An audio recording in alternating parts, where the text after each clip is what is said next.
at M46 and on the virtual platform.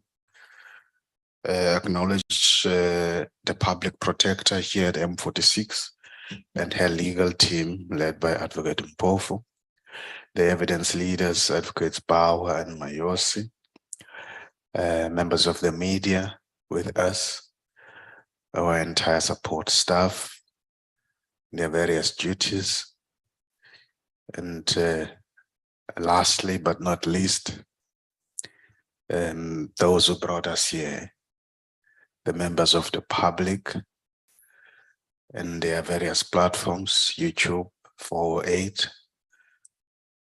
You all welcome today.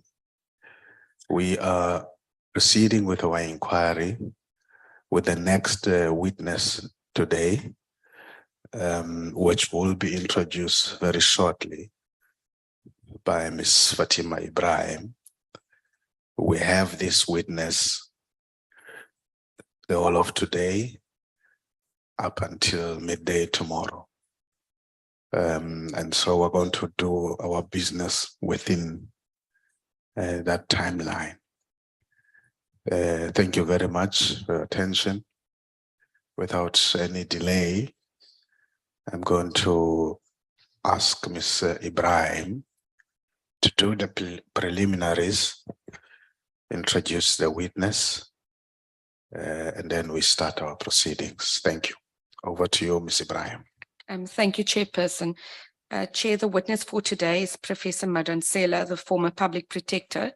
Prof Madonsela, can you hear us? Yes, Advocate, I can hear you. May I please ask that you switch on your camera so that we can, oh, I see you now. Yes. Thank you. I'm going to be administering your oath. Prof Madonsela, you have been invited, subject to the provisions of Section 16 of the Powers, Privileges and Immunities of Parliament and Provincial Legislatures Act of 2004, to appear before this committee as a witness and to answer questions in respect of the committee's inquiry into the removal of the public protector, Advocate Mkhwebane. Please be informed that by law you are required to answer fully and satisfactorily all the questions lawfully put to you, or to produce any document that you are required to produce in connection with the subject matter of the inquiry, notwithstanding the fact that the answer or the document could incriminate you or expose you to criminal or civil proceedings or damages. You are, however, protected in that evidence given under oath or affirmation before a House or committee may not be used against you in any court or place outside of Parliament, except in criminal proceedings concerning a charge of perjury or a charge relating to the evidence or documents required in these proceedings. Please be aware further that in terms of Section 17(2) of the Powers Act, a person who willfully furnishes a House or committee with information or makes a statement before it which is false or misleading commits an offence and is liable to a fine or to imprisonment for a period not exceeding 2 years. You are now going to be required to take an oath or to affirm that the evidence you are about to give is truthful. You may choose either the oath or affirmation. What is your preference? The oath, ma'am. May I please ask that you raise your right hand and repeat after me? I swear that the evidence I shall give. I swear that the evidence I shall give shall be the truth. Shall be the truth. The whole truth. The whole truth. And nothing but the truth. And nothing but the truth. So help me God. So help me God. Thank you, ma'am. Chair, the witness is now duly sworn in. Thank you, Ms. Ibrahim, and welcome back,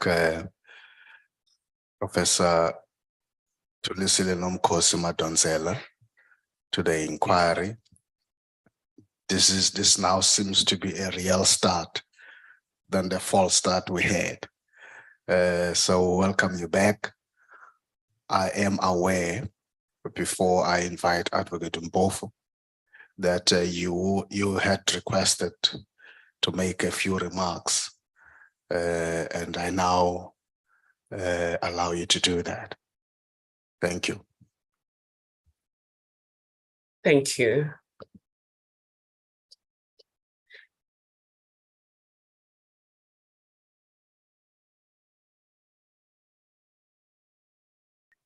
Thank you, Chairperson and honorable members of the committee and colleagues.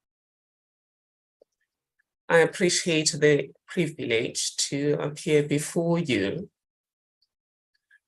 Nonetheless, I come before you reluctantly because you've asked me to respond to questions primarily on two cases that have been extensively dealt with by the courts.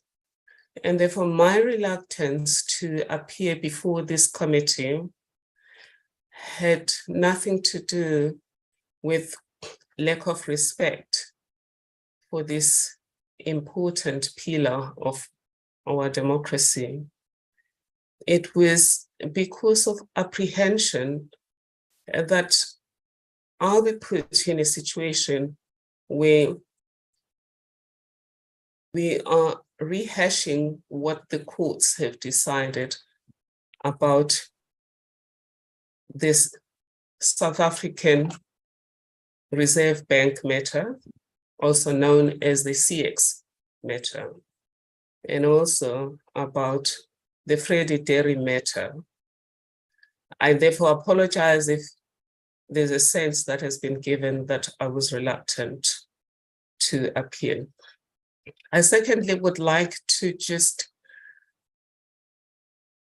place on record that it is not true that the delay was primarily because of arguments about whether CX is spelled with an S as opposed to a C, which was a mistake that the Secretariat could correct me on without lawyers being involved, or that the matters that were the focal point were two instead of one. The crux of the confusion that I was placed in is the fact that the lawyers of Advocate Busisiwe Mkhwebane sent me a litany of questions that when I looked at the charge sheet, I couldn't find any reason whatsoever why I should answer those questions. And I responded accordingly, asking relevance and also indicating that to the extent that they need that information, I'm not the person who has the information. The information is with the public protector in the archives and staff members. So that was the first concern. The lawyers wrote back, yes, they questioned whether CX was spelled with an S or a C, and the small matter of whether the cases were one or two. But the crux of it was still about what are the questions that I'm supposed to answer? Instead of answering the questions about the previous questions, the new letter provided new questions. Again, my response was to ask, what's the relevance of these questions? Is this my impeachment process? Because if it is, then this is the wrong forum. I was protector until the end of, until the 14th of October, 2016. But if it is indeed that somebody is accusing me of anything that I did wrongly, then this is not the right forum. This is a forum about my successor, Advocate Busisiwe Mkhwebane. If Parliament needs to question me on what I did or didn't do, we would have to have a separate investigation. We can't turn an investigation into parallel investigation. And in any event, I do not think that Parliament still has jurisdiction to question me over those matters. But should there be merit in questioning me, which I think there's no merit in any event, the right forum might be at this stage, the public protector, where I am reported to the public protector as a former public protector who did something wrong. Or it could be the Human Rights Commission, but certainly this is not the right forum. And in terms of the statement, I place on record that a statement that I've put before you that says the basic things of who I am. I'm a professor of law, currently employed at Stellenbosch University, and I'm the director of the Center for Social Justice. I have indicated that all of the facts that are contained here are, to my knowledge, true and correct. I must indicate, though, that I don't have access to the investigative reports, and therefore, where there are questions about dates, the public protector kept an extensive register that would indicate who I met, when I met them, what documents were received in that office, on what date, and when those documents left the office. And on the two matters, I have just indicated that all I can confirm is that I was the lead investigator at the commencement of the CX investigation. Talk about an attempt at rectitude being turned to look like turpitude. That's a classical case in the CX investigation. I conducted this investigation initially with a trainee investigator by the name of Tevane, who then left to be with the NPA. How did I end up doing an investigation? The Public Protector Office never did investigations. They were done by staff, and I would come in at the level of matters that were called special attention matters, SAM. But again, as a supervisor, overall supervisor or supervisor general, as an investigator general, after these matters have gone through chief investigators, executive managers, and then coming to my desk. This investigation was rejected by the staff of the Public Protector when it came in. I can confirm the one time it was rejected, but it may have been more than once that it was rejected. I only came to investigate it because when I attended the World Justice Forum, I met Advocate Paul Hoffman, and we sat together on a bus, and he convinced me that there was adequate information that showed that this is an easy matter, and the bank concerned had admitted that it owes this money, and that I didn't need to investigate anything. I was also told that there were documents, but as Public Protector, of course, any document that you're given, you still have to authenticate and you have to conduct your own investigation. So we did this investigation with Tevane, which meant investigating it over and above my overall responsibilities as a Public Protector, which accounts for the delays in this investigation. And eventually Tevane left, and then I was left alone, and there was no proceeding with this investigation. I couldn't bother staff because we had a triaging system. There was an intake assessment committee that duly assessed and found this investigation not worthy to be investigated for several matters. That firstly, the events complained of occurred before the Public Protector was established.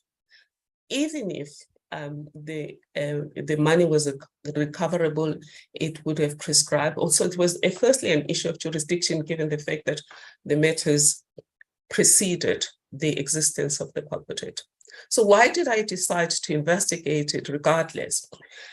I've already indicated that Advocate Paul Hoffman convinced me that there's already sort of relative agreement.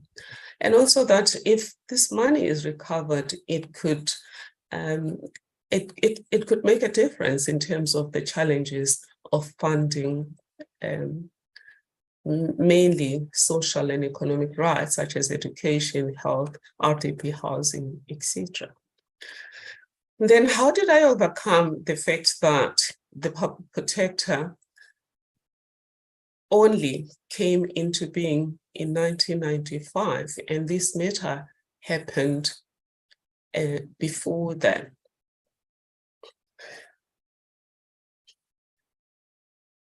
I overcame the hurdle by looking at only whether government did process the CX investigation report and dealt with it properly, and to the extent that it did not, whether that was improper. And so our focus therefore was not on the original loan, lifeboat, or whatever people may call it. Our focus was on what happened after 1998. And of course, it turned out that it was a very complex matter. A lot of people that appeared before me wanted us to investigate the original loan or gift, or whatever each one of them called the original transaction. I must also indicate that before me, there had been investigations by Justice Dennis Davis, Heath, etc. And therefore we had to distinguish what we were doing and why would we repeat this? And that's why you will see in the investigation report that we looked at them. So regarding what happened afterwards, the courts have already found that the report that was issued was broader than the original focus. The courts have already found that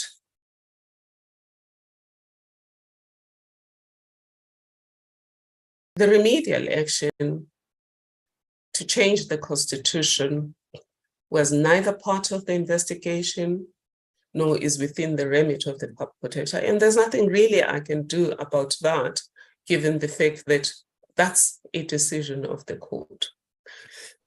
From my side, I left no final report or approved a provisional report. But I've looked at the documents that purport to be documents from my desk. They are totally changed. Again, just a pause, Professor Madonsela. I have a hand from a member here, Honorable Maneli.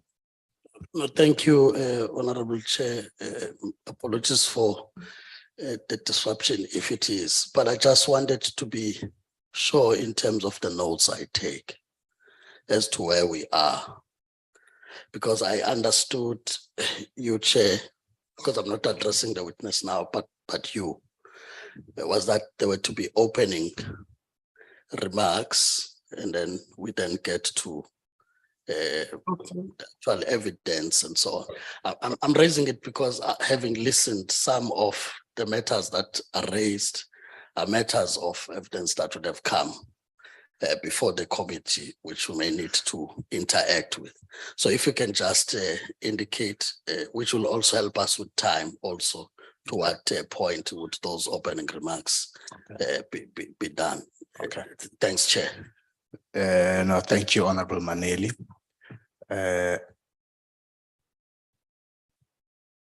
Before I respond, I'm told there's another hand. So, okay, slow it down. Thank you, Honorable Maneli. I did observe that Professor Madonsela did make her opening remarks, and also has begun to take us through the statement. in a way. So I was in two minds whether it was, in any case, we're still going to have to do that. And with Advocate Mpofu also, just like me, still listening, I thought we should allow her to complete that. And then, even though, because just to clarify your point, it is now explanations into the statement. I'm aware of that, that she's taking us through beyond the opening remarks. And I'm just saying, I was just using my discretion to allow her to continue to place everything.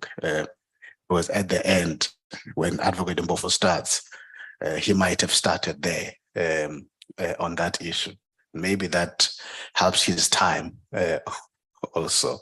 So I have, unless you are objecting, then I'll have to object to not that. objecting, Chair. Well, with the clarity that we are now on another level, as long that's done. Thank you.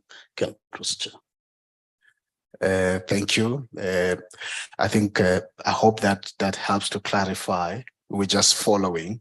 So, because having received and read the statement, we can see where she is speaking into the statement. So that was clarity sought,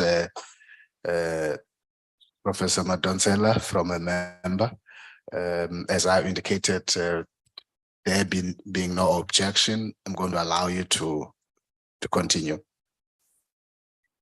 Thank you, Honorable Chair. If honorable members would prefer me to stop here, Chair. I am happy to do so. Chair, my hand is up. Just pause, Advocate Madonsela. Honorable Mautwe. Yeah, no, thank you. I had my hand up earlier on. You are correct. I lowered it when the honorable member almost covered me, which is a question you did not answer, to say how long is this address going to take? Because you indicated that we've got the witness today and half of tomorrow. So we don't have time, Chair, because Advocate Mpofu must still come in, Advocate Bauer must still come in, and as members must still come in. So how long are you giving her the time allocated to her? Like you always do, Chair, with everybody, including the PP and Advocate Bauer. So let's just understand how much time are you giving her so we can manage our time properly. Thank you, Chair. Thank you, Honorable Mautwe. That's fair. We almost halfway there in the middle of it, I think, Professor Madonsela. I think the issue now is perhaps so that there's an indication from members how far you are and so on, but members are not saying you must stop, but it's just those clarities. So I would want you to continue. Thank you, Chair. Person, and thank you, honorable members. I will try and read through the statement as is so as not to delay them. I left no final report or approved provisional report. I found that the principal debt of the final loan had been paid, but interest not. I considered it legally impermissible to claim the money, considering that prescription had been raised as a legal defense much earlier. The tone, scope, findings, and remedial action in both the issued provisional report and final report differ materially from drafts the investigator had worked on and submitted to me, though I did not approve same and requested further changes. E, the State Security Agency was never involved in the investigation, except for an interview with Mr. Bilimba Settler regarding why his institution got involved in the original contract with CX and how the process unfolded. And That was clarified by Mr. Maksetla when I met him on the 7th of, on the 27th of, sorry, on the 22nd of March, 2013. Strangely though, after leaving documents with a colleague from the South African mission in London, which had been given to me by CX's Michael Oatley at an interview, this colleague accompanied me to the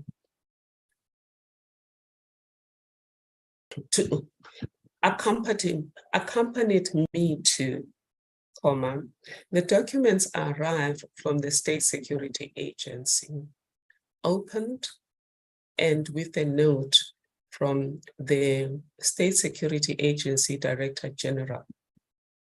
They were meant to be transported by DECOM. I met Michael Oatley on the 15th of September 2015. And we agreed then that I would leave the documents he had given me and further documents he was going to give me with the colleague from the embassy. And the record of that meeting was also kept by that colleague and later sent with the box that came already opened from the State Security Agency.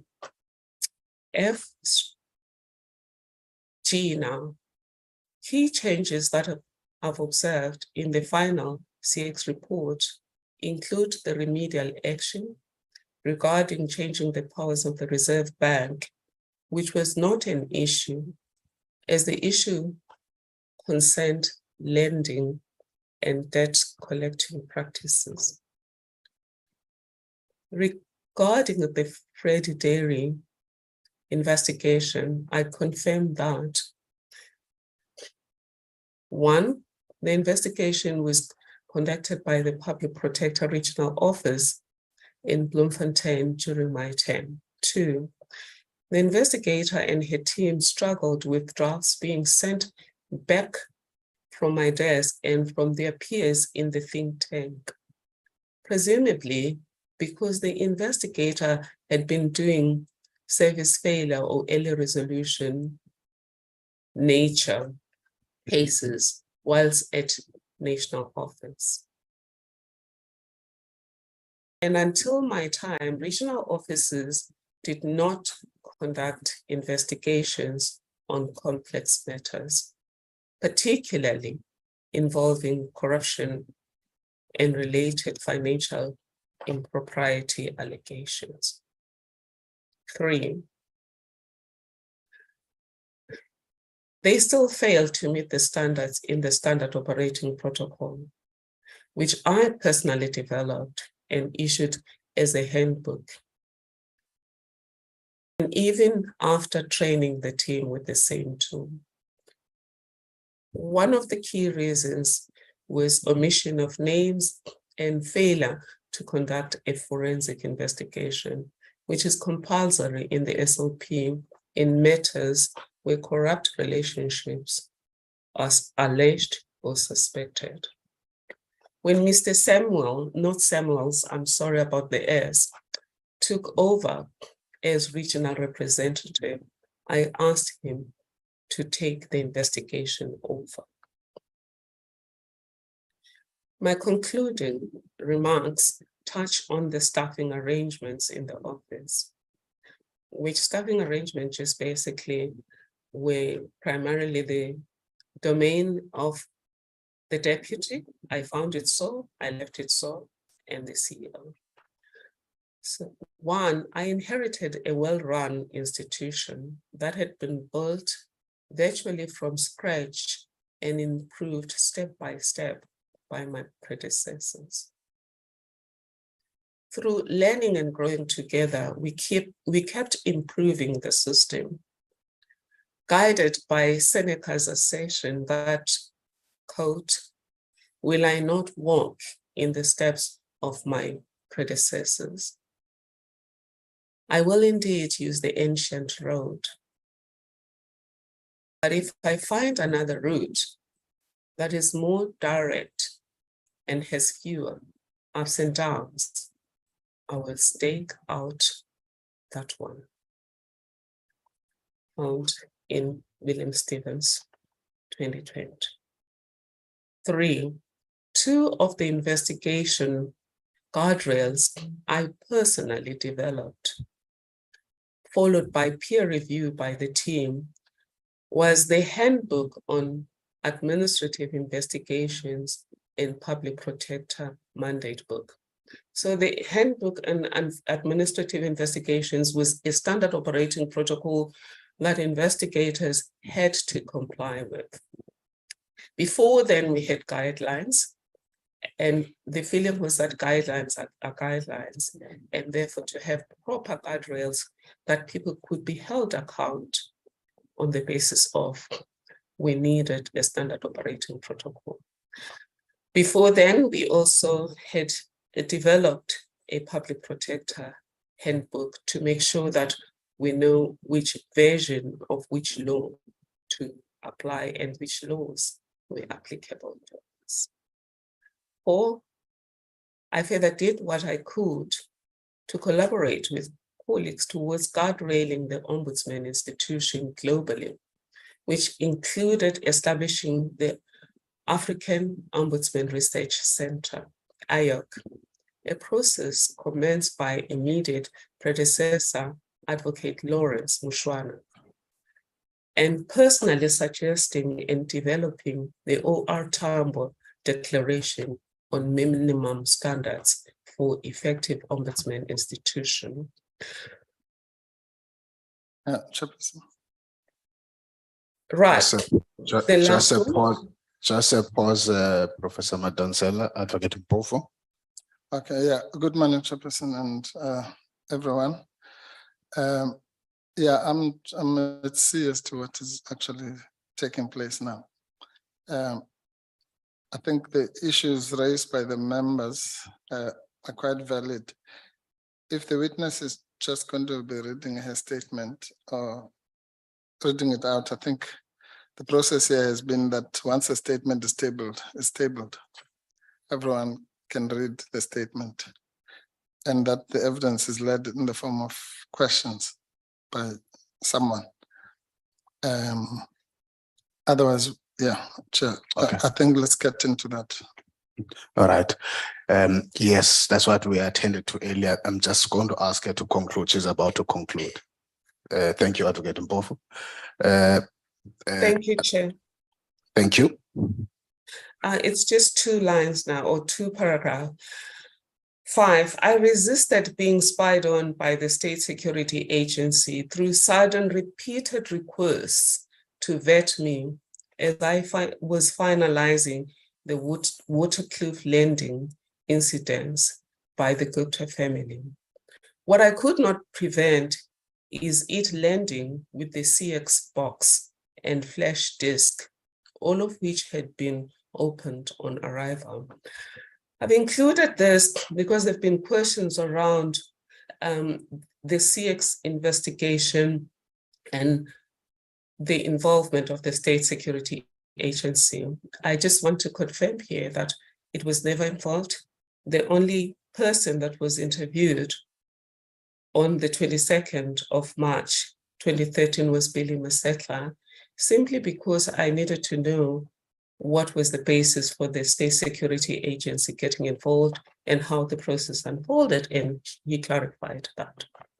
And lastly, we worked as a team, building and executing systems that tried to balance rigor with promptitude, gave priority to what we refer to as Gogo Dlamini cases, while ensuring that the investigation standard applied and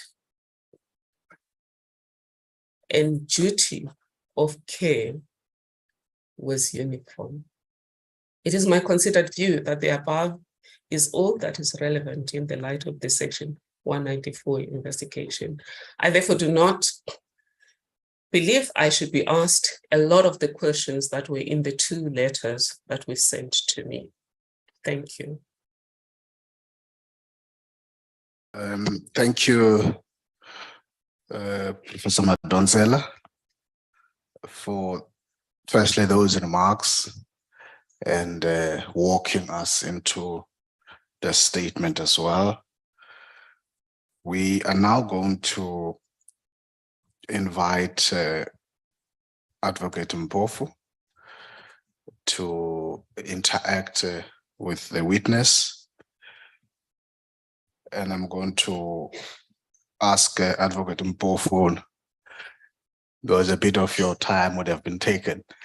So you returned time last week, so it seems that we're going to have to return some time to you. It's very quick. But we want to start with you now, and perhaps we can stretch it to 3 and up to 4 o'clock this afternoon. Again, if you can save time and give us back, we are happy to receive that. But over to you, Advocate Mpofu. Thank you, Chair. Well, I may expect you to return the favor in the spirit of give and take. Thank you, Chairperson. Good morning, Advocate Madonsela or Professor. Would you prefer to be called Professor or Advocate? Whatever is easy for you, Advocate. Okay. Good morning, sir. Good morning, ma'am. No, that's fine. So please don't mind if we shift from the prof to the advocate. The Advocate Mkhwebane rolls easier on the tongue because that's how we referred to you for a long time. But so it will be no disrespect if we use that title. Okay. Now, maybe, Chair, we should do it like this. I think, in fairness, I'll take a much shorter time just to put context to how we're going to approach this. Now, Professor, I don't think that there's going to be much quibbling between you and me regarding the scope of what we're going to cover. And I'll explain to you just now why I don't think so. So there's a lot of time and energy that has been spent even this morning about scoping and whether these questions are legitimate or relevant and so on. And we all accept here that according to the directives, the chairperson is the final arbiter of relevance. You understand that? I do understand, but you are paid for every word you utter. I am losing time for every word I utter. So as professionals, we also have to be self-regulating about what we ask and what we discuss without waiting for the chairperson to tell us. No, anyway, you're wrong, madam. I'm not paid for every word I utter, but I forgive you for that because you wouldn't know, but that's fine. I was simply saying that in terms of the directives of this particular committee, the final arbiter, for better or for worse, is the chairperson of relevance. I'm just informing you. It must be for better. Probably for better, yeah. But not always. I'm informing you. All I was asking is whether you understand that. I'm not debating the point with you. It's in the directives. Yes, but if I think you're asking me an irrelevant question, I will say so, sir. Okay, so let's wait until that happens. For now, I'm just asking you if you understand. I fully do, sir. Thank you. You do. Thank you. That's better. Okay. Now, my understanding, therefore, is that subject to issues of the validity or otherwise of your affidavits or whatever version thereof. But the reason why I'm saying I don't think there's going to be much quibbling between you and me is that my understanding is that your statement is really anchored by 3 paragraphs. Where you say that your statement, paragraph 4, sorry, that will be, it will be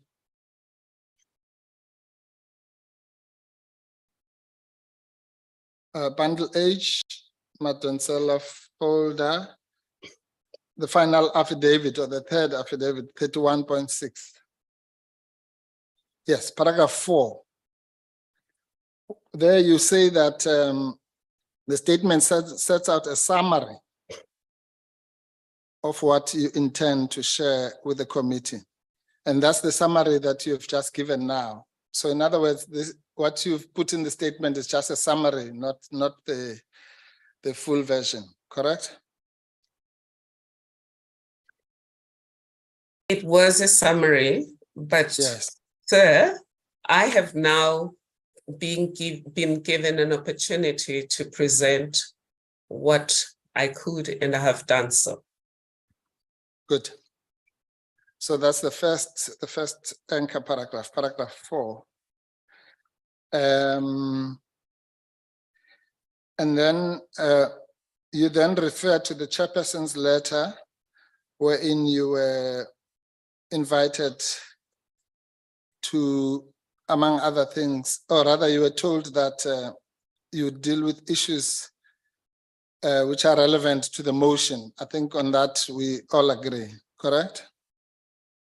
Yes, sir. Yes.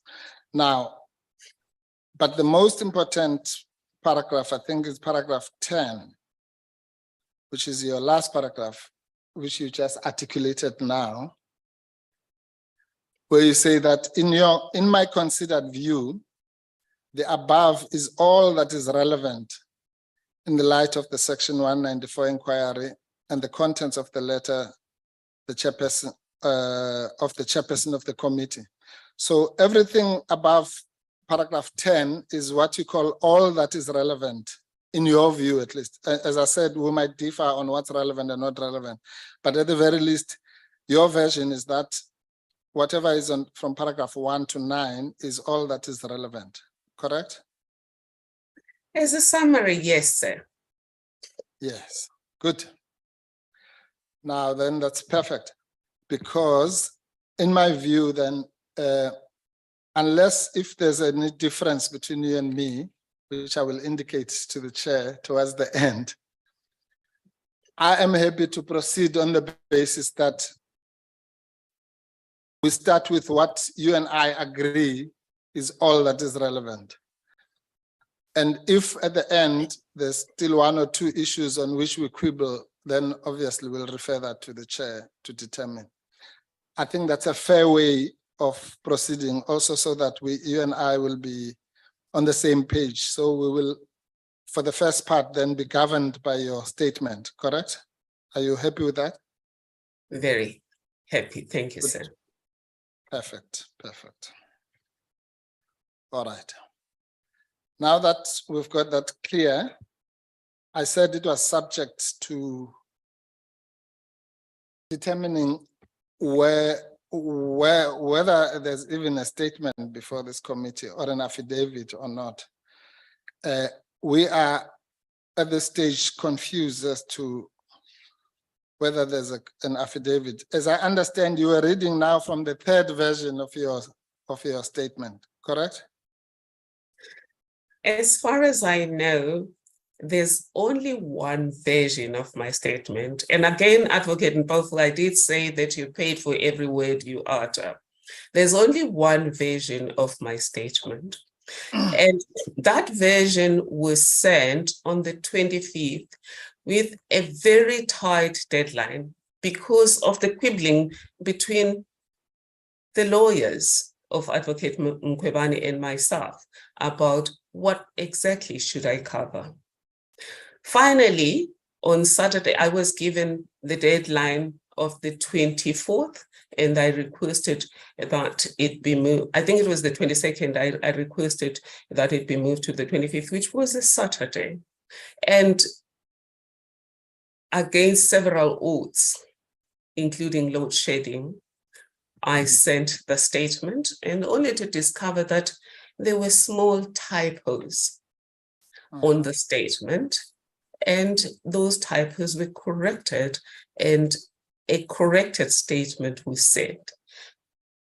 Nothing in the statement changed, except maybe you could say the most substantial change in the statement was saying Advocate Paul Hoffman is advocate and SC.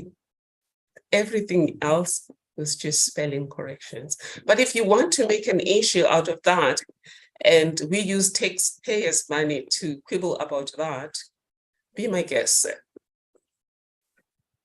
Okay, no, I will be a guest, madam, especially if there's a possibility of criminal conduct. I think the taxpayer will be very interested in that. But okay, let's just take it step by step. Am I correct that in your letter of 20th of February, you invited the public protector's team to indicate what you called truly relevant matters before you prepare your statement, that where she still needed answers from you? That's what you invited the team to do, correct? Yes, I did. Right. And in response to that invitation, the public protector's attorney then wrote a letter to you on the following day, the 21st of February, firstly indicating to you that you had made a mistake in indicating that there was only one issue, but that there were two. The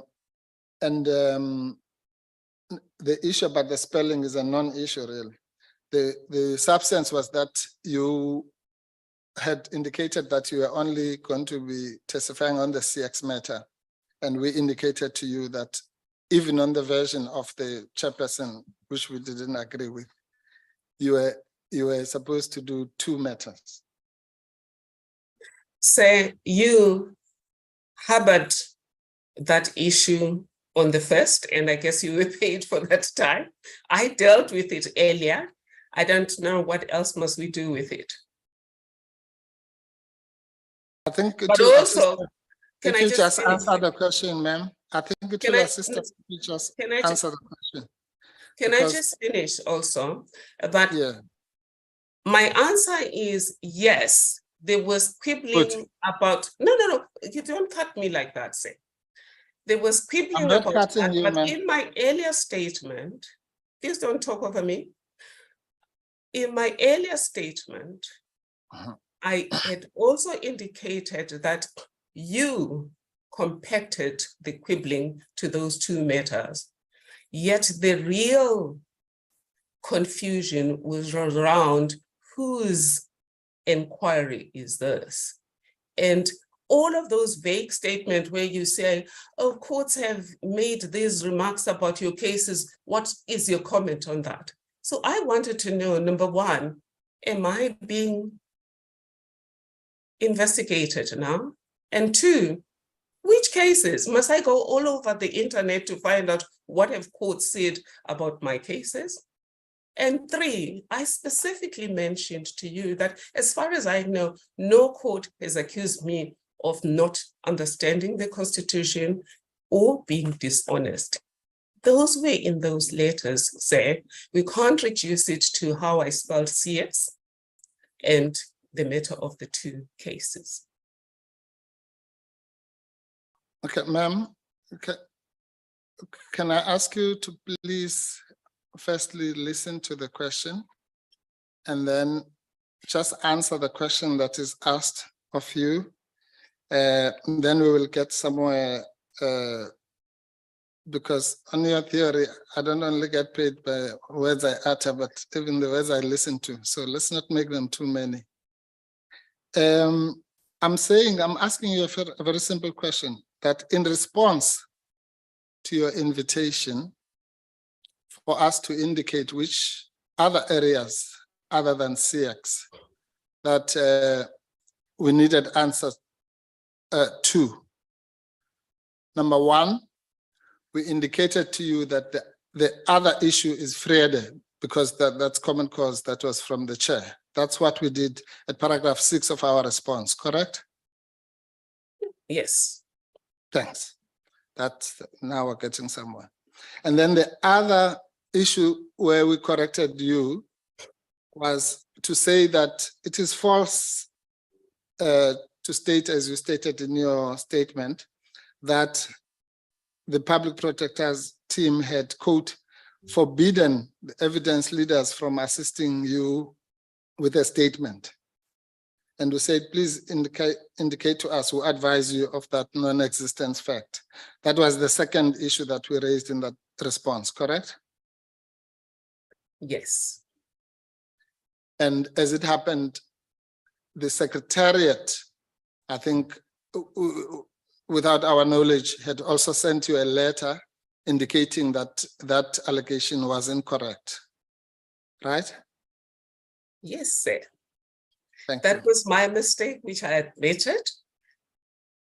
Yes, and which you apologize for, which apology was accepted. So And which you dealt with last week and you're dealing with again today. Yes. To what, did you give evidence last week? Well, it's on the record. All right. Okay. Anyway, so at least we settled the fact that it was at your invitation that we indicated those areas. Good. Now let's come back to this issue of the statements. You were aware that I'm sorry, sir. With your permission. Yes. You see, giving answers out of context. With the chair's permission. With your permission, Chairperson, Yeah. can I just clarify that Advocate Mkhwebane, let's not mislead the committee by narrowing. If you're going to quote that letter, put the whole letter on record. Because yes, it was at my invitation, but in response to your previous letter, where I was saying I am confused about all of these matters that you've raised. And this is what the chair says I should do, and you are saying I must do something else. And you ended up actually providing new issues instead of clarifying my question. So it's important that we give those who are going to judge this matter context and not be selective about the evidence we put on record. You must bear in mind that I'm representing myself here, and therefore when I feel that there's a need to put all facts on the record, I will say so with the permission of the chairperson. Right. Okay. Now, you are also aware that there was, shall we say, confusion as to whether you were called as a witness by the committee or by the public protector. Were you aware of that? No, I wasn't. Yeah. I was very clear from the beginning that only the public protector wanted me as a witness, because the committee had discussed with me earlier the possibility of me being a witness, and that was abandoned because my response, as I said in my earlier statement, was there's nothing I can say that can change what the courts have said on the matters that you want me to be a witness on. All right, okay, fine. Okay, maybe then the confusion was not on your part, but I suppose you're saying you are still clear when you received a letter from the chairperson dated 9 February 2023, where it says the committee has offered assistance to all witnesses who have requested it, but such assistance is limited to the drafting of a statement under the auspices of the evidence leaders as settled and signed by yourself. The committee will certainly not be in a position to provide you with any assistance beyond this, and so on. And also further down, the chairperson, should you require the assistance of the evidence leaders to prepare a statement, kindly contact the committee secretary. Even with that, you still regarded yourself as a witness just for the public protector. Am I right? Absolutely. My understanding was that I've been called by the public protector, but I'm a witness owned by no one. Read my letters. In all of the letters, I say, I do not understand myself to be owned by any particular group. Well, I'm paraphrasing myself here. I teach on investigations. I wrote the investigations manual of the public protector. I also teach on commissions of inquiry. So my understanding is that witnesses are really there to help find the truth wherever it is. They're not supposed to be embedded with any party. And this was what I said in my letter to Advocate Mkwebane's lawyers. Yes. I didn't consider myself owned by anyone, sir. No, that's fine. That's fine. I've already said that the confusion must have been on our part only, but I'm just explaining to you where it came from. Well, for your information, in this particular inquiry, when the evidence leaders call a person, they prepared a statement for that person. Even when they subpoena the person, in this case, Mr. Kekana, then they prepare a statement for that person and lead that person. And the same with us, when we have called a person, as we did with Ms. Mviana, we prepare a statement with her and lead that person. But sir, may I say a word? No, sorry, sir. With the chairperson's permission, read the first letter from the attorneys, the one that I missed for a long time. It didn't say it was compulsory that I should be assisted by the attorneys. It said that if I so wish to be assisted, I can be assisted. Yes. So what you're saying, you seemingly saying something different from what the letters said. Even the last letter said, if I so wish, the assistance may be provided. And I chose not to be provided with that assistance. And I insisted that I want to do this independently. No, that's also not entirely correct. You said that you preferred to do the statement with the evidence leaders, didn't you? Well, for the first time, the first letter, it was with the evidence leaders because they had already offered and we were going to do it on the 20th. But my last letter indicated that I prefer to do it independently. No, my last two letters actually said no, that's fine. So in other words, the only, yes, fine. So you do the evidence leaders or independently. So the only people that you were not prepared to do a statement with was the public protector's team. Certainly.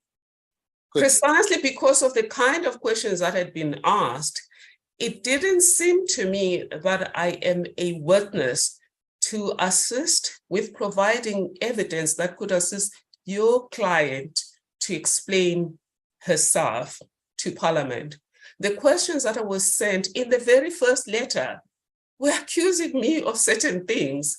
And how are you going to have your statement prepared by somebody who already appears like they're trying to throw you under the bus? Why would you do that? All right. So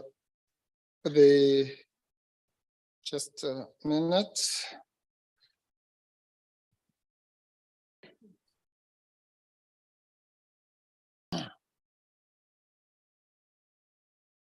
So these are the issues that we had wanted you to assist us with. Yes. Firstly, it was the two witnesses who had accused you of ill treatment, and we wanted to give you an opportunity either to explain that away or to put it in its context and so on. Do you think that's putting you under the bus? Absolutely.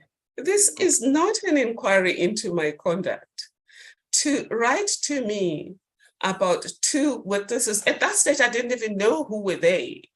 Your letter just simply said something about Mr. Mkhwebane, Mr. Siyabi. I didn't even know at that stage who that person is because, sir, I have not been a public protector for almost 6 years. Okay, all right. So And, to say to me, I should randomly answer to those questions. In fact, can you read onto the record all of the questions that you asked me to answer in the first Yes. letter, and all of the questions that you asked me to answer in the second one?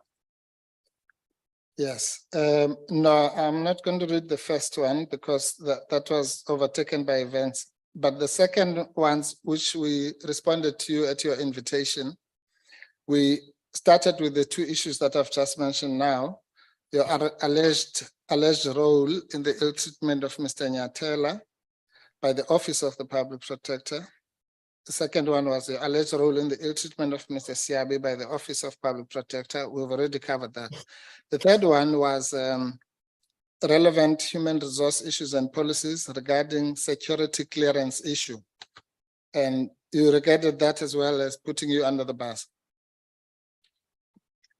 Certainly, sir. You say Okay. you were asking me to respond to allegations against me. This inquiry No. is about Okay. allegations against Ms. Mkhwebane, not against No, me. Yes, just hold on, Please, yeah. Honorable Maute. Please conclude, Advocate Madonsela, and then I'll go to come back to Advocate Mpofu. Yes, firstly, at that stage, I didn't know who Mr. Siyabi was. No, I'm And- not there. and- I'm talking about 7.3 now, ma'am. Relevant human resource issues and policies. You've already answered the Siyabi Nyatela issue. I'm saying relevant human resource issues and policies regarding the security clearance issue. Did you regard that as putting you under the bus or not? I regarded that as irrelevant. Let's use the language that I used in my letters. I would say, what is the allegation, against who, and what's the relevance to this inquiry? Please on the record say exactly what I said to you. Okay, thank you. Just pause, Advocate Mpofu. Honorable Maute. Yeah, no, thank you, Chair. I didn't want to interrupt as well. My apologies, but I need to raise this with you, Chair. I tried to call Tembinkosi as well. He's not picking up. I guess it's because he's operating there. The president of the EFF, Honorable Julius Malema, has been trying to log on since 10 o'clock. He's being parked somewhere on the passage. Can he be allowed to enter the meeting, please? Thank you, Honorable Maute. IT, please attend to that matter. If there's a member in the waiting room, do we have a member in the waiting room? Okay, they say there's nobody yet, but I'll ask them to watch that space to attend to that. Thank you for that, Honorable Maute. Over to you, Advocate Mpofu. Thank you. Madam, let's go back to what I said. If you please listen to the question and then answer that question, it will get us very far. These are your words. You said that the things that were asked were putting you under the bus. So I'm simply using your words. I'm saying whether asking you to assist the committee in relation to relevant human resource issues and policies regarding the security clearance issue, if you regarded that as putting you under the bus, yes or no? No, I didn't regard it as putting me under the bus, and neither did I say that in my response to your lawyers, to which I still don't have a response back. All right. Thank you. Just Then- a pause, just a pause. I'm gonna Sorry, go. Chair. Honorable Maute, I guess that's an old hand. Please remove it so that I can see when it is a new hand. Yeah, it must have been an old hand, Chair, but still, Honorable Malema is still on the waiting list there. Can they please allow him in? He's got the correct link. Negotiator says you must give him the correct link. He's got the correct No, link. thanks. They are looking for him. Maybe the issue will be the correct link because in the waiting room, he's not there. So forward him the correct link that you used to enter as well, because that will be the correct one. But in the waiting room, he's not there yet. He's on his way, but there's a problem of a link, I'm sure. Advocate Mpofu. Thank you. Okay, good. So that one is not putting you under the bus. Then the next one was administrative obstacles such as budgetary constraint. You regard that as, I'm sure you don't regard that as putting you under the bus. The response I put there was, what's the relevance? Yes, just answer the question, ma'am.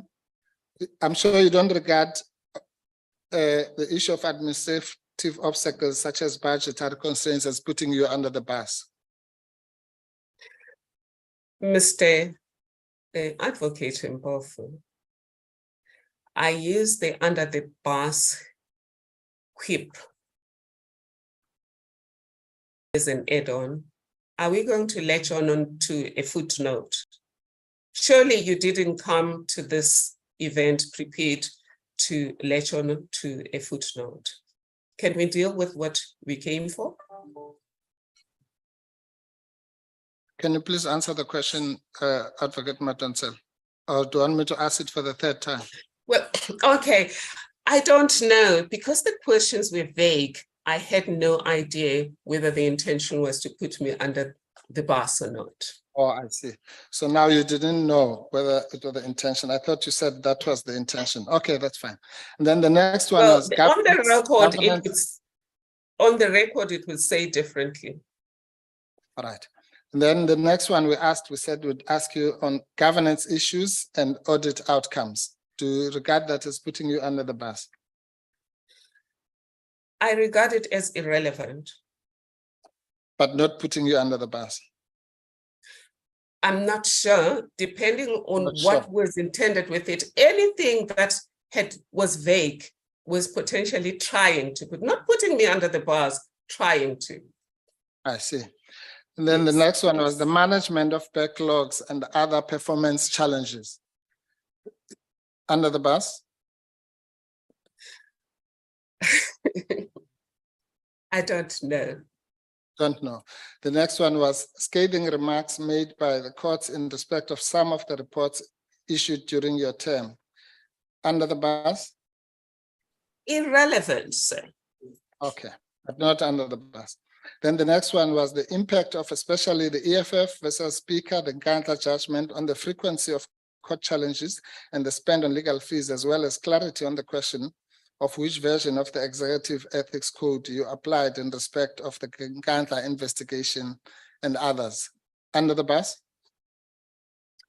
Irrelevant. I am going to, when we are done, I am going to ask for permission to read the letter to this committee. All right, So that no, we that's can fine. stop playing games. No, the letter is before the committee. I'm just— Yes, but I would like to read it for everyone who's listening so that the auditory— You are here to answer questions, please. I'm saying I've just read you the 8 issues which we gave to you at your invitation, and none of them seem to be putting you under the bus, or you don't know whether they put you under the bus. That's fine. Let's leave it at that, and let's go to the statements now. The affidavits, or so-called,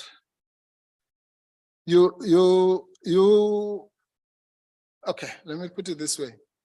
And this is the context I wanted to put to the chair before. The reason, madam, that we offered to assist you with a statement, as we do with all witnesses, and as evidence leaders do with other witnesses, is because we are, as you know, trained to do this. We do it almost day in, day out. And quite frankly, whether you were going to do it with the evidence leaders or us, wouldn't make much difference, except that it would simply conform with the requirements of the law and the requirements of this committee. So let me just make it clear. A response to that? No. Okay, let me context. Yes, you'll have your response, but let me contextualize what I'm saying. Your first issue was that the reason why you rejected our assistance was because there were things that put you under the bus, which turned out not to put you under the bus. I'm now telling you the reason for offering your assistance was not to put you under the bus, but simply for you to be assisted as somebody who might not be conversant with the practice of law and how these affidavits should or should not be done. That's all. That's really why we assist all witnesses. And can I have a response to I'll that, show you sir? just now that you actually needed the assistance. Yes, you Okay. may. Can I just firstly clarify the under the bus? I Yes. said the questions that were putting me as an accused person were trying to put me under the bus. I have not suggested that everything that was in those questions was trying to put me under the bus. I said in my opening statement here, with you listening, that my objection to those questions was they were vague and their relevance was questionable. So let's just put the record straight. And secondly, regarding the affidavit was the very first affidavit was looked into by a commission of oath who is a qualified attorney, just like you. And in any event, being a qualified person who does all of those things every day does not necessarily mean you're the only authority who can do those things. I see. So that relates to the first statement, correct? The first statement, which just had typos. No, but I thought you said there's one statement. So how can you have the first statement? There's only one statement, Okay. Advocate Okay. Mpofu. Are we trying to play with words here, sir? Again, every minute is wasting taxpayers' money. All right. It is.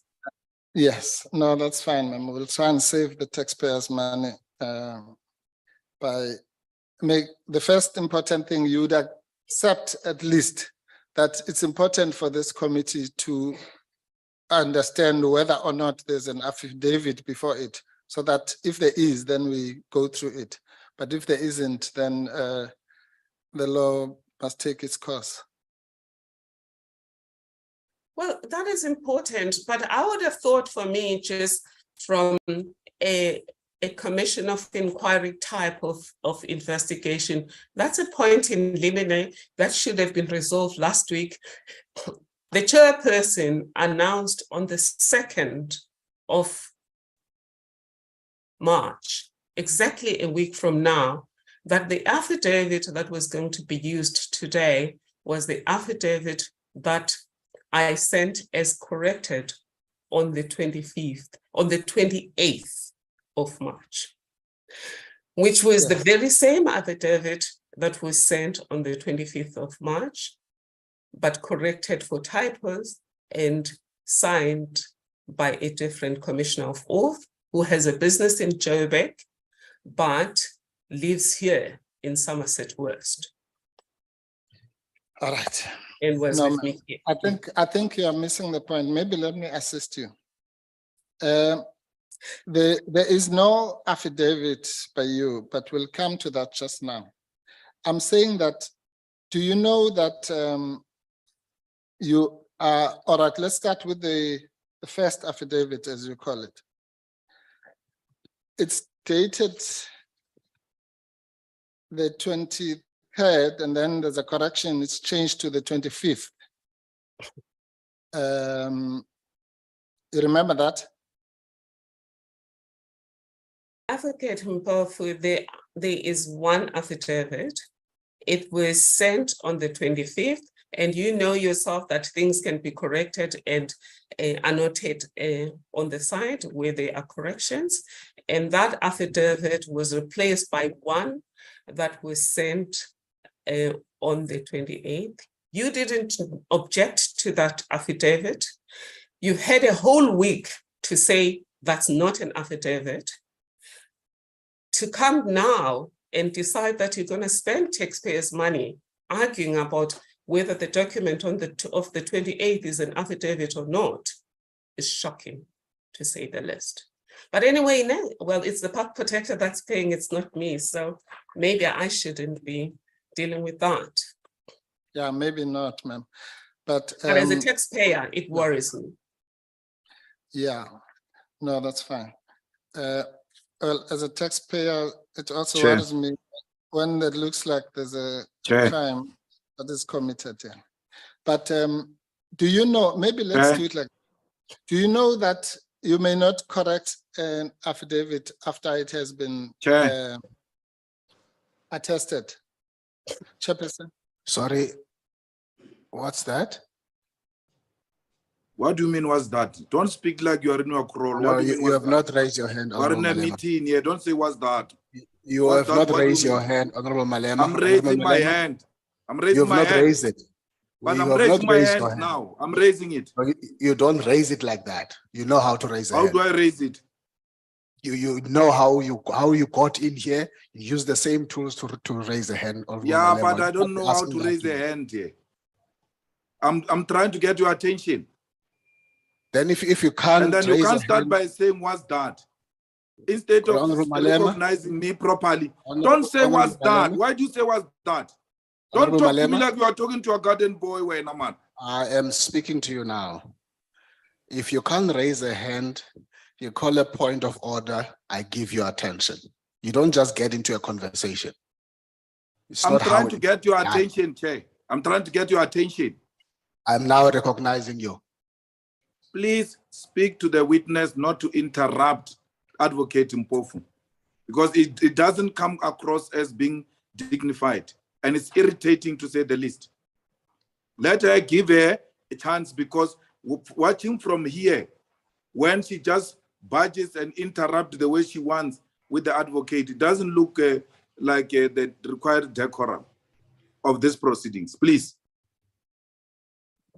Well, thank you, Honorable Malema.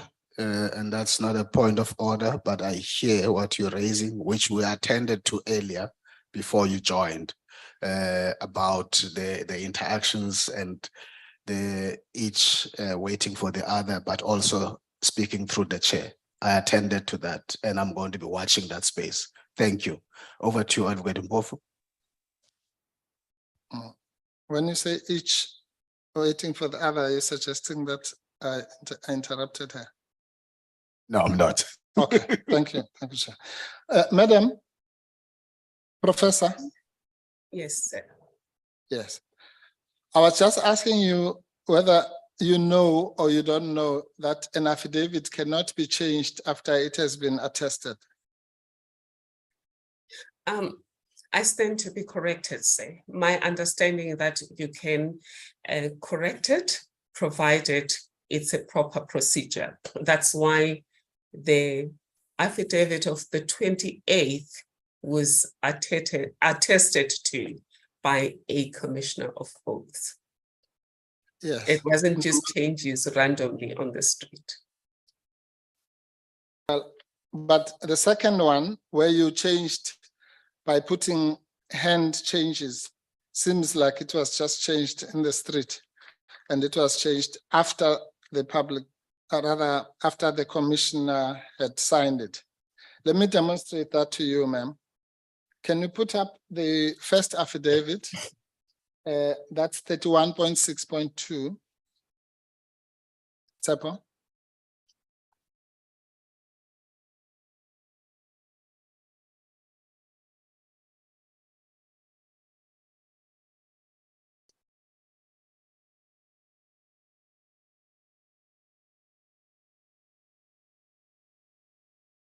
Right, just go to paragraph 5.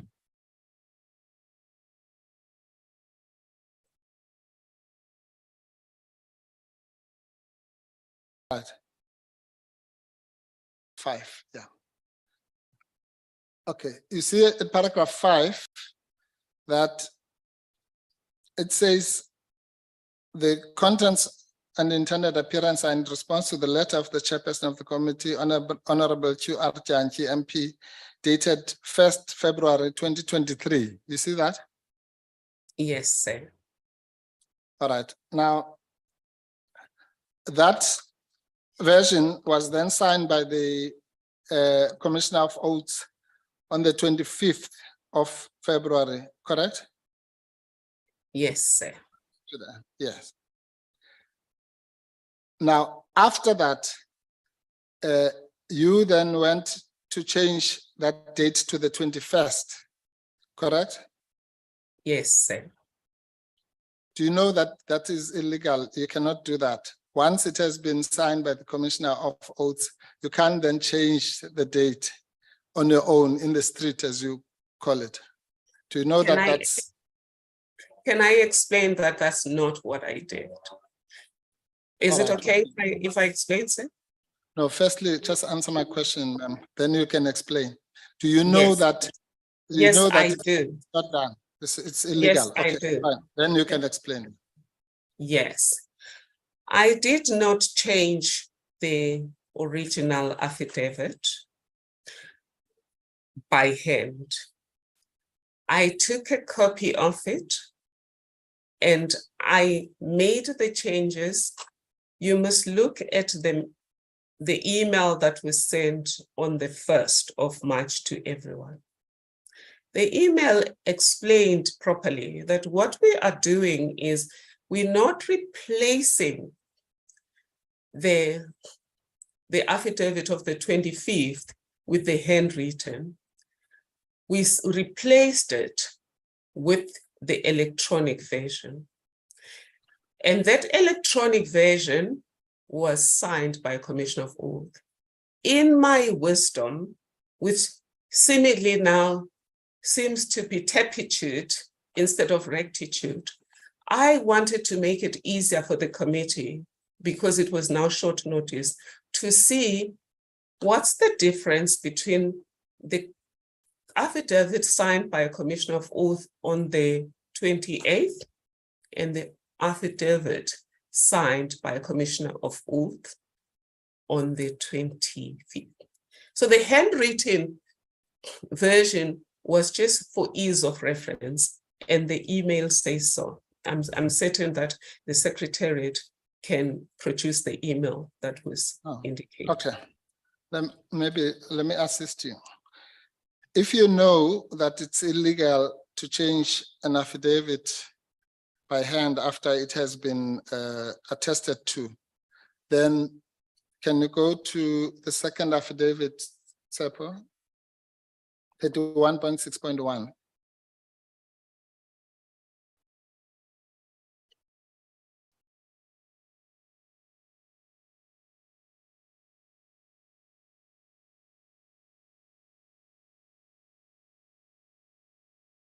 Right.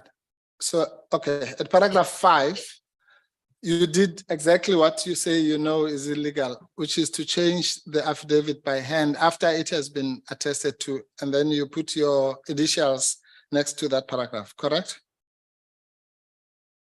I have explained that this was to just show the committee where the changes are in the proper affidavit. I never proffered this as the new affidavit. I proffered the affidavit of the 28th as the new affidavit, which is the affidavit that has since been accepted by this committee. Yeah, wrongly. That's what I'm getting to, but don't worry, we'll get there. We'll get there. I'm simply saying here, just on what is on the screen now, is it correct that you did what you say you know is illegal, namely to change the 1st to the 21st, and then you put your initials next to that? Well, Yes, I didn't change. This was a copy of the affidavit. for the Okay, purposes of I'll us take it. discussing the committee. Yeah, all right. I'll take it. You don't want to answer the question. That's fine. And you did the same thing on page 2, Tsepo. You again by hand change the affidavit and put your initials next to it illegally, correct? I will admit that all of the changes that are now in this affidavit and in the one that is supposed to be the basis of the discussions today were changes that I made, which are typographical in nature. If you want to make them illegal, say, so be it. But if I knew, this is where I say points in limine should have been discussed, because you are now accusing me of criminality. Chairperson, I am now a criminally accused person. I asked for legal representation. I was not granted. And when you wrote to me, Chairperson, you said you don't need legal representation because you're not an accused person in this process. You are in this process to assist us in an investigation against Advocate Mkhwebane. So we dealt with this issue 1 week ago. These matters were not raised. If Advocate Mpofu wanted to raise these issues, he shouldn't be ambushing me right now. He should have raised them last week, and I should have gone for legal representation. He was not prepared to proceed with my affidavit for short notice, but he thinks it's okay to ambush me with issues of legality right now without having even just been sent a written notice of it. Forget about 7 days notice. So yes. You remember me last week saying that we will have to raise issues for this committee regarding these statements which may be referred to the police? well, I don't remember you saying that, but if you did say so, I'm still saying it's a point in limine that should have been discussed last week. I was But nothing was, sorry, ma'am, sorry. You're speaking over me. I'm sorry. Nothing was discussed last week. But you're speaking over me. Just allow her to continue to conclude, Advocate Mpofu. Please go ahead, Advocate Madonsela. Right. This meeting today was convened by agreement. On the record, the chairperson, on the record, you said the statement that was going to be discussed is the statement of the 28th, or the corrected version of the 28th.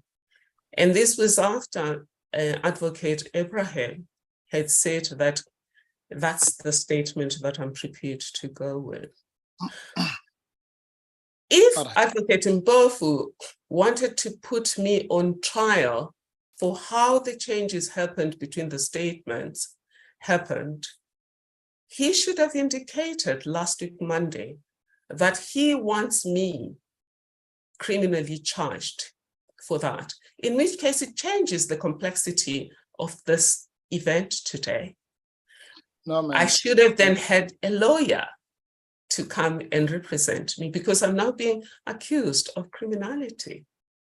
No. He insisted last week that he needs me clarify. as a witness on those matters.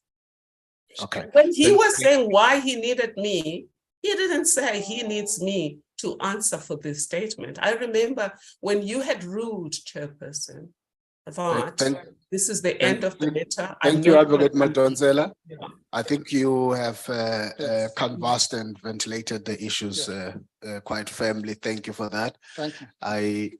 Advocate Mpofu, I just want to go to a break. So if there's something you want to raise quickly before that. Just to round off this statement. Uh-huh. Okay, ma'am, I'm not accused you of criminality yet. I'm simply saying that at least I thought we were together. You agreed that to change a statement that has been attested to after the Commissioner of Oaths is illegal. We agreed on that, and you are right. Now, I'm simply demonstrating that you did exactly that which you and I have agreed is illegal. That's all really. And maybe just because there's going to be a break, let me short circuit this. At paragraph 5,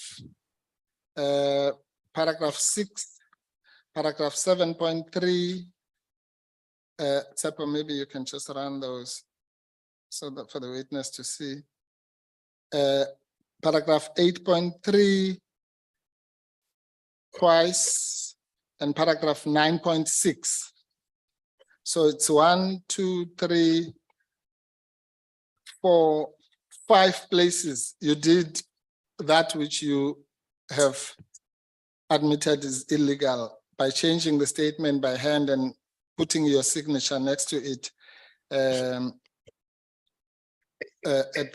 that point. That's the only point I want to make. Then we'll move to the third statement. Are you following? May I just respond to that, Advocate Mpofu? Again, I've canvassed the issue of what you're doing, even by your standards, may be quite low. If you intended to accuse me of illegality or criminality, you had the time last week to say today will not be about the contents, it will not be about merits, it will be about accusing me of criminality or illegality. You didn't do that.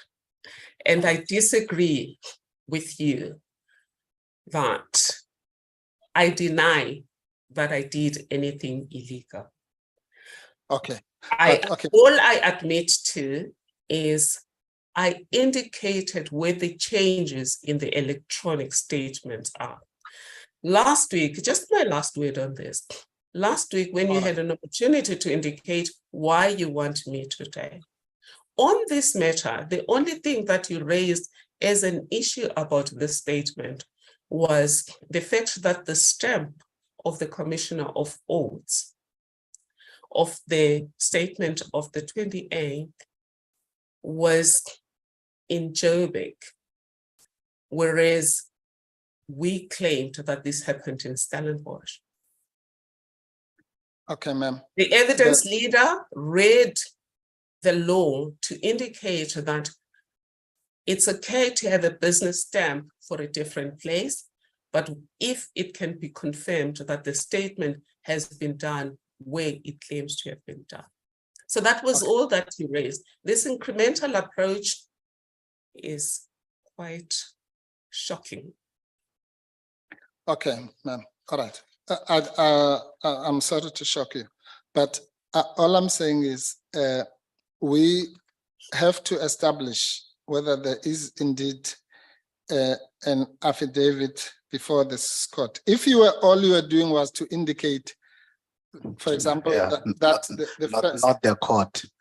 No, the committee. Yes. Well, if you were to indicate, if you merely wanted to indicate that the first should be the 21st, then why did you put your initials next to that? Because I wanted the committee to see where the changes were. For the committee? Yes, the statement was being sent to the evidence leaders, and it was literally around 10 a.m. when the event was starting. And it was important for whoever, I'm sending the electronic statement. You remember you raised the hullabaloo at that stage about the fact that you've been sent a 9-page statement. It turned out that it was 8 pages and one of the pages was repeated. So the statements were sent simultaneously to make sure that you could see from the handwritten version that this is where the changes are in the signed statement. It was sent as one email. It wasn't sent as 2 separate emails. That's fine. Okay, well, I'm going to demonstrate, not now. The reason I'm asking you these questions, ma'am, is that you are here.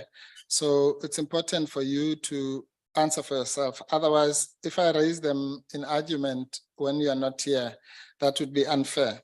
Let's just round off that issue by saying that I will demonstrate that what you've just said is completely untruthful. If you are merely indicating the changes, then you wouldn't have signed against them. And some of them, have, even the Commissioner of Oaths has signed against those changes, which, by the way, is the correct thing to do. But it's only you who has signed them, that is completely illegal. I think let's leave it there. Either you know that or you don't. That's I can't help it. But we'll then move to the next. Can I respond to that? I deny what you're saying, and I think it's really low. Thank you, Advocate Madonsela. Honorable Sukas, we are almost to a break, but let me hear you out. Yes, Chair. I would like for Advocate Mpofu to please tell the committee what is the relevance of this line of questioning.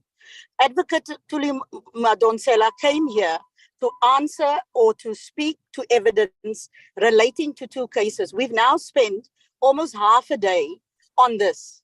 Not half a day, but certainly a significant amount of hours. What is the relevance to that? Secondly, Advocate Madonsela is not here for oversight. She is not.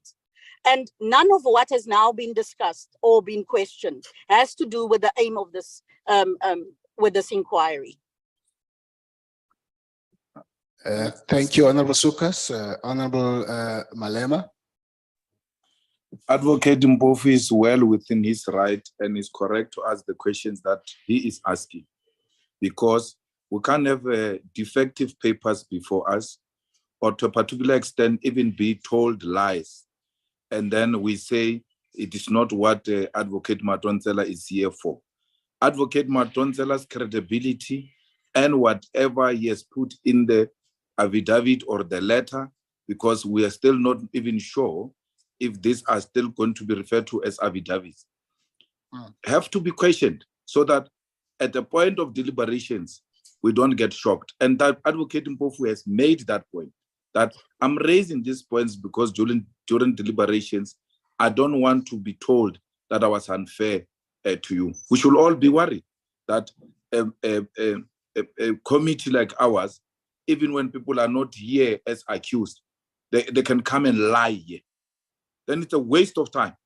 No one must come and lie here. And if there is anything that suggests there is a lie, it must be exposed. If it's a correction, why does it have signatures of two people? Why do you need a signature of Commissioner of Oath to show that, no, I was just making a correction of a typo? Because that is not the document you are going to use. The document you are going to use is the one that I've given you with those typos. This one I'm just correcting for ease of reference. But you use the Commissioner of Oath to even attach a signature. To me, it's clear. You are making amendments to the original document, and as they say, it's illegal. But that point will come, and it can only come if it has been exposed through this line of questioning. Thank you.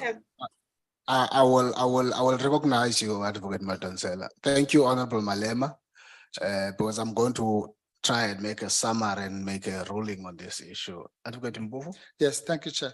Chair, in fairness to the witness, I think the point has been made now repeatedly that she needs to be given an opportunity to respond to this. But the principal point I was making, Chair, is why we offered to assist her, so that these illegalities would not have occurred, because we know that she's not a practicing lawyer. And the only point I want to make before we take the break, Advocate Madonsela, is this. Even on your version that these were just corrections, that is completely false, because on on three occasions, both you and the Commissioner of Oaths have signed on these so-called changes after the commissioning, which would amount to an illegality on both your parts.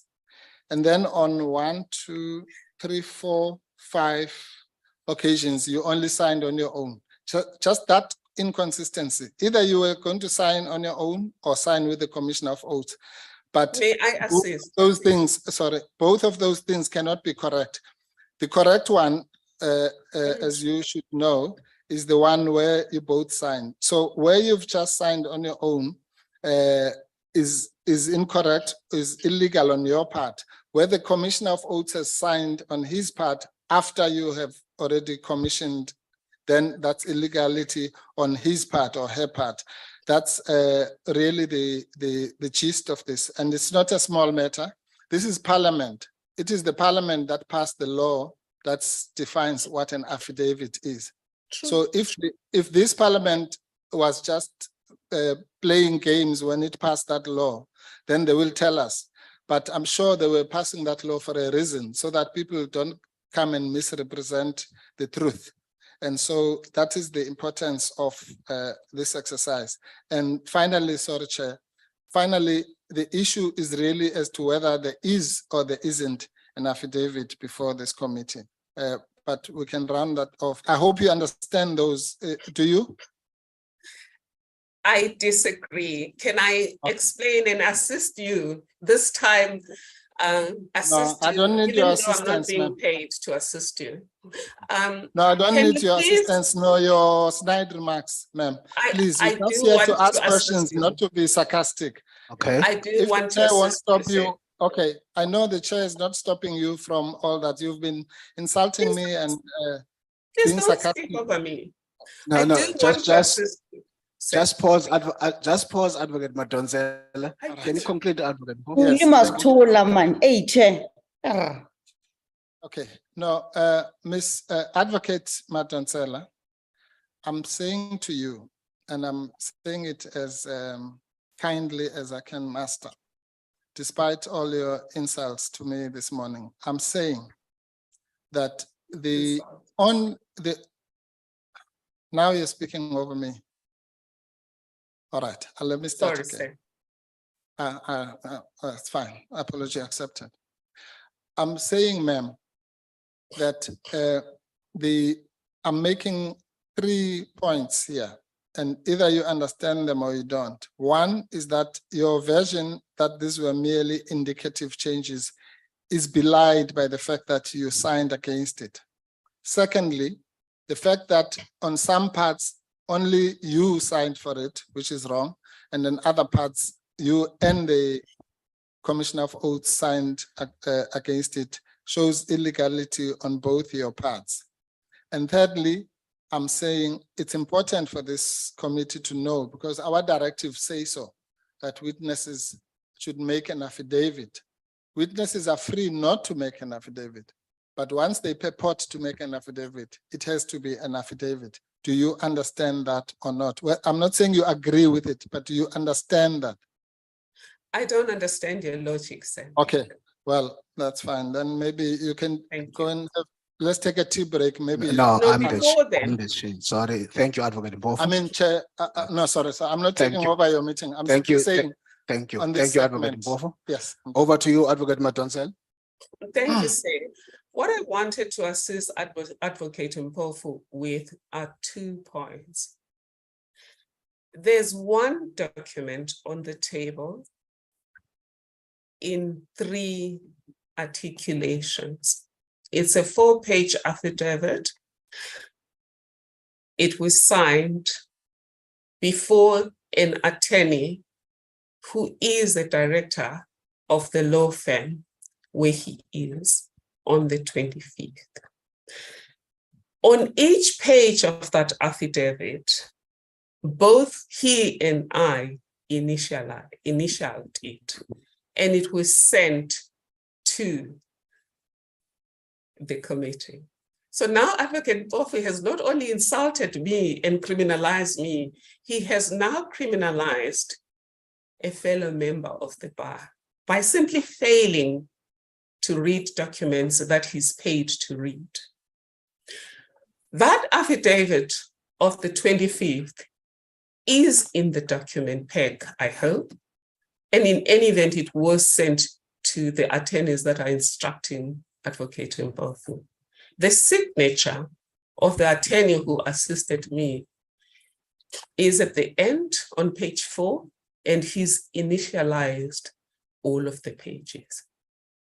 So to fabricate lies here and suggest that those signatures only appeared during the corrections is shocking, to say the least.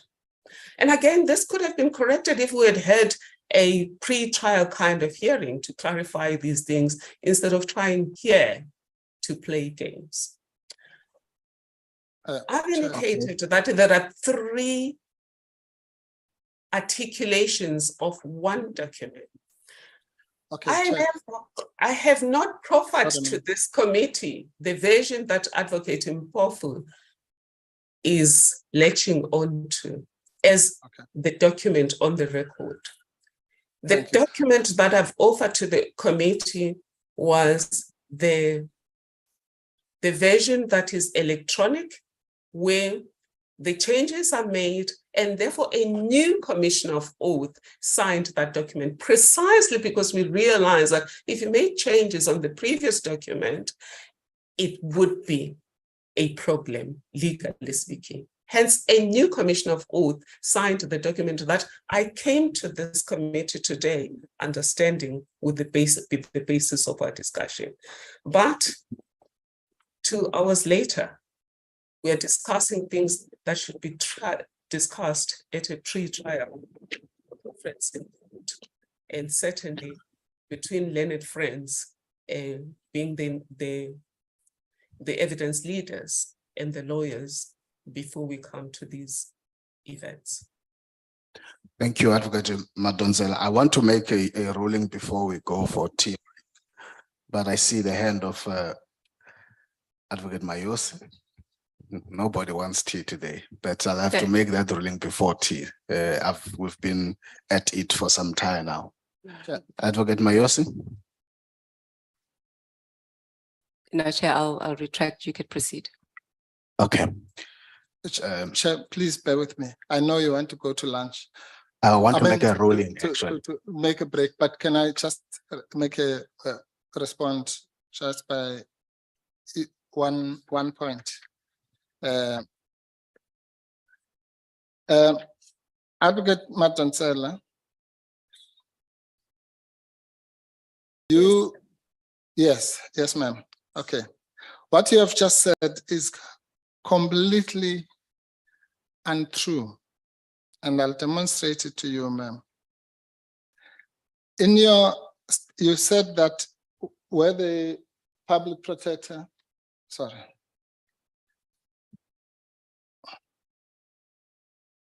Can't be untrue. All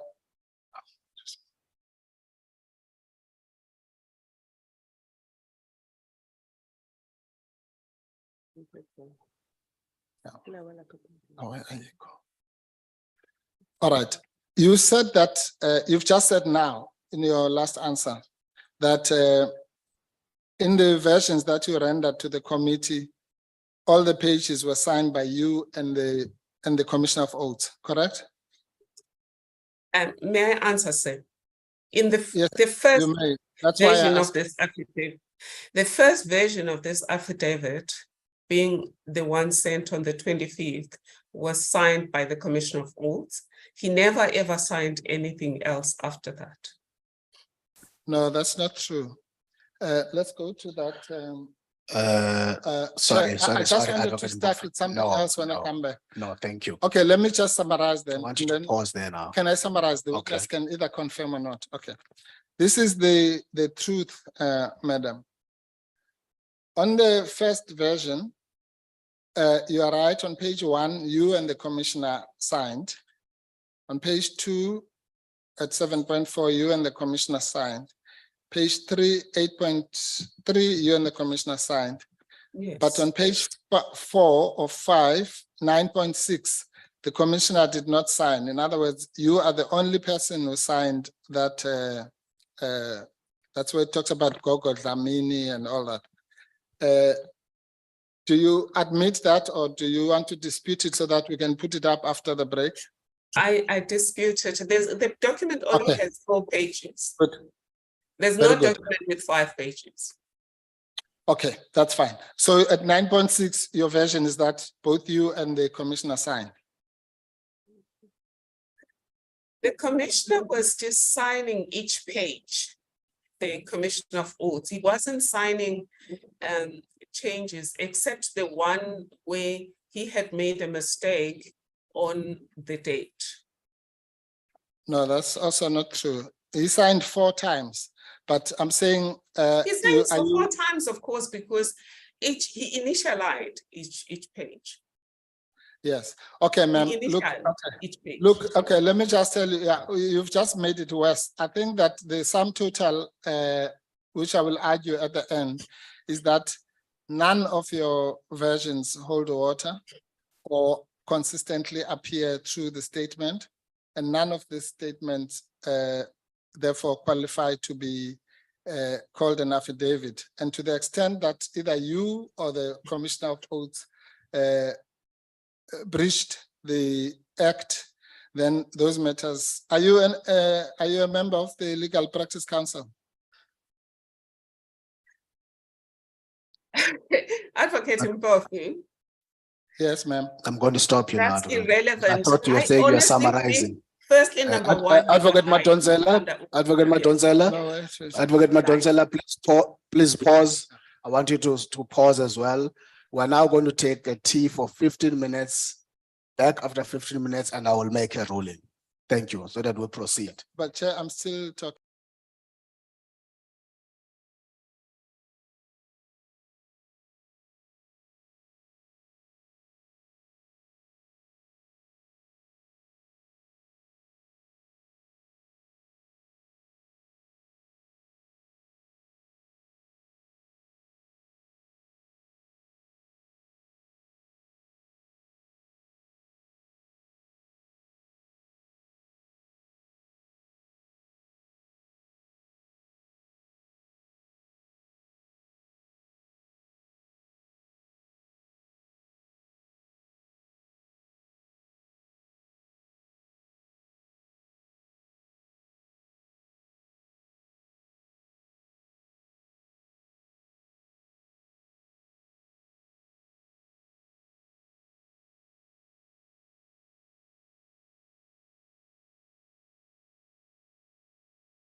colleagues from the tea break.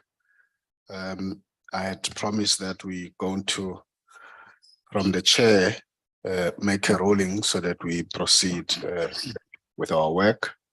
But before that, so that I'm fair, Advocate Mpofu did ask for the last opportunity. But before I go to you, I'm going to recognize Advocate Mayosi.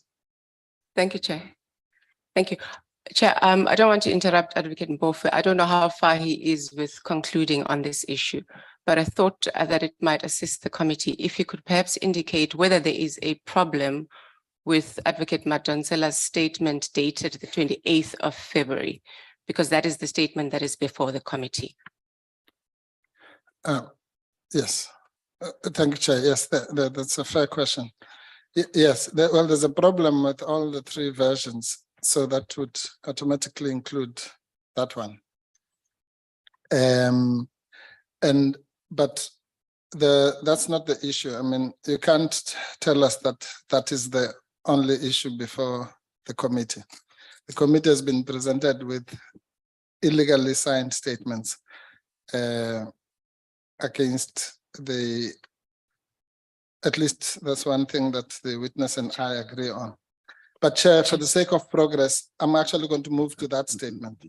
Yeah, I'm going to allow you to move to that statement, but I think there's a yes, last issue. Thank you, Chair. Just as a follow-up, Advocate Mpofu, could you just identify what the issue is then with the statement of the 28th one? And the evidence of the witness when you were asking her questions was that she didn't present the changed version as a statement before this committee. So there's a statement of the 25th, which as I take it from her evidence is replaced by the statement of the 28th of February before this committee. Okay, well, Chair, if Advocate Mayosi wants to take the stand, I can indicate to her, but I thought it's better if I indicate it through the witness who's the author of the statement. But maybe if she had anything to do with this. Okay, maybe let me assist her for the sake of progress, Chair. On the first statement, the last question I asked, I indicated what the problem is. I don't know if you were following Ms. Mayosi, which is that on the last page at 9.6, only the witness signed and not the commissioner. Are we together on that one? Okay, good. So even if you wish away the second statement, where she makes handwritten changes and sometimes she signs alone, sometimes signs with the Commissioner of Oaths, that alone is a problem because there can only be one way of doing it. Though not both of those things can be correct.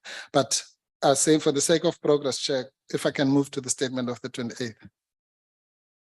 Yeah, yes, Advocate Mpofu, my ruling was going to go to that point. Okay.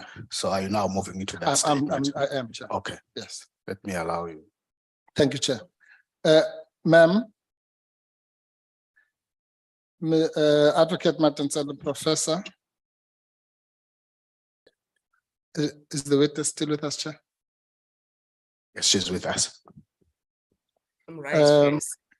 Oh, good. Yes. Now, I want to show you that even the statement that you direct us to, which is the quote unquote affidavit of the 28th of February 2023, because I see your version and that of Advocate Mayosi is that we must forget about any illegality that might have taken place in respect of the first two statements. And because it's the statement of the 28th that is before this committee, right?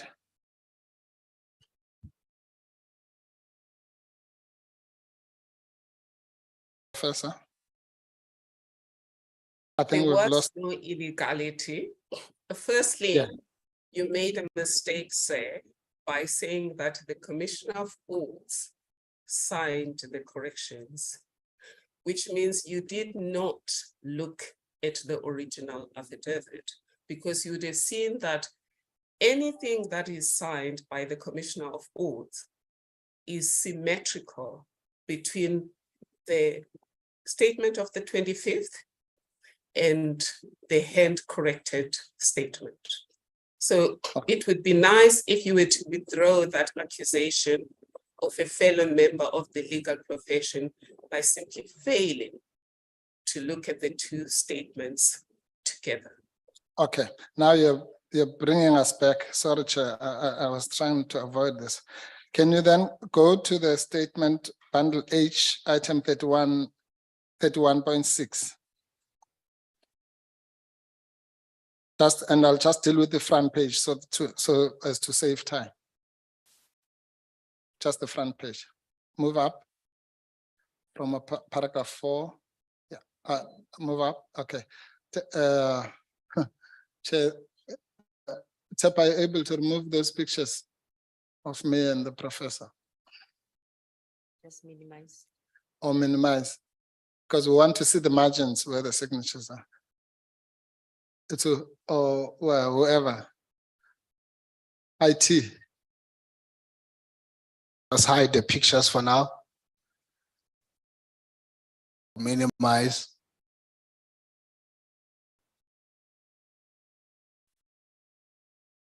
On that negative.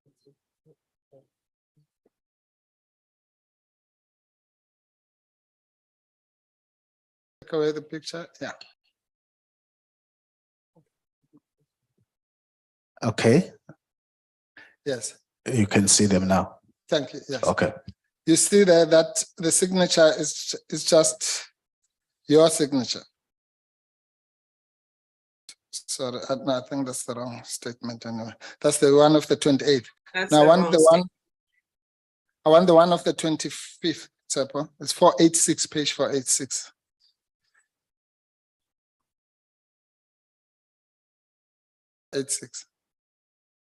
Yeah, go down. I mean up, whatever.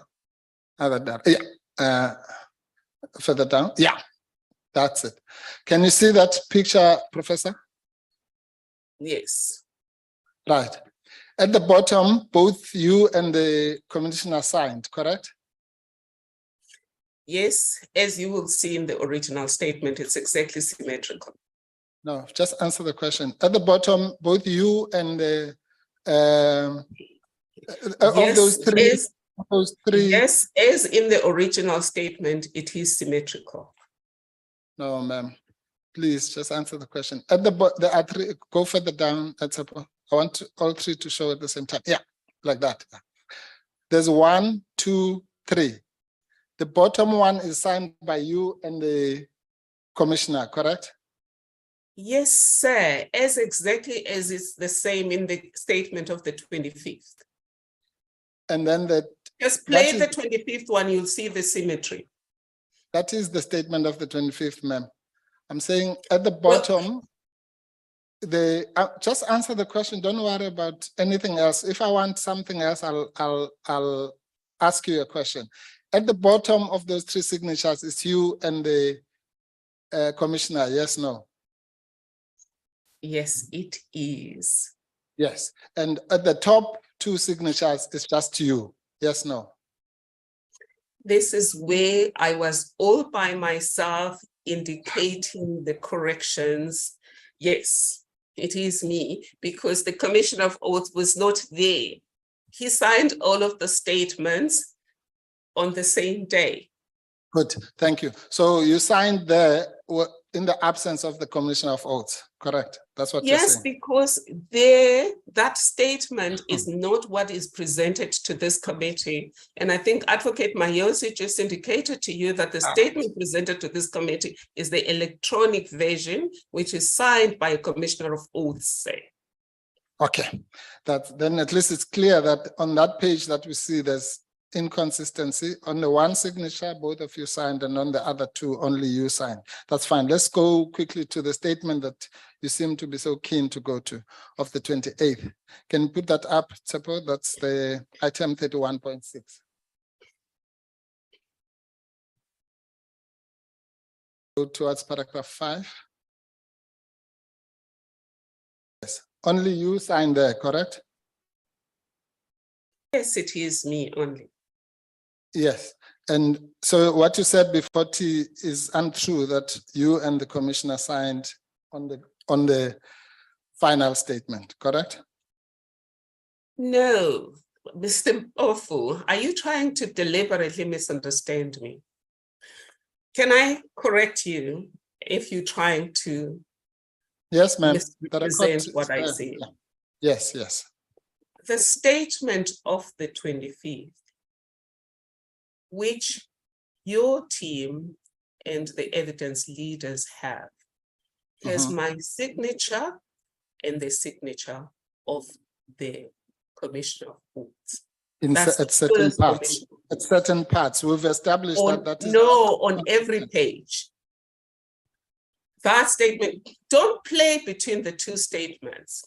Play with the statement of the 25th separately, which remember your team received it and the committee received it through the evidence leaders separately. It was a 4-page document all by itself. It is signed by the two of us on every page. That's a And lie. that's why I was saying you should have read the two documents and not confuse them. Okay, let's go to the statement of the 28th, ma'am. Let's not Let's go to confuse anything. Yes. The one of the 28th is the one that you own. Do you agree that on what everyone can see now on the screen, only you signed? Yes, sir. On the statement of the 28th, all pages were signed by myself. Yes, and there's no signature of the Commissioner of Oaths on that page, either for the change or for for anything. There's just no signature of the Commissioner of Oaths. You accept that? Yes, because it was now a new Commissioner of Oath attesting to the entirety of the statement and saying that as far as he's concerned, I have sworn before him that the statement in its entirety is a 4-page statement is Okay. Have the you heard truth, of the rule? nothing but the truth. I'm sorry. I'm sorry, ma'am. I'm sorry to speak over you. Do you know or are you familiar with the rule that the Commissioner of Oaths must sign every page? No, I am No, not familiar with that rule. If Okay. I were familiar, if you had asked me last week on Friday, he is here in Somerset West. I would have taken it to him to make sure that he signs all pages. No, Just a pause for the hand, Advocate Mayosi. Thank you, Chair. If Advocate Mpofu could indicate which law makes it a requirement for the Commissioner of Oaths to signal, to initial every page, please. all right.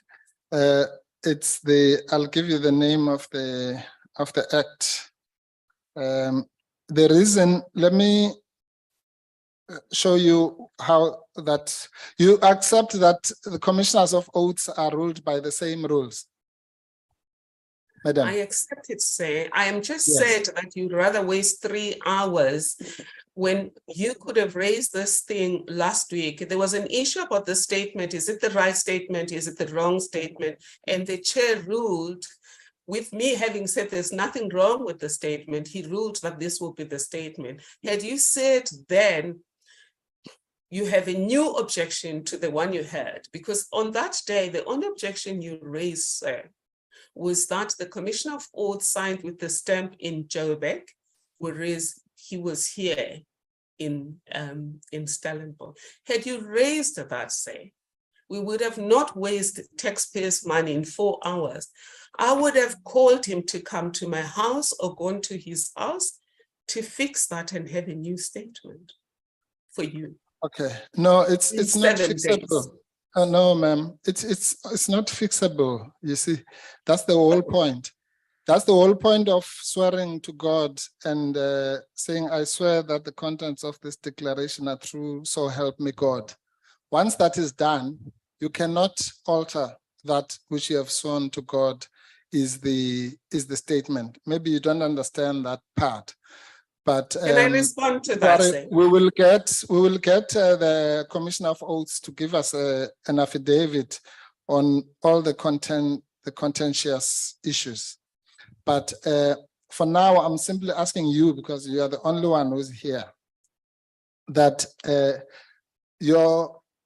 let's go to. Say, Just before you go Chairperson, there, just before Chairperson. Madonsela, just before Honorable Maneli. No, thank you, Chair. I just want to ask again, just for clarity on your side so that I know where we are. Chair,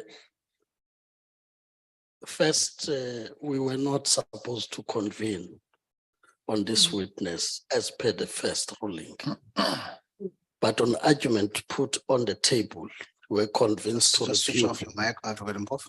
Oh, sorry, Chair.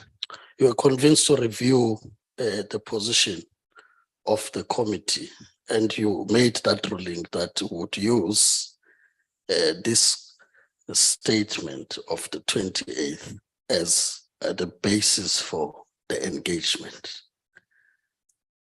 Assuming, Chair, that at that time there was no time to look at it in the meeting. Of course, we've had other days and that maybe something else would have happened. At least I would expect that there would be communication in this regard, that we may not be happy with the statement that is before the committee on the basis of its legality, right? But again, as we were starting now, I think one reasonably would expect that as a preliminary point, deal with whether there's question about the legal standing of this affidavit or statement that is before the committee. And that therefore the engagement you are having at this point is the motivation of the illegality of it. Because I make an assumption that if it's illegal, the advocate himself would not participate in illegality. So that at least we know what we are dealing with, whether we are in that motivation of demonstrating the illegality. Secondly, at least the last statement made now, that even if you try to fix this, it's not fixable. It's linked to the question that's not answered. And I thought, Chair, you would want the answer first to that question on which law. I think Advocate Mayose asked that, so that at least that matter is then cleared and we know that we are listening to a motivation that the committee in its consideration should look at this affidavit differently, because it has already made a ruling to accept it and use it as the basis of convening Monday and Tuesday. Otherwise, from a point of the committee, there was no reason to go to convene, Chair. So I'm just saying, at least assist for a member like me who may not be in the legal space, but who really wants to participate in an inquiry of the committee, understanding that it's also not a court, and if there are other matters of criminality that needs to be pursued, there are channels to also deal with that aspect. So that's my point, Chair. As I say, I may be raising it because I'm swimming in confusion where we are. Thank you. Thank you, Honorable Mandeli. I kept postponing the ruling, but Advocate Mpofu, because I need to rule so that we're able to get into the contents of the statement. And you were promising that you're going to the statement, hence I pulled back. I think you said you'll answer the question of Advocate Mayose. I did not want to rush you into that. I think the member is asking that you do provide that response. No, Chair, I'm not going to be on the floor. Oh, sorry. Switch off your mic. Thank you. So I'm saying I'm interested to hear that, because I can't hold back any longer in terms of making a ruling and directing these proceedings to a particular point instead of us being all over the place at one point. So I'm just going to give you that last opportunity to assist us on those issues. Okay, Chair. I said, well, we're not here a legal argument at this stage. I'll give you and Mr. Mayose, Ms. Mayose and Mr. Maneli the name. It's a long act. I'll give it to you now about commissioners of oath passed by this parliament. I'll give you the section, but I wanted to short circuit this exactly for the reasons that Mr. Maneli is raising, just to make it easy for someone who doesn't have to read the Act. Chair, if you allow me, just 2 questions. I'll give you now, my team will get you that long title.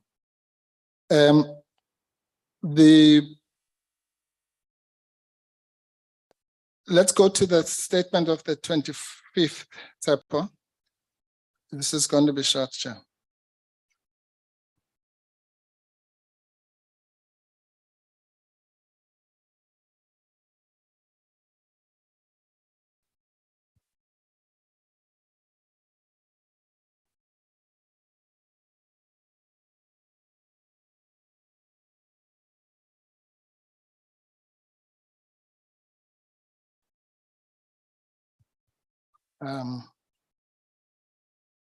Yes, just go to the second page. We've already dealt with the first page. Go to 487. At the bottom. You see that for that page, you and the commissioner, both of you signed, correct? I have said the statement of the 25th is signed by me and the commissioner on all pages. Yes. Do you have difficulty flighting the original without the changes on it? Okay, Because that's we good. really are wasting time. No, If please, we flight ma'am. the original without the please, changes, we would not have to keep. You are Answer the question. yeah, but don't interrupt her. But she's not answering Because you the can question. put your point that the question is not answered. It doesn't give you the power to interrupt her as she's speaking. We've come to this I'm point appealing to you, much Chair. earlier on. I'm appealing to you. Thank you. But Please, Chair, why please. are you not sitting on the same Thank chair as the witness? I'm- Why are you I'm- sitting on this? Why are you not sitting on the same chair as the witness? Honorable Because what you Malema, are doing you've is not to been protect recognized the to speak. witness. Honorable Malema, you have not been recognized to speak. Chairperson, Just you're abusing me let now. me conclude this. Okay. I've addressed this matter early on, that you are not, there must be no interruptions. And early on, it was not done by you. It can't be right now that it is done by you before she concludes what she's saying. You must interrupt her, and then you complain to the chair that she's not answering the question. If you want to put that to the chair, then you will put that, but it doesn't give you the right to interrupt her while she's responding. Okay, Chair. Please conclude, Advocate Madonsela. Yes, Chair, I'm sorry to correct you, sir. Earlier on, Advocate Mpofu did also speak over me, and I did call him on that. And if you play the record, you will find that more than once, he also spoke over me. But to the extent that I spoke over him, I do apologize, or spoke out of turn. I do apologize. Thank you, Advocate Madonsela. Advocate Mpofu. Thank you, Chair. You know, Chair, I'm trying to do this patiently. I'm saying, Chair, I've asked the question. The reason why we have you here as the chairperson is to assist all of us. I've asked the question, the witness, we've now taken 6 minutes on the question whether or not at the bottom of the page that she can see on the screen, there are 2 signatures. Yes or no? I mean, surely that must be the easiest thing to answer. To now get this whole lecture is uncalled for, Chair. We're on time schedule. You're going to tell me at a particular point to stop. And so in the time that's available, I must get as many questions and answers to those questions as possible. I'm asking a simple question. Yeah, I'm asking, okay, let me do it like this, ma'am, without showing you anything, because maybe that's where the problem is. In the statement of the 25th, did the Commissioner of Oaths sign every page? Absolutely. Yes. And then in the commission statement of the 28th, did the Commissioner of Oaths not sign every page? True. Good. Thank you. Oh, so then, just a correction. Sorry, sir. He did sign the last page. Now you're allowing her to. to speak over me? She had not concluded. Conclude. Yeah, and the answer is yes. He didn't sign the first 3 pages. He signed the last page. Great, great. Yeah. Now, thank you. No, so I'm saying, irrespective of the name of the act, which I will supply, I'm trying to simplify it as Mr. Maneli said we should, even for a non-lawyer. One commissioner of oaths signed all the pages. The other one did not sign all the pages. Which one is correct of the 2 commissioners of oaths? Sure. I didn't know there's a competition between the 2 of them. No, I'm ma'am, not please a answer the commissioner of question. oaths. Yes, No. I'm not a commissioner of oaths.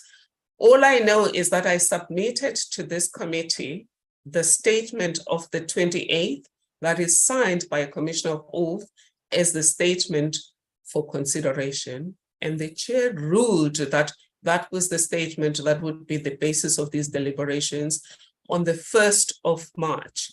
We are meeting on the 6th of March. Nobody came back to me and said, no, that statement will not be acceptable. And then you say, no, once you have said, oh, help me God, it's all gone.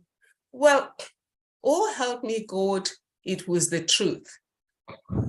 Don't try to imply just because the other pages were not signed on the statement of the 28th, there is a lie. I don't like the fact that you make statements at the end of things and then you jump to the next question. When you make a statement to me, let me respond to it. Thank you. Okay, I'm moving away from this, but I just want to. Or you move Okay. away. Advocate Mayos. Thank you, Chair. Chair, because of Advocate Mpofu's line of questioning, I have to insist that he furnish us with the law that makes this a requirement. As far as I could see, the Justices of the Peace and Commissioners of Oaths Act contains no such requirement that a commissioner has to initial every page. Neither do the regulations governing the administration of oaths of affirmation. But if there's a different law that Advocate Mpofu is aware of, it will assist us in this line of questioning as far as this affidavit is concerned. All right. Ma'am, when you were in your 7-year stint as the public protector. So before you ask, Yes. so we now know the name of the act. It's Yes, just been I know it too, explained to Chair. us. It was given to me. Because we're waiting for it. Yeah, so are you feeling better now? Wait, I'm on the platform. All right. Don't create a dialogue, Okay. please. You've just asked me now to be the chair. Yes. Now I'm in that chair that you All right, want. Chair. All right. All right. So I'm indicating that we now have that clarity Correct. about that act. And there's a point that says quite clearly, and it's going back to you in terms of within that act, what section of that act is really requiring that. Right. Okay. It's the regulations, Chairperson. I don't have the act in front of me right now. If you want me to I can take a break of your time and go and find it. I'm trying to save that, and you are pushing me to give you a name of an act. What difference does that make? Now, this is what we're going to do now. You asked that you're going to proceed. Yes. To the next point. I just want to indicate this now. Yeah. Your next point has got to be getting into the statement that brought us here for the following reasons. Yeah. When we met here on the 1st of March, and this has been quoted several times, we concluded in giving the directive that that statement which was corrected and cleaned up would be the statement that this committee was going to utilize for its own purposes, in terms of it being a written evidence. Okay. Is it an affidavit? Wait, I'm speaking. I didn't even give you to sorry, speak. Chair. Please switch off your mic. And thereafter, as a chair of this committee, I wrote to the public protector to give a further opportunity, which is the proposal that you brought, to say, even though we've taken a decision to utilize that statement as part of our deliberations, we are offering you another opportunity to come today and tomorrow to interact with the witness, to which you agreed. There's never been any objection about whether that statement is now objected to because it's not legal and so on. So I regard the exercise that I've been very patient to allow it happen.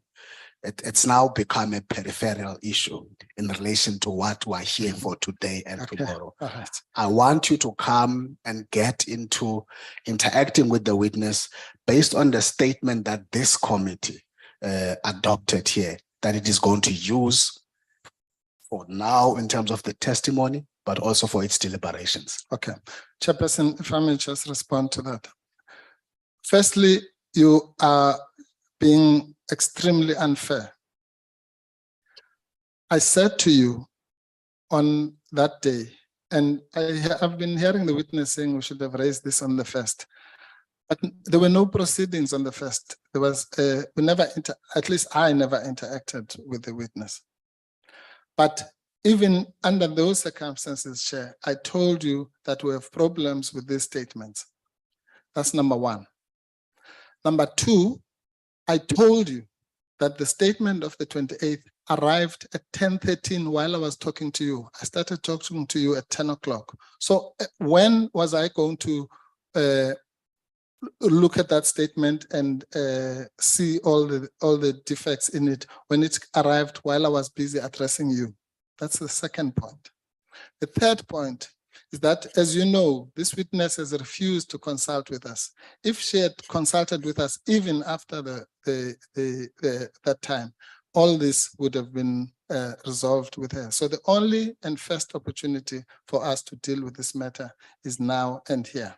So for you to want to suppress, and lastly, Chair, and very importantly, sorry, Chair, the most important thing, I've said this, I'm saying it, I think, for the fourth time now, is to establish, there's no point in saying you made a ruling on the first. In fairness to you, when you made that ruling, surely you are making it on the assumption that this is an affidavit, like all affidavits that we have seen here. And you are entitled to believe that. When it is now being pointed out to you that this is not an affidavit, you can't refer me to a statement you made when you yourself had not seen the statement because it came at 10:13. Now, so you're just bullying me for no reason. No, let me assist you. Yeah. I'll give you back. Let me assist you. There's no bullying here. There is. And in fact, even on the day, we indicated that there was nothing substantial that was changed in the statement. I'm on record as having said that. And in fact, beyond that, the letter I wrote to you, which you responded yesterday, has no objection in that letter in relation to this issue. And No, that's not true, Chair. Can we get the letter of yesterday? No. I'm not going there. No, that's You definitely false. you will argue your point. You will argue your point if you want to argue your point. Okay. I'm not interested that we're going to be all over the place instead of getting to the crux of what brought us here, Advocate Mpofu. No, Chairperson. We've been spending a number of times without getting into why we are here. Okay. We're here to lead the witness on an affidavit. Are we not? Go ahead. Yes. If we are, then it's important to establish whether there is an affidavit or not. Because, Chair, let me explain to you. Your committee had agreed that there is that statement. But it's a question of law. It's not a question of the committee. You are not able to prove which law that says it's not a statement of affidavit. No, you're not able to do that. No, wait, no, that's about something else. You're just now. Okay, just finish it. Then I'm going to invite members to Chair, start with if you want this the issue quickly. Honorable members, we have to just quickly deal with this issue. I'm going to give you the last opportunity. Okay. Yeah. Okay. Chair, since you seem to be obsessed with the name of the act, it's the Justices of the Peace and Commissioners of Oaths Act number 16 of 1963. I hope you are happy now. It was raised. Okay. And under that act, there are regulations, and I will give you the reference. But the witness has confirmed, and in fact, you stopped me at a point where this thing would have been done a long time ago, Chair. I was just about to ask the witness whether in her 7 years at the public protector, where she signed millions and millions of affidavits, does she know that in those affidavits, in fact, and we've got some of them here, the commissioner always signed every page or not? That's all I was going to ask, and then move on. If she knows, That's fine. That's Yeah. going to be your last question, and then you get into Yes, the meat of Chair. the stage. yes, Chair. yes, Chair. Thank you. I'll give you that opportunity. It will be. Thank you, Chair. But Chair, okay, you know, I really feel that you just I don't understand why you're not interested to know whether there's it's not me who drafted the directives that said statements that come here must be affidavits. There's a reason for that, Chair. There are proceedings, for example, in the Judicial Service Commission, Chair. The law there used to say that if you want to complain about a judge, you can make a statement. It was changed a few years ago to say, no, that complaint must come as an affidavit. There's a reason, Chair, that there's a difference between an affidavit and a statement. So I'm saying to you, That shouldn't be a problem. That's yeah, fine. that's really all I was establishing. If the committee is not interested whether what is before it is indeed an affidavit, well, that's the committee's prerogative. Thank you, Advocate Mpofu. I'll come back to you to ask the last question. Let me and ask then that you question. get into the Yes. actual content of Yeah. why we're here. But Advocate Mayosi? Chair, I want to leave this point. Advocate Mpofu is correct. So Justices of the Peace and Commissioners of Oaths Act 16 of 1963, but I would still really request him to show us which section in that act says that the law says what it does. The regulations governing the administration of oaths and affirmation, which were updated on 23 April 1982. I would again request him to show us where in the regulation All right. there is this requirement that he relies upon. Yes. I will, Okay, thank you for raising that. Chair, I will come to that, and I'll give you after the break, I'll give you the particular section. I'm happy now simply to ask that question that you allowed me to ask, so that we move on, and then when we come back, I don't want to waste your time. Otherwise, if you feel like giving me a break, you may do so. But I think this can be resolved by just asking that one question. Okay, At least go at this ahead. point, yeah. Advocate Madonsela.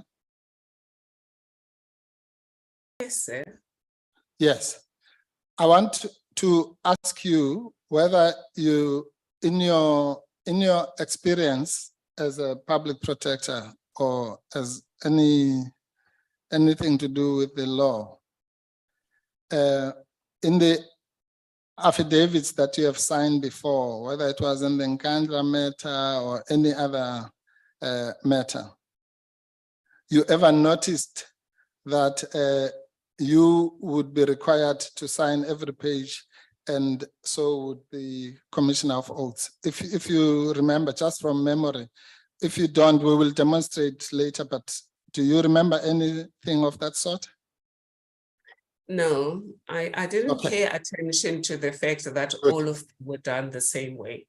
All right. Okay. No, that's fine. Then let's leave it at that. We will leave it for legal argument, at which point we will give the commission all the law regarding all the can you give us the Commissioner of Oaths, the one from North Riding, is he available to give an affidavit? The one who did not sign every page? He is definitely available. He lives Good. here in Somerset West. That's fine. That's good. No, then we will avail ourselves of that opportunity. Thank you, Chair. Now I'm going to ask you the questions. I want to make it clear at this point that what you have presented to this committee is just we have demonstrated that it's a litany of falsity, but certainly what you have presented as an affidavit is not an affidavit, and we'll leave that for legal argument. I'm sure you don't agree with that conclusion, but we'll leave it for argument, correct? I mean, when I say correct, I don't mean you agree. I mean, can we move on? I do have a question, sir, because we haven't discussed the contents, and your conclusion to now say it's a lot of falsity. I do not understand that. My understanding is that on this committee's agenda today is the statement of the 28th. And my understanding is that last week, your concern was only that it had stemmed from North Riding. And today your concern has changed to the fact that it's not signed on every page. Where does the falsity come from now? No, I'm saying, ma'am, that it is not an affidavit. Let's forget how we got there.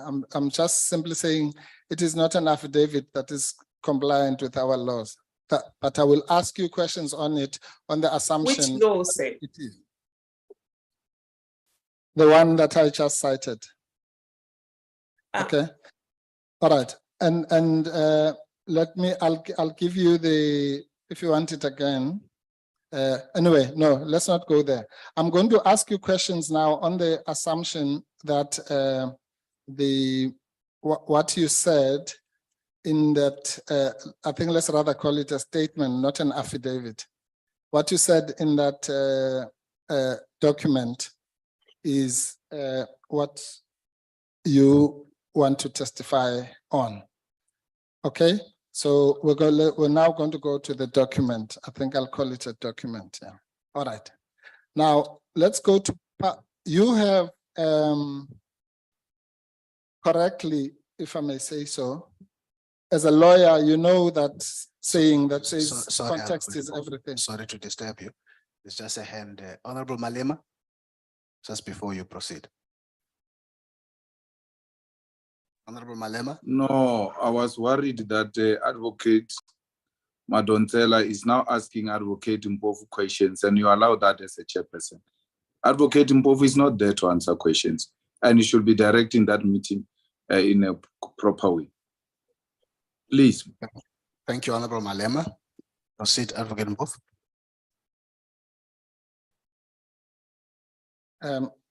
Thank you, Chair. No, I wanted just to assure the committee member that I'm exercising extreme patience for reasons that will become clear. So I'm not going to respond to the insults and the slurs and the snide remarks. I think it's better. The public is there to judge on its own. Yeah. All right, Madam, I'm saying then that let's go to your statement. Let's start at 9.1. Oh, sorry, I was asking you the question. You agree that in law, context is everything, correct?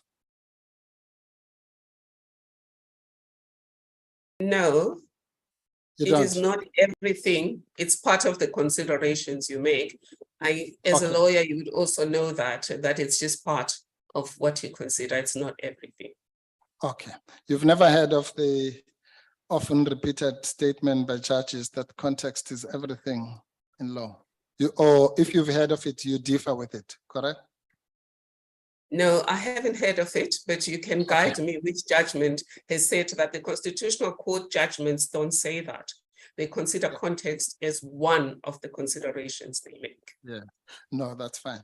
Well, the Constitutional Court does say so, and every legally trained person who has come here, there have been maybe more than 10. I've always, if they're legally trained, I first ask them that question, and it's only you who has never heard of it, but that's fine. Let me move on again, because I'm going to be asked which paragraph of which judgment that is in. And unfortunately, even I don't have all the judgments without referring to them.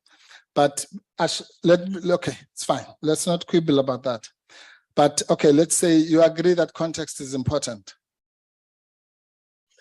He who asserts must prove. Twice you have made assertions, and when asked to prove, you said you'll prove it later. I take issue with that. You said the affidavit should have been signed on every page. You signed the same law that the evidence leaders cited. And then when you were asked which regulation, you said you'll find out later. Advocate And then I asked Madonsela, you- Advocate Madonsela, and the- Advocate yes. Madonsela, I appreciate your interaction on that issue. I'd want you to answer the question that is asking if you agree that context is important. Yes, sir, I had already said that. I had said that we are required actually by the Constitution and the law to consider context among other considerations. Okay, thank you. I'm happy with that. So important is context that in your statement, you have 3 sections and 2 of them deal with context. Only 1 deals with the content of CX and Friede. Am I right?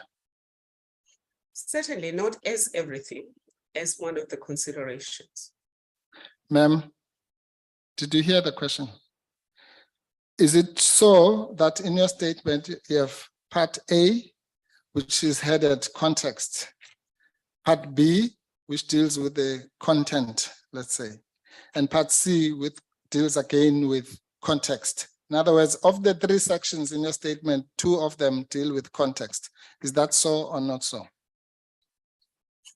Yes, sir. Thank you. All right. So on the basis that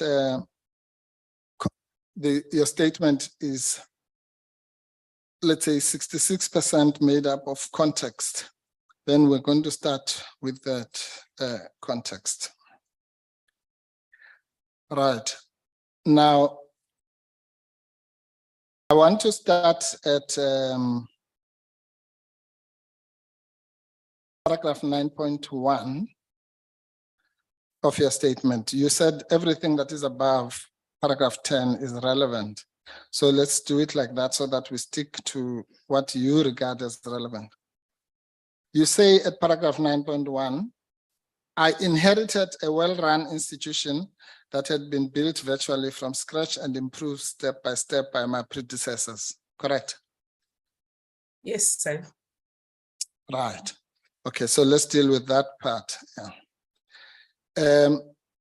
When the well-run institution that you refer to, you would agree that as a corporate leader, at least I was once one, that refers to broadly to the people issues, the operational issues, and the governance issues. Those would be some of the signposts of a well-run institution, correct? Yes. Good. And of course, there's the output, which is the productivity. If you are producing sausages, how many sausages? If you are producing bread, how many loaves of bread, and so on. So those are the pillars of a well-run institution, correct? Absolutely. Quantity Good. and quality. Yes, absolutely. Good.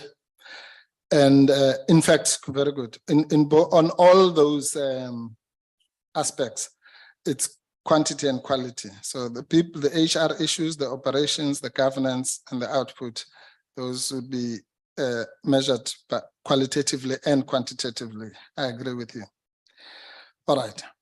So would you then say, if you say you inherited a well-run institution that can be built from scratch, you also left behind a well-run institution based on those parameters that you and I have agreed on?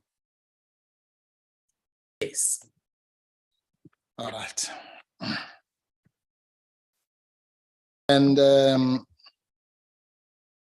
now, when it comes to the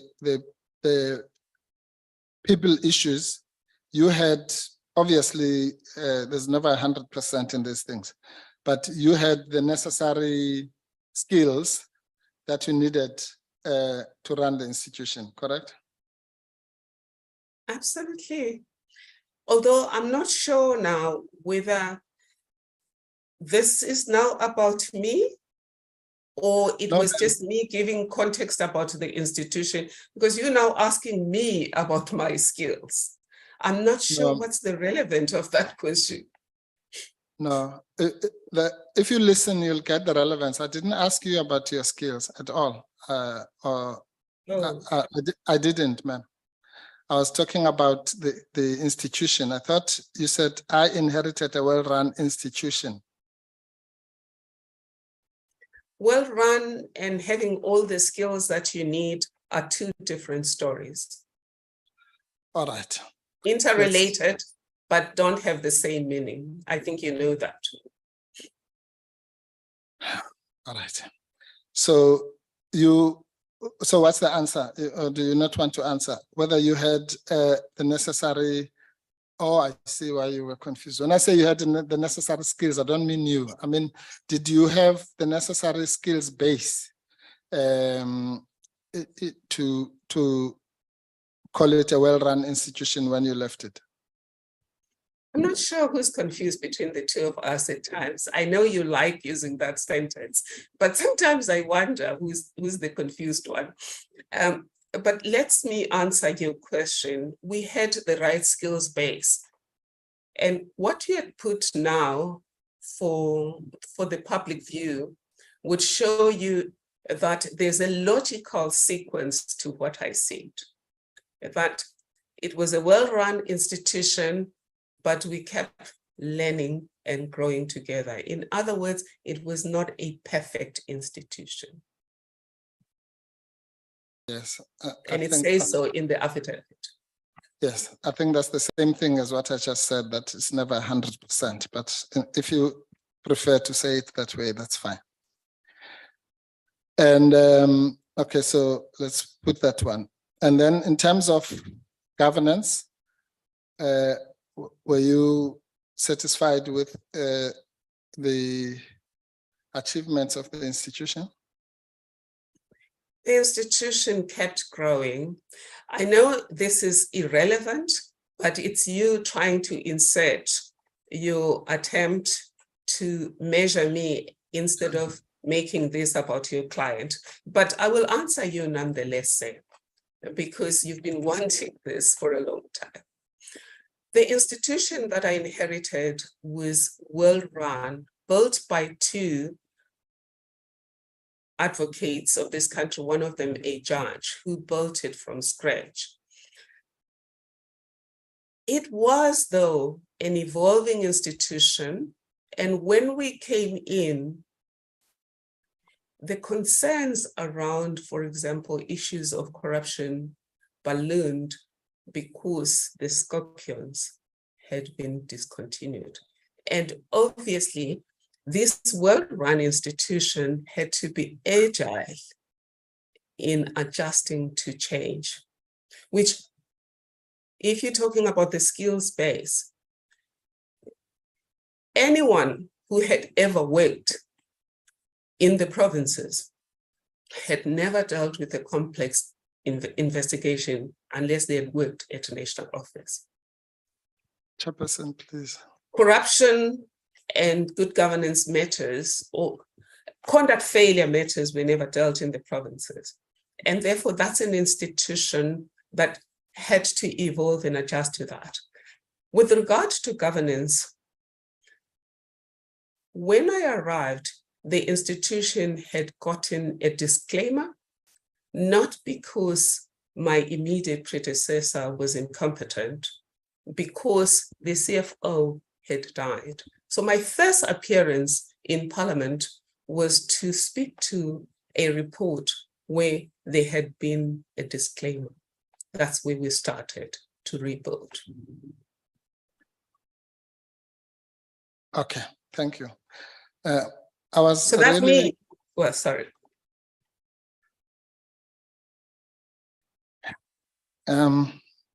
Okay, now I was just asking a simple question, really, which doesn't require all these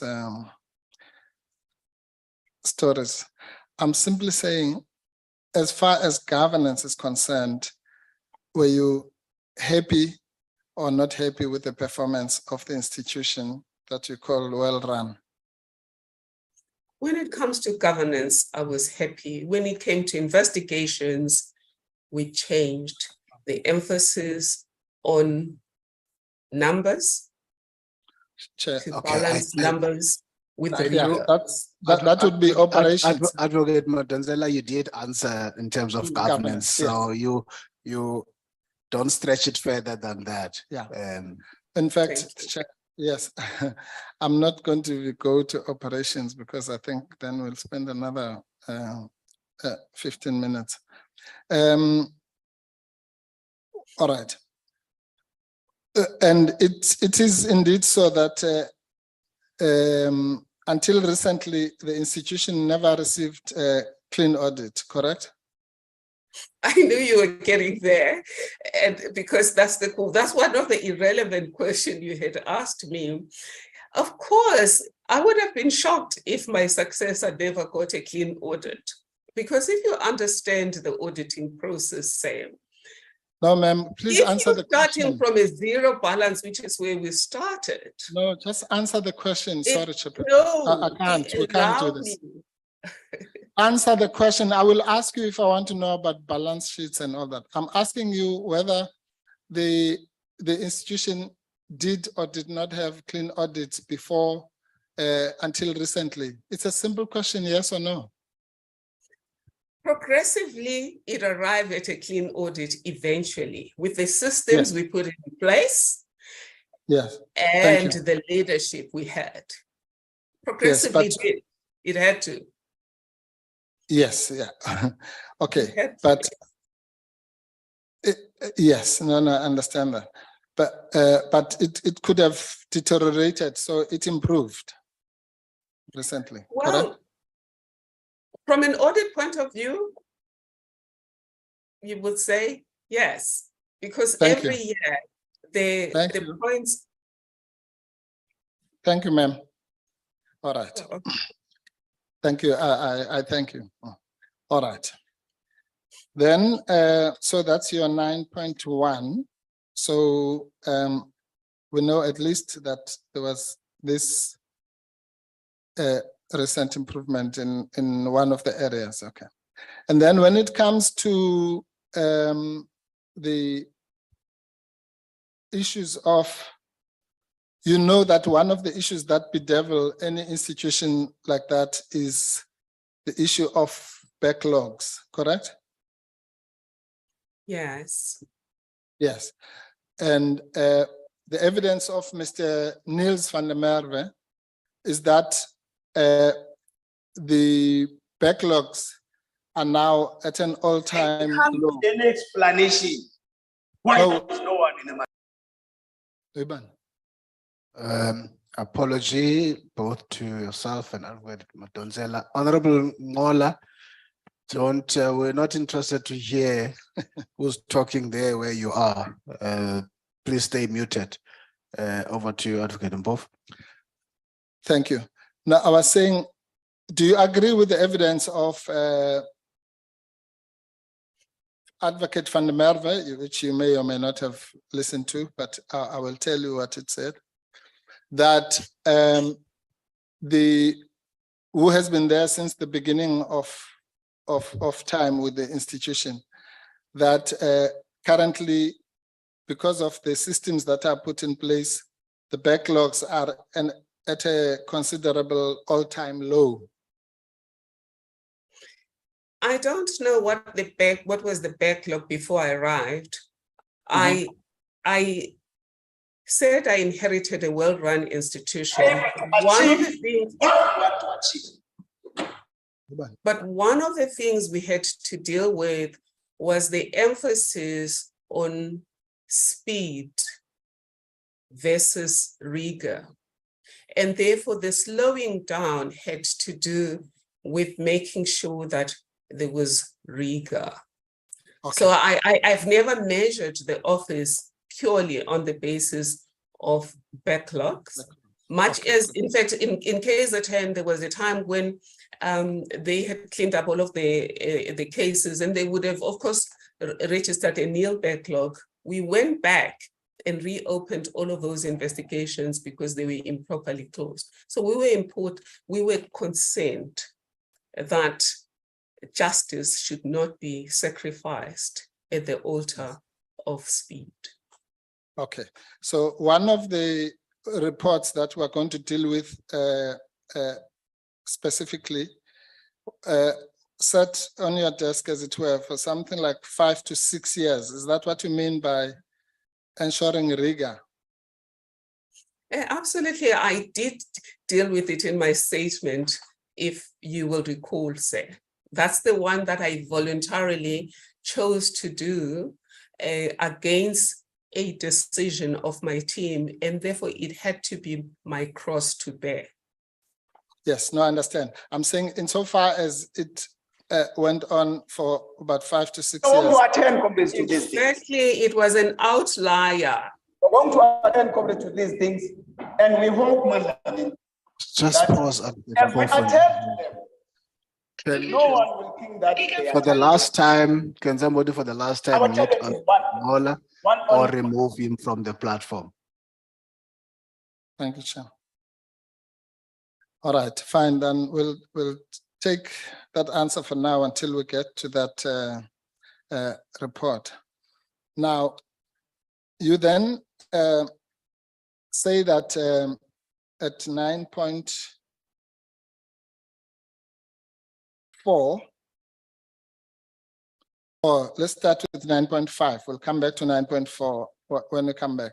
9.4, you say, I resisted being spied on by the state security agency through sudden repeated requests to vet me as I was finalizing the Waterkloof landing incidents by the Gupta family. When you're saying you consider vetting by the state security agency as being spied on, is that how you characterize that? No, sir. Okay, And what did can you mean by? And supplement my answer. Yes. I had been public protector for 4 years or even 5. And as I was finalizing the Waterkloof landing matter, the last persons I interviewed, the last person I interviewed was from the state security agency. And then 2 things actually happened. A few days later, there was the first of those crazy spy stories. And then suddenly, in the middle of nowhere, the state security agency wanted to vet me. And this was the time when we knew that that agency was full of shenanigans, and we now know that it was captured. But I knew for a fact that this had nothing to do with trying to vet me. It had something to do with wanting to follow me with the permission of a judge. That's the context in which I'm talking about being spied on. Being spied on, okay, good. So, but you yourself were never vetted, correct? I wasn't vetted. Public protectors had never been vetted before me. Yes, and you never had security clearance yourself, correct? No, never did. Not for this post. I was vetted for other things as a consultant with government, including for work with the state security agency itself. No, previously. Yeah, that's before. I'm saying as a public protector, you refused to be vetted, or rather, sorry, let me withdraw that. As a public protector, you were in fact never vetted or got security clearance, correct? Yes. Yes. Can And you just get your last one so you can yes. take a pause? Yes, thank you, Chair. Just to wrap up that point, it is correct, isn't it, according to the evidence of one of the witnesses, that you are the person who authored the security clearance policy at the public protector before the arrival of Advocate Mkhwebane, correct? That you'd have to check with the Auditor General. I didn't initiate the idea of staff being vetted. As one of the audit findings, we were talking about governance issues. It's the Auditor General that tells you what needs to be done. And one of the things the Auditor General said we needed to do was staff at a particular level needed to be vetted. And it didn't include the deputy pub protector, by the way. No, I'm not talking about the deputy pub protector. I'm talking about you. I'll show you when we come back, because the chair wants to take a break now. I'll show you when we come back that you signed the policy that said people at a senior level should be vetted. But you are telling us that you yourself were not vetted. You were just, what to call it? Although you had access to those documents that are referred to in your policy, you were not, in fact, security cleared. Yes, and I had done that for 5 years without it being an issue. And there was no policy that said the pub protector must be vetted. And my predecessors, who were two, had never been vetted or security cleared. Okay, Thank you, Chair. let's pause there. We'll take a 45 minutes lunch and be back at 2:05. Thank you. We adjourn for Recording lunch. stopped.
2:05.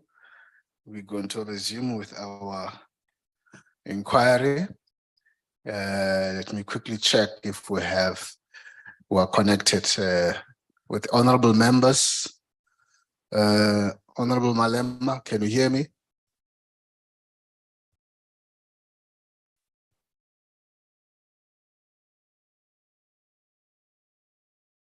Honorable Zungula, can you hear me?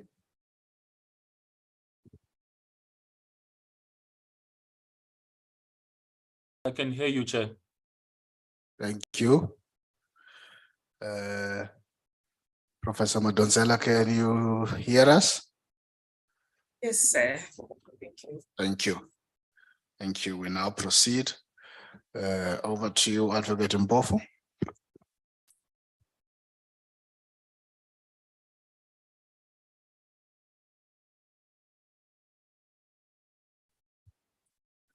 Thank you, Chairperson.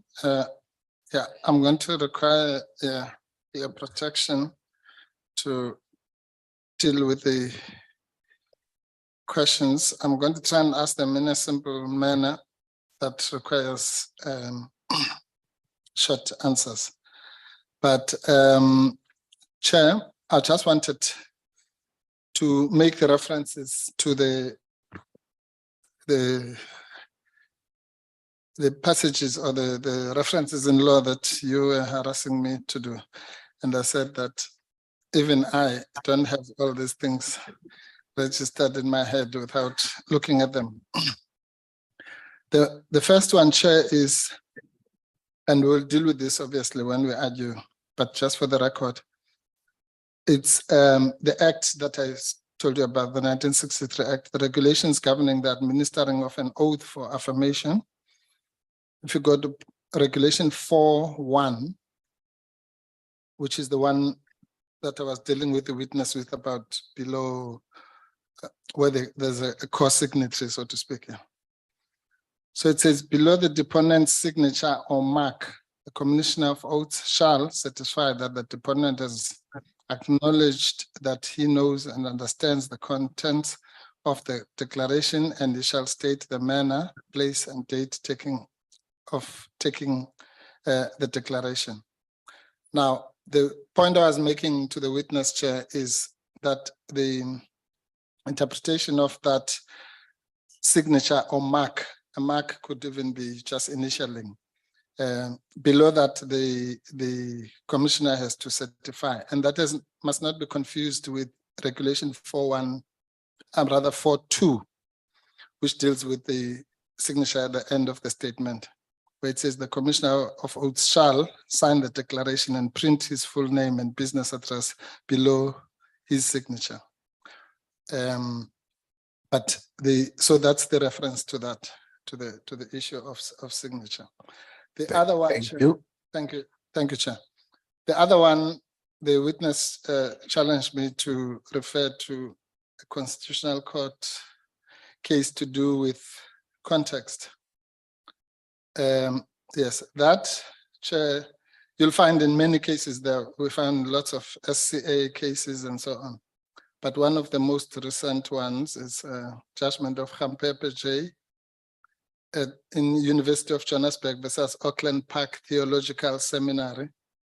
I'll give the full, it's what we lawyers call neutral citation, Chair, is 2021 ZACC 13. But maybe when we argue, I'll give you the full quotation. You'll remember that, Chair, I'm sure you'll remember that virtually all the legally trained witnesses have asked that question, and they've confirmed it because it's so trite that to borrow from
You are correct. You are incorrect.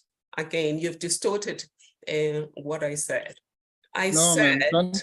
as I Chairperson, was, can I just Chairperson, correct you? no, sir? no, but you can't insult me at will like that. Chairperson, can you ask the witness to stop saying that I've distorted anything? She's been But insulting me you've all. done that, sir. Can I correct you? Okay, go ahead. Thank you, sir. It's on the record. Everything that we're saying is on the record and there are people listening. I did not say that they asked to vet me for the Gupta lending. I said, as I was concluding that, the last witness that I interviewed was from the State Security Agency, and they knew where this whole investigation was going because we had done a forensic and we caught them lying. And shortly after that, two things happened. One was the spy story. The second thing was a letter requesting to vet me. The issue of me being not vetted and not having an objection to me accessing information was not in this case. It was with the Nkandla case. We discussed it and we agreed with the ministers concerned, a whole cluster of ministers that had been appointed by President Zuma to deal with me in this matter. We agreed that the public protector goes through public scrutiny that is similar to vetting, and therefore it was improper to refuse to give me the documents from Nkandla. So that was a totally different thing, and it was agreed to. And then out of the blue, Okay, the State Security Agency all now right. wanted to vet me. Thank you. Not You in can pause relation there. to any case, just out of the blue. And they said it would be Okay. good for me to do that in writing. Your point is well covered, Advocate Mpofu. Advocate Madonsela. Okay. Over to you, Advocate Mpofu. Thank you. All right, now I'm going to start protecting myself because the chair is refusing to do so. Let me just tell you for now that your accusation that I was distorting information is unfounded. I have no reason to distort anything, madam. I'm just asking you questions. It is you who said in your statement that you resisted being spied on by the State Security Agency through sudden repeated requests to vet me as I was finalizing the Waterkloof landing incidents by the Gupta family. I'm simply asking, based on that statement of yours, which I'm now quoted verbatim so that you don't accuse me of distorting information, which would be highly unprofessional. But the issue I'm saying is that, don't you think, and you may agree or not agree, that for an investigation such as that one, it might be a limitation not to have access to certain documents when by its nature that investigation involves classified information? It was being finalized, sir.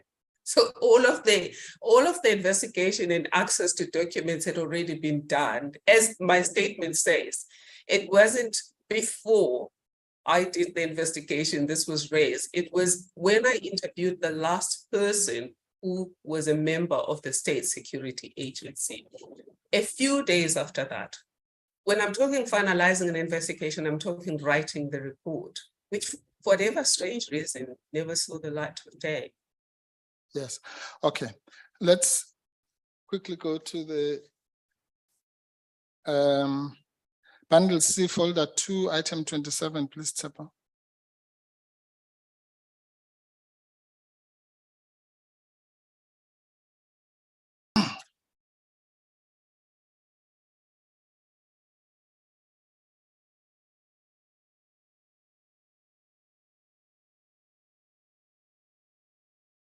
Are you winning, Slow Tsepa? Okay.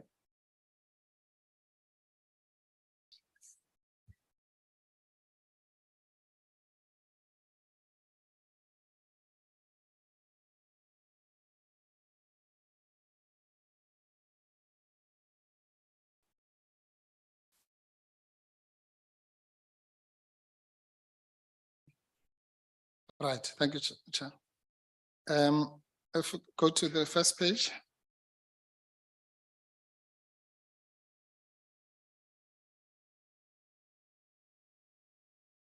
The 1.1, it says here, the Public Protector South Africa depends on its personnel information and assets to deliver services that ensure the health, safety, security, and economic well-being of South African citizens. It must therefore manage these resources with due diligence and take measures to protect them.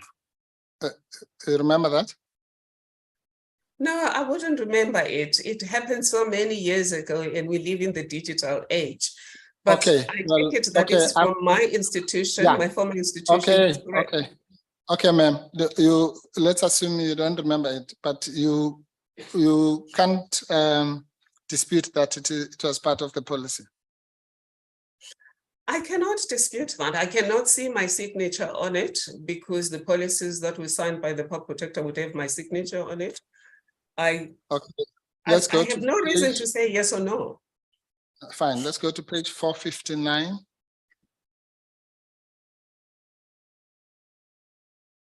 If you show my signature, then I will say yes.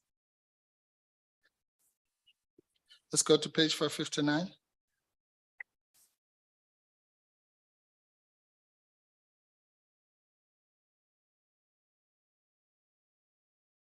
Down. Is that your signature? Yes, it's my signature, but it's not initialed every page. So I don't know if it's changed, but I want to believe it because it is an old statement that it must have been. No, I agree with you. Yeah, in fact, the facility of initialing every page is meant to stop fraudulent activities. You are right to make that qualification. Am I right? I know where you're getting, advocate. No, don't worry about where I'm getting. Just answer the question. Just answer the question. I don't know. Oh, so why did you tell the chair that because it's not initialed every page, it might not be authentic? If you don't know now, when the implications of that question are made clear. It's not about fraud, it's about you were attributing it to me and I was saying, I don't know. And I said, if it's got my signature, then it must be me. But since it's not initialed, I don't know if it's been changed because policies are changed over time. But let's just accept that this is a policy that I signed and it's a policy where I was required by the Auditor General to sign and I complied. Okay, that's fine. And as it happens, also what you've just said is not true. You did initial every page because you knew that that is the correct procedure. Well, I didn't say I didn't initial. I just said if it's signed by me or initialed by me, that's okay. Because you're showing me these things. I don't even know what's the procedure here. Normally, just common decency is such that if you're going to put things to people, you send to them in advance. I mean, you were not prepared to put your client through an immediate process, having been given a document 4 days ahead. And you're throwing documents to me without having shown them to me in advance. Okay. You supply the same rules you want for your clients to me, sir. Okay, thanks, Advocate Madonsela. Let's just pause there, Advocate Mayosi. Chair, this particular policy is initialed on every page. Is initialed On every page. That's what, yeah. Okay. But that's what I just said. I don't know why Advocate Mayosi is jumping in as to use Advocate Bauer's expression.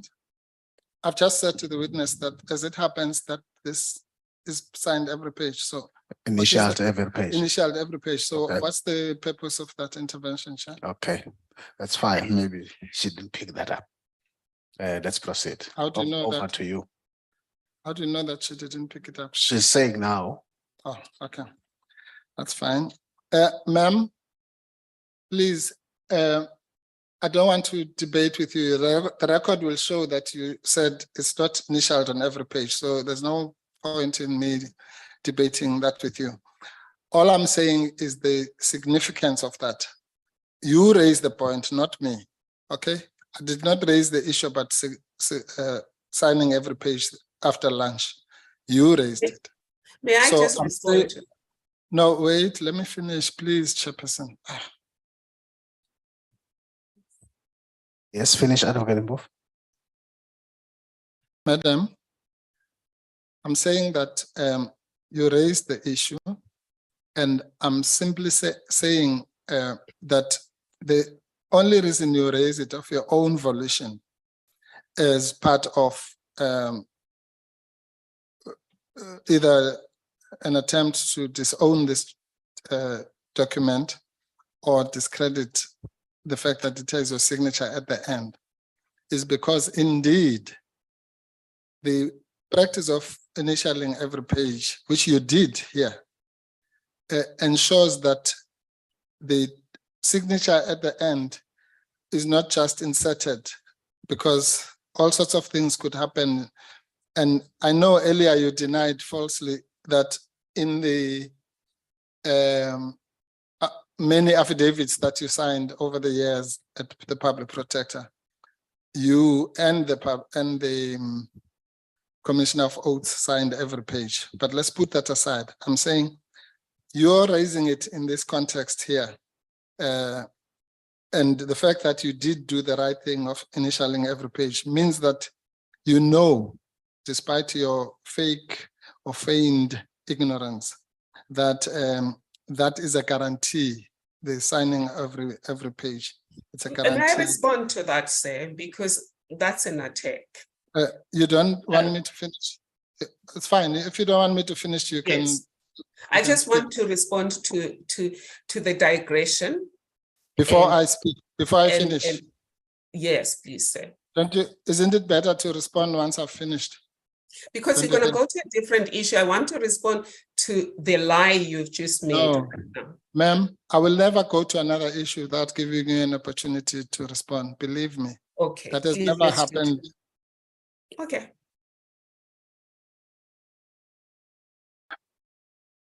All right.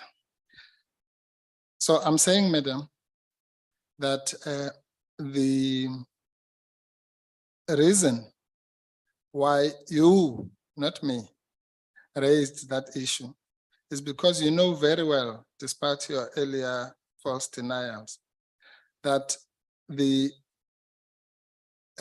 issue of signing every page is intended as a bulwark against forgery or fraudulent documents, or people claiming that this is your document. This one in particular, I think, has 54 pages, simply because your signature is on page 58. You know that. You can now respond. Thank you, ma'am. Thank you, sir. Here is the distortion again advocated of. Earlier on, when we had a conversation, it was about commissioners of oath. You're not telling the truth, sir, when you say, I said, I never signed every page.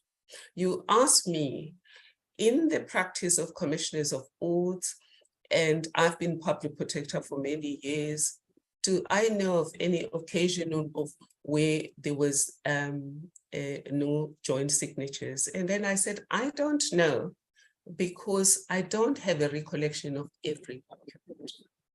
And this is on the record. I will ask that the committee, when this is debated, we get the verbatim. Secondly, on the issue that you're accusing me of, on the one issue, it was commissioners of oath, and currently we're dealing with a policy. These are two different things. It's signed by one person, and all I asked was if it is signed on every page. To now distort my words and say, I said it's not signed on every page. It's a 59-page document that you've just put in front of me right now. Am I a clairvoyant to have known that it's not signed on some pages? But lastly, on that issue that you've argued here about the fact that if something is not initialed on all pages, it is therefore unlawful or illegal, or it's not an affidavit. You cited something from 1963. I will cite to you something that happened here in this province, which becomes precedent. That is the case of Minister of Safety and Security versus Mustafa Mohammed. It's an April 2010 case that contradicts what you just told this committee, say. Chairperson, please. Advocate or Ms. Madonsela. Well, she didn't, I asked her, are you registered with the Legal Practice Council? Because there's a member who's, pardon? It's immaterial. No, but no, there's a member here, Honorable Malham, who's just stop trying to bully me, Advocate Mpofu. Stick to the rules here. No, I just want to know, ma'am, please, this is important.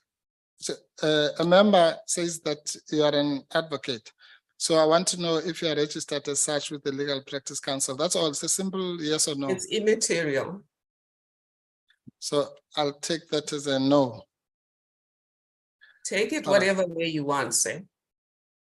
Yeah, thank you very much. Yeah, no, I'll take it. Yeah, anyone who's registered with the Legal Practice Council would not struggle with that question, but that's fine. Then it means then I was doing that for the sake of knowing where to report these transgressions. At least with the Commissioner of Oaths, I'm sure he's registered with the Legal Practice Council, so we'll refer him there, and other people involved will be referred to the police. That's fine. All right. No, I was saying, ma'am, I don't want to quibble with you. You would agree, though, that the principle doesn't matter whether in the one case we're talking about an affidavit, in another one we're talking about a policy, in another one we're talking about whatever. The principle of signing or initialing every page is the same, which is to ensure that that document has been properly signed by the person whose signature appears at the end, the principle. Did I agree? Such as a Subject to the Zeman judgment of 2010, sir. Thank you. Thank you, Honorable Malema. Chair, the advocate, when he asks the question and the witness is not answering or deliberately refusing to answer, I thought it is your role to come in and check if she will not answer the question. Because that thing of her belonging to any professional body is very important and can't be left hanging like that for simple reasons that the advocate had mentioned. Thank you, Advocate. Honorable Malema. I was satisfied with the answer she gave. It's how she feels to answer that question by saying, in relation to the motion that we're dealing with here, for her it is immaterial. Over to you, Advocate Mpofu. You're saying you're satisfied with that? Over to you. Your satisfaction is very easy to achieve, Chairperson. This is, anyway, it's fine. We're going to be patient. So okay. Anyway, the public knows, it's very clear now. We had a public protector who's not security cleared, who's not an advocate, as at least as defined in the current law. And what are you a professor of? Advocate Mpofu. I'm a professor of law. Which law? I am a professor of, I'm appointed as a chair in social justice, as the affidavit says. Oh, yes. And the affidavit did not claim that I am an advocate. But again, there's a role of advocates in this country. If you want to know whether I am registered as an advocate, you just need to find that out. But I find your conduct unethical, that you keep trying to threaten me with reporting me. Let's just deal with this case and stop these threats. Let's just deal with this case. Let me answer the questions and let's finish this business and stop with these subtle threats. You're not bullying me. Okay, ma'am. No, Chair, Honorable Malema, I Chair. see your hand again. No, but when you say you are satisfied with the answer, and then if I'm not satisfied with the answer, what happens? Because if these people are answerable to you and you are satisfied with the answer, why are you not taking them to your dining room? Because we are here also, we are not satisfied with the answer. So what happens when we're not satisfied with the answer? That everything satisfies you, then automatically it means we are satisfied ourselves. That question is very relevant for us who are going to be making follow-ups on this question. So please, you can't say you are satisfied and then we must move on. What happened to some of us who are members of this committee who are not satisfied? And we must be satisfied through you. That, Chair, please, can we get an answer for that question? Then you say you are satisfied, as if we are here to satisfy you.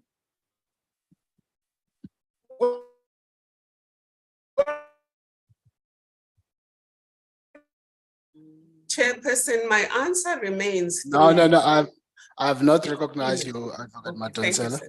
I've not recognized you. Honorable Malemba, please conclude. Yes. Chair, maybe Honorable Malema, please conclude. it looks like there was interference, Chair. Maybe he'll come back once he has reconnected. Okay, he's frozen. Thank That's okay. Advocate Mbofu. Thank you, Chair. Sorry, Advocate Mbofu. Honorable Manel. No, thanks, Chair. I just want to, for purposes of clarity, so that we understand if we understood it the same. And this is because interjections before, when you tried to come in between witnesses and what is raised by the legal team, have been that you should be satisfied that the witness has responded. It's not about you being satisfied as a person with that response. So I'm just saying you need clarity on that because it will come back again. I don't think it's about you being satisfied because you're not asking the question. The question is asked elsewhere and there is a response to the question. You may not be happy with the answer, but the question is whether there's been an answer to that question. And if that answer is not there, surely the reasons follow-ups have been made is to try and establish the answer to such a question. So I'm just saying, Chair, so that it helps us to also make progress. Thank you, Chair. No, thank you, Honorable Maneli. There has been an answer, not once. Honorable Sukas. Yeah, Chair, I also just want to add, Chair, the witnesses cannot become the subject of this inquiry. And we cannot subject witnesses continuously to intimidation. And earlier, there were insults hurled at the witness currently on the currently providing evidence. We cannot do that. It goes against the directives that this committee has accepted. Thank you, Chair. Well, thank you, Honorable Sukas. Honorable Malema, are you back? Yes, I got cut when I was still pursuing my question. And then Ms. Madonsela spoke and I was not talking to her. You see, she must not say that she can't be bullied by people and think she can bully us. I was talking to you and I was going to expect an answer from you. She just abruptly interrupted me and say, my answer remains, and then that's when I got cut. I was not talking to her. I was talking to you and I was saying to you, how do we proceed in that regard? Please, no one is bullying her here and she's not going to bully us. You see, staying at Stellenbosch does not give anyone any right to bully us. It's not going to happen that one. Never. It will never happen with some of us. Thank you, Chair. No. Are you done, Honorable Malema? Yes. Thank you. Thank you, Honorable Malema. You got cut and frozen.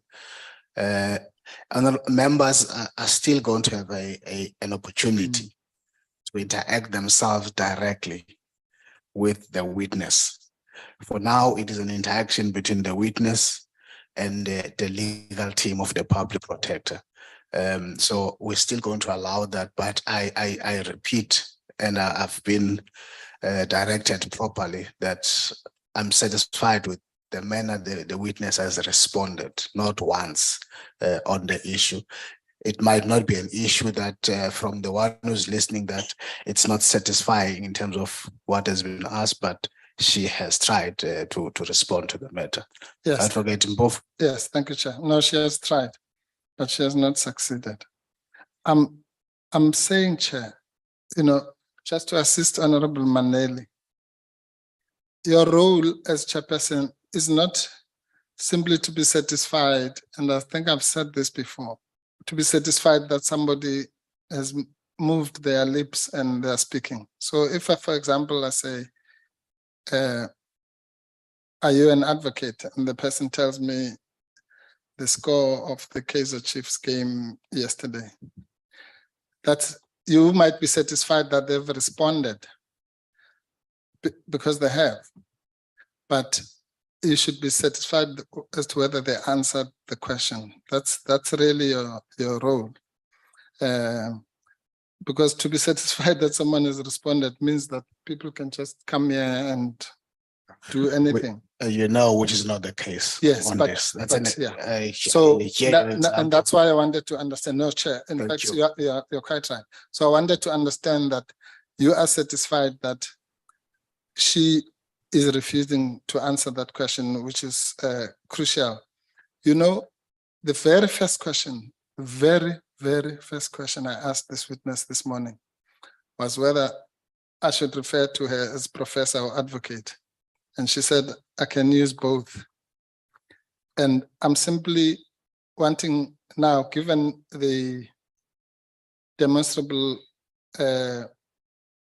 lack of knowledge of the law and the regulations, to establish whether indeed, particularly the issues that have to do with affidavits.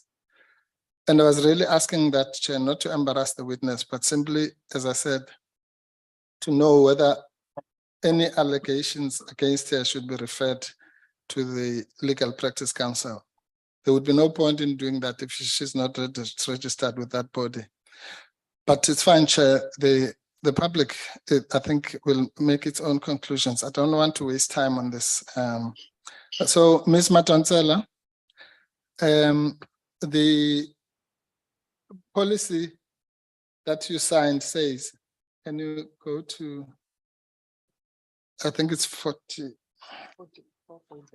So, yeah, in the policy itself now, which you initialed every page, thanks.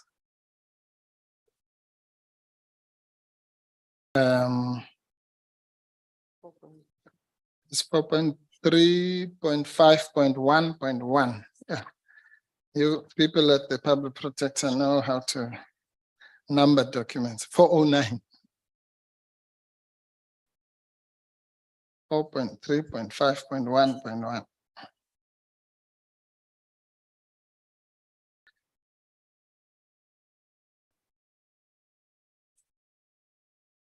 Okay, so it tries to cover it says all employees, contractors, and consultants of PPSA who require access to classified information and critical assets in order to perform his or her duties must be subjected to a security vetting investigation conducted by the state security agency in order to be granted security clearance at the appropriate level. The level of security clearance is given to a person will be determined by the content or access to classified information entailed by the post already occupied or to be occupied in accordance to their respective responsibilities and accountability. Then a security clearance provide access to classified information subject to the need to know principle. I'm just paraphrasing.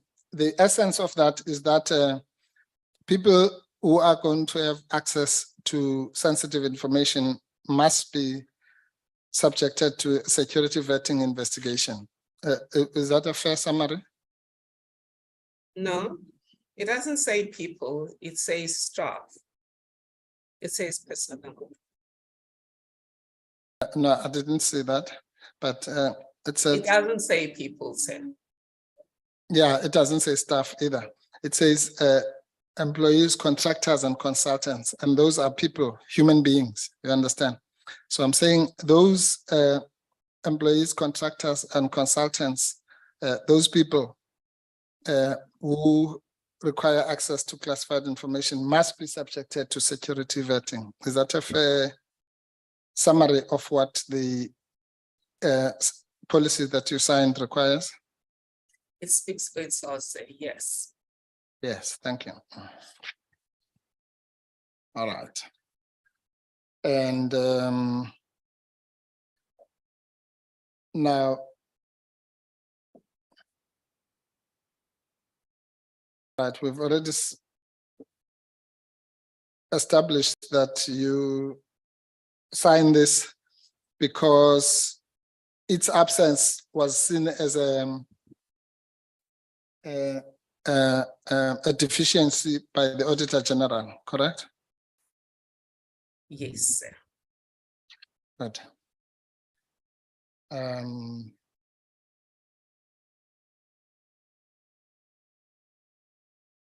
Right. Okay. Then I think, yeah, we're making some progress. So no security clearance. Sorry. And no advocate. So the next issue that you deal with in your statement is after this thing of being spied on, you say, oh no, before we leave that, you indicated that at some stage when you were dealing with, I think, CX, you had a document in London which arrived from SSA that you had given to DECO. Am I right? Is that a fair summary? Yes, sir. Yes. And why did you give that? Why did you not travel with that document yourself to South Africa? Because the documents were bulky. These were documents from Mr. Otley, and the person whose name I have on the minutes on my minutes of the 15th of October 2015 had sort of substituted an investigator for me because I was alone in the meeting with Michael Otley. Okay. So you gave them those documents away because they were bulky. That's sorry, basically it was some of the bulky ones like liver arch, if I'm not mistaken, and I took the ones that I could take. But what we agreed, the bulk of the documents, it's a box. I didn't have that box. That box was provided by Mr. Michael Otley. I don't know what Mr. Michael Otley provided to parties, but I don't know where this is going to. But let's yeah. No, okay. I think that's your problem, really. You mustn't worry about where anything is going to. Just answer the question. That's I don't all. worry, sir. Yeah. Yeah. Well. Yeah. Okay. Then don't tell us if you don't know where it's going. Because yours is just to answer questions. All right. Then you say at 9.6. We worked as a team building an executing system that tried to balance rigor with promptitude, gave priority to what we refer to as Gogo Dlamini cases, while ensuring that the investigation standard applied and the duty of care was uniform. This is a term that you've used again in the public domain, so even I would know. But just for the record, when you talk about Gogo Dlamini, you are indicating really, you are differentiating the ordinary South Africans as opposed to some of the high profile people that you deal with, just ordinary South Africans effectively with nothing much, correct?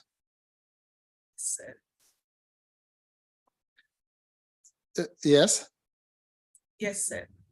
Thank you. Okay. Yes. Now, the We had here two Gogo Dlaminis, except that they were males. So I'll call them Mkhulu Dlamini.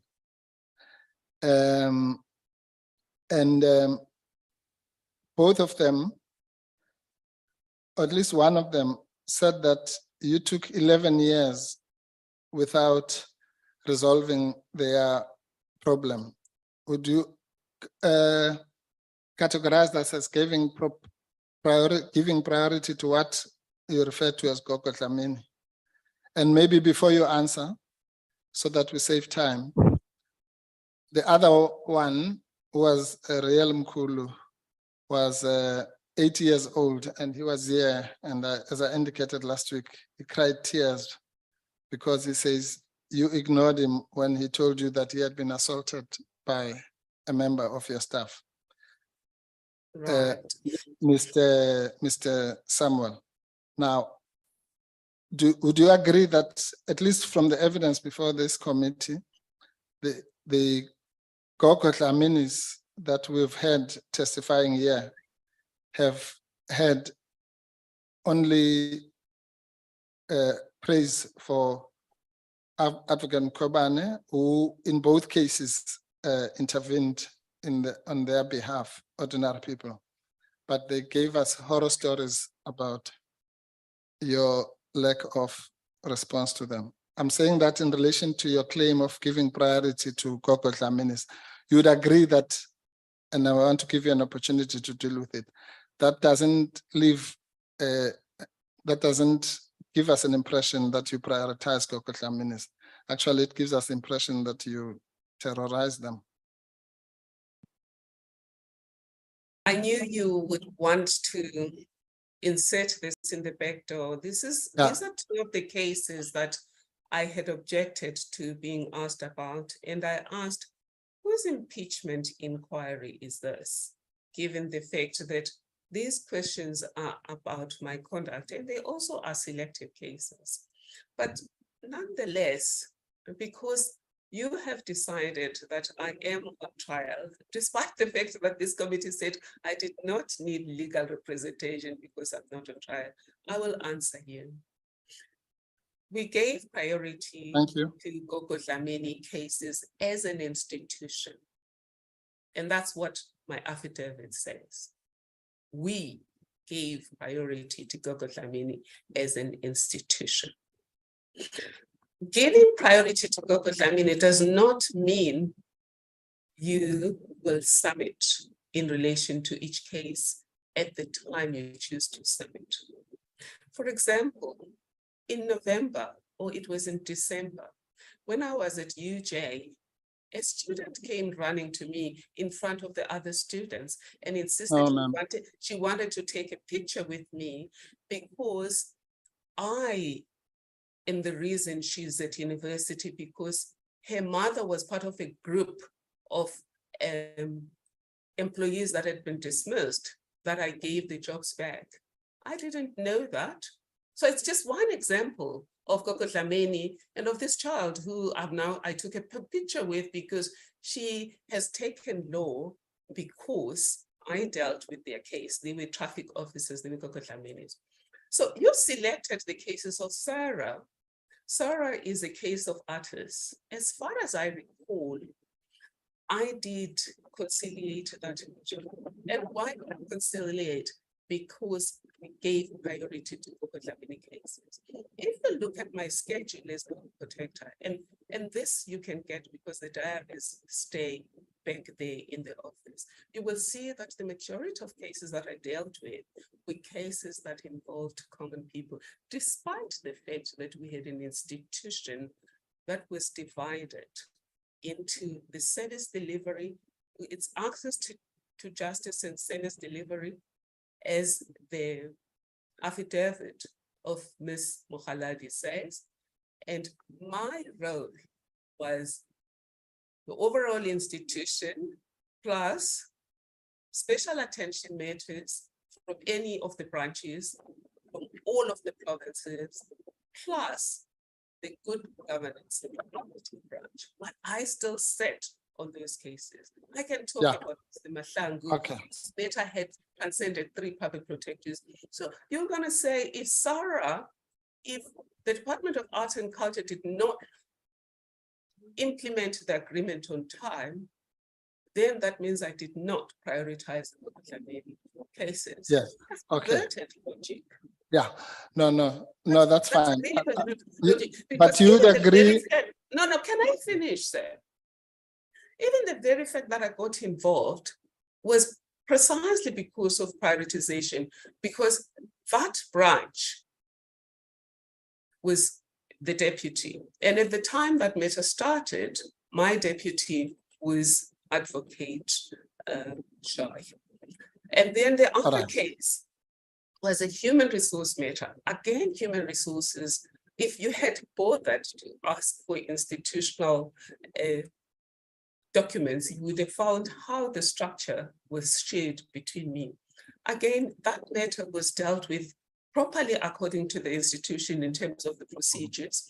And this person, you must show me, and I did ask you, who's accusing who? Provide me with the documents. You never did. And you talk about lawyers who know their stuff. Lawyers provide people with documents. They don't rely on ambush. If I accuse you, I write to you and say you're accused of 1, 2, 3. Here is the person accusing you. Here is the information, and you let people respond properly. Okay, thank you, Chair. If you haven't That's, done. yeah, well, are you finished now? Yes, sir. Okay.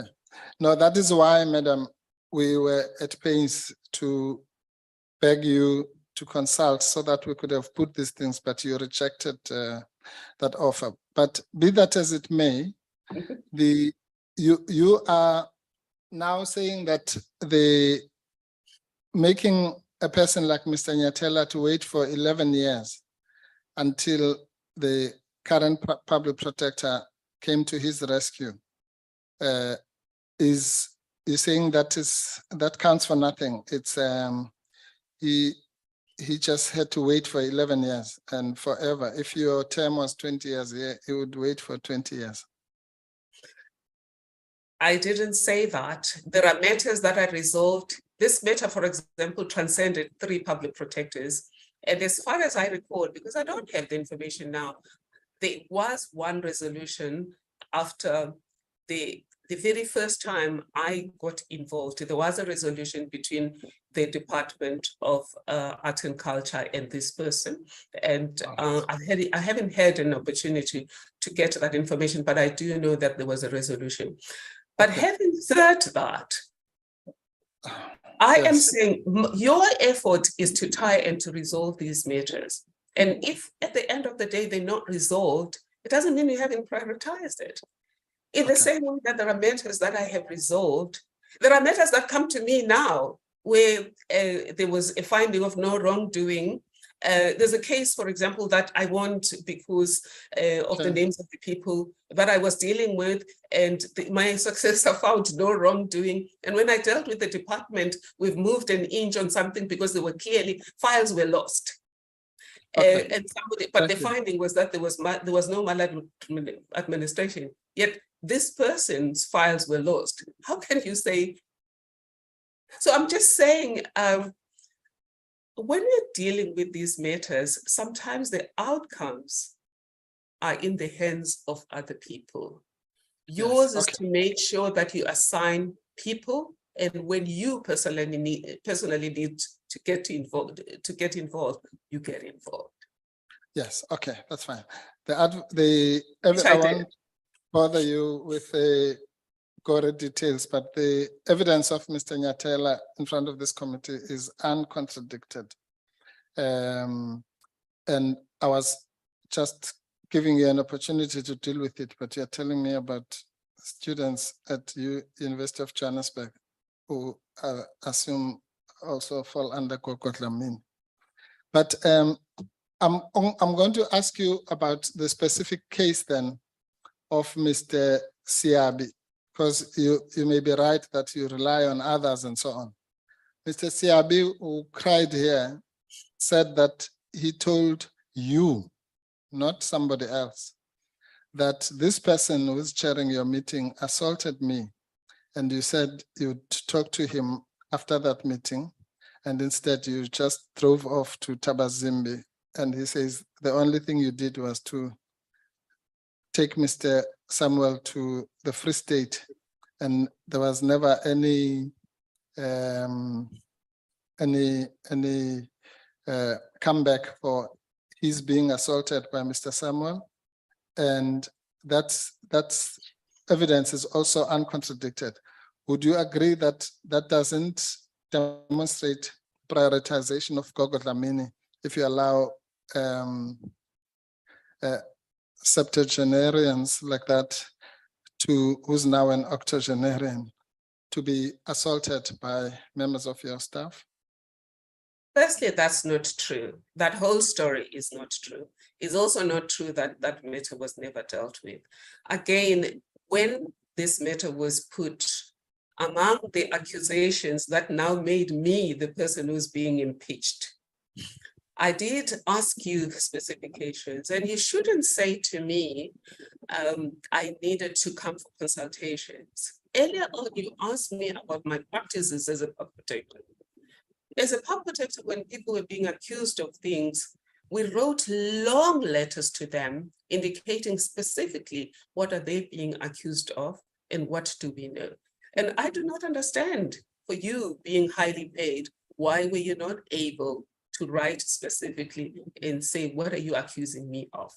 Because if you had told me what you're accusing me of, and if you had told me that you will insist on bringing these matters on, I would have then insisted on driving to Pretoria or flying to Pretoria to get these files of what exactly happened. But I do know that what you're saying to this committee is not true. It is just not true. You're abusing an old man, and I'm sorry about what happened to Mr. Siabi. We do know that there wasn't a matter there, but that matter was dealt with through a proper HR process in the protector. The details of which I don't have at this stage, because I didn't know you were going to ambush me further with it. We did agree that the focus of this inquiry was going to be the two cases. No, ma'am. Ma'am, your statement says you gave priority to Gogo Dlamini. It's not me who said that. So I'm simply testing the proposition that you make, if you don't mind. So the old man, if you are saying that he's lying, he was not assaulted. Well, I can tell you that there's a court decision that says that he was assaulted and Mr. Samuel was sentenced for that. And that's it. So it's not me if all that is made up. It's either Mr. Siabi or the court that found Mr. Samuel guilty. I was not even asking you about that. I'm asking you about your callous and cruel refusal to attend to Mr. Siabi, about which he testified here, you know, in a very sad way, and about an incident that involved you personally. And if you don't want to deal with it, that's fine. But please be assured May I respond again, sir? No, please allow Advocate Mpofu to conclude. Oh, okay, sorry.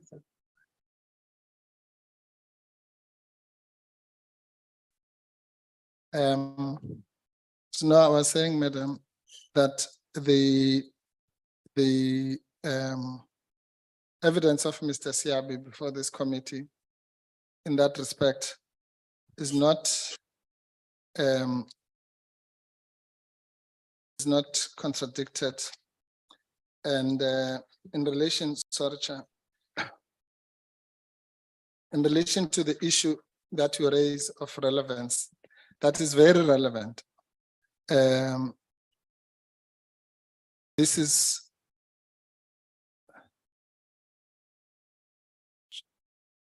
just 1 second, Madam.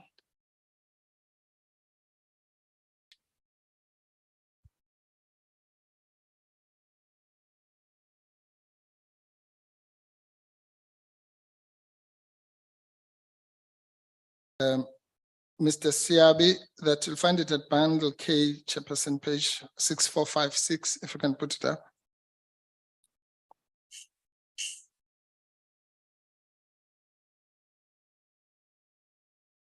He was invited by the chairperson to make concluding remarks towards the end of his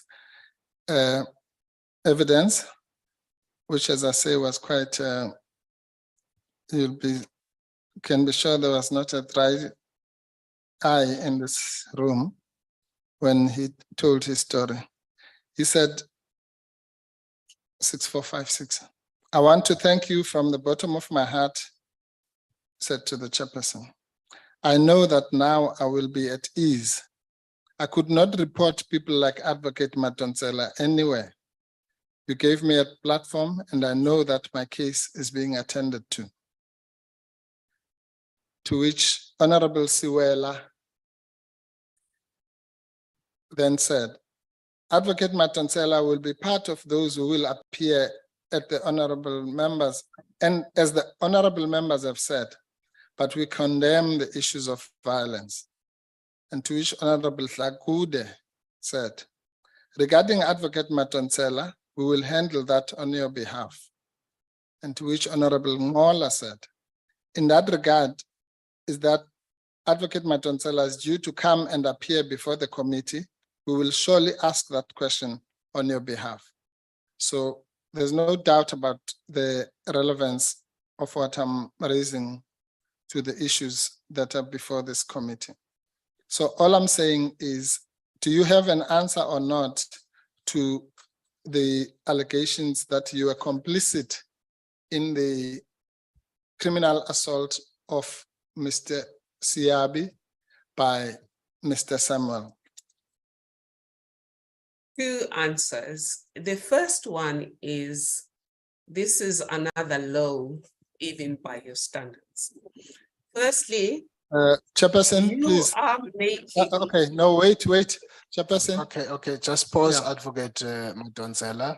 Chairperson. Advocate Mpofu. Yeah, I'm not going to tolerate this forever. If you allow this witness to insult me as she has been doing, then I'm going to have to deal with her myself. And it's not going to, it will be ugly. Let's just say, on both sides. Just pause there. Let no, me it attend will to be. the issue. Yeah, I'm not here to be. Yeah, let me attend to be insulted by a witness. That's fine. And what is your problem, Mr. Mylan? No. Leave that. No, you must not do that. Don't do that. Okay. Advocate person.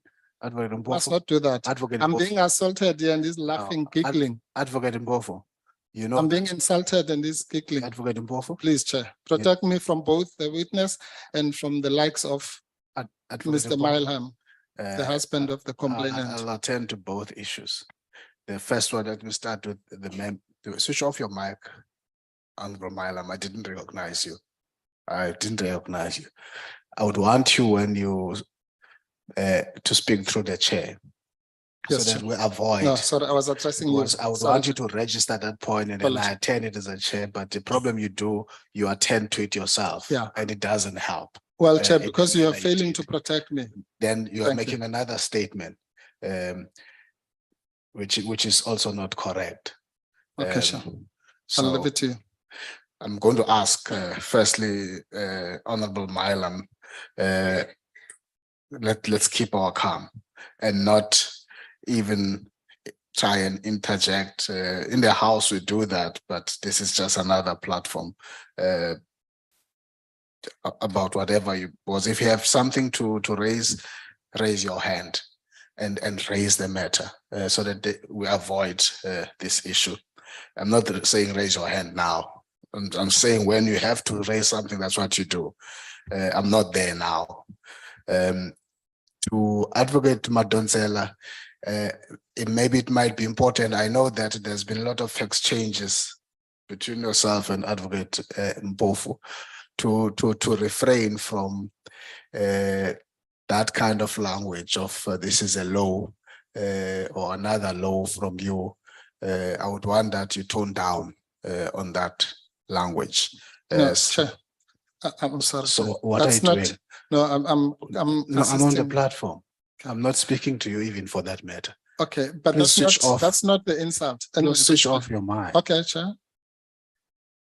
So Advocate Madonsela, I'm asking that you tone down on that kind of a strong language. I'm going to be asking everybody to do that in the process. Honorable Sukas. Chair. I've noted your hand. Yes, Chair. No, Chair, you actually covered it that by saying that you are saying it to everybody. Because as I referred earlier, even the exchanges prior, the subtle intimidation of the witness has now twice, I think thrice, spoken of the fact that if she is if she is the subject here of the inquiry, that then she needed legal protection, or she should have consulted with her legal with her lawyer. So the issue here, Chair, is Advocate Madonsela is not the subject of our inquiry. She's not. And I would like it to be noted in terms of the time, because we have not progressed to the two cases that has been the focus of this testimony, why Professor Madonsela is before the committee. Okay. Thank you, Honorable Sukas. I am watching that space, but I was also happy with the fact that some of the issues raised are arising from the statement. Yeah. So it's important that we don't just brush that aside. And Advocate Madonsela is competent enough to respond to those issues. But I take your point about issues of subtle threats and intimidation. Honorable Mailam. Chairperson, I'd like to point out that I did not laugh at Mr. Mpofu. I made a comment quietly, and my comment arose because Mr. Mpofu threatened a witness. He said, "I will deal with it myself and it will be ugly."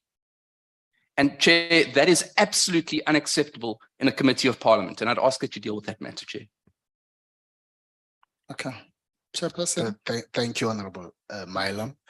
As I also get back to you, I'm also going to be asking the same.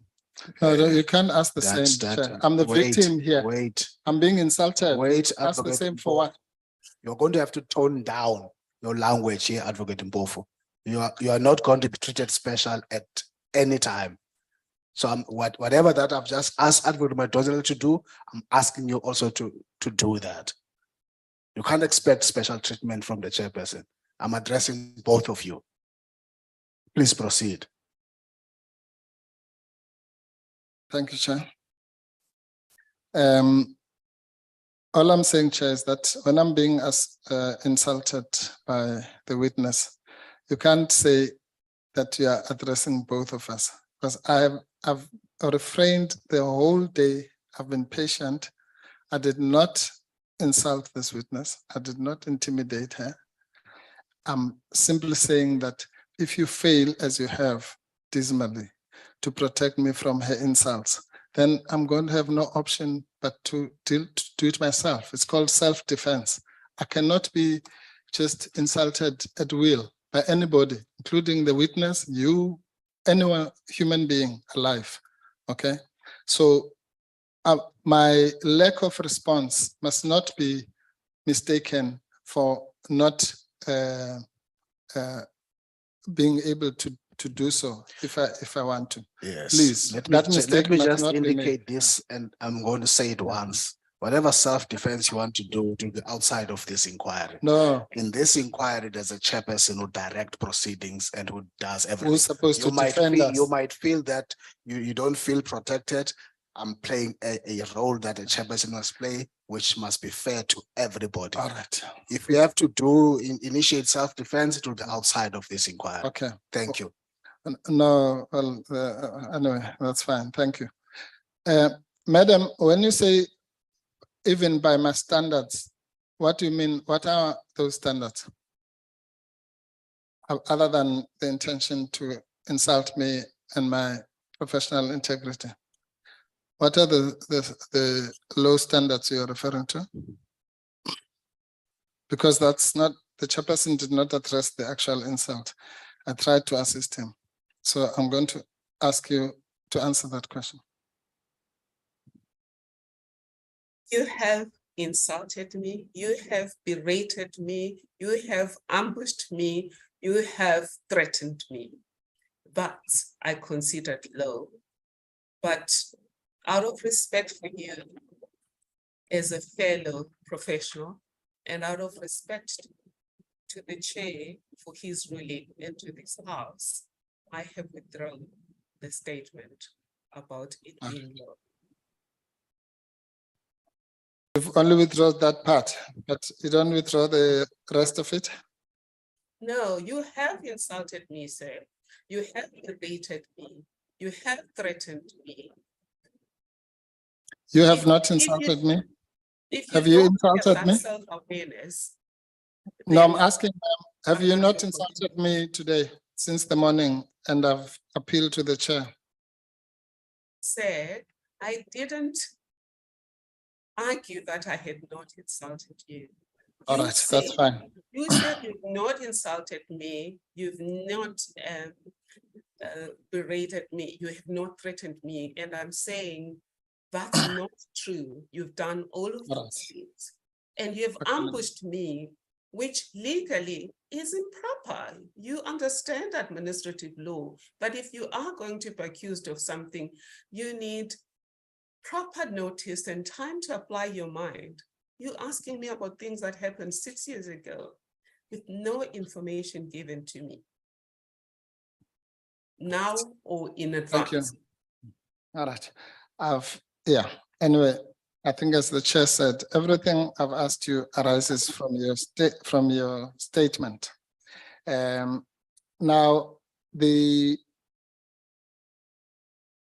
other issue that you've referred to is the OR Tambo Declaration on Minimum Standards and Effective Ombudsman Institution. We had evidence about that from Honorable Zulu Sokoni, whom I understand you know her. Yes. Yes. All right, we'll come back to that one. I just want to go to the remaining third. As I said, your statement was 66% or 66.6% to be exact, made up of these sections that you called context, both of them. So let's deal with the remaining third of your statement, which is part B thereof. Now,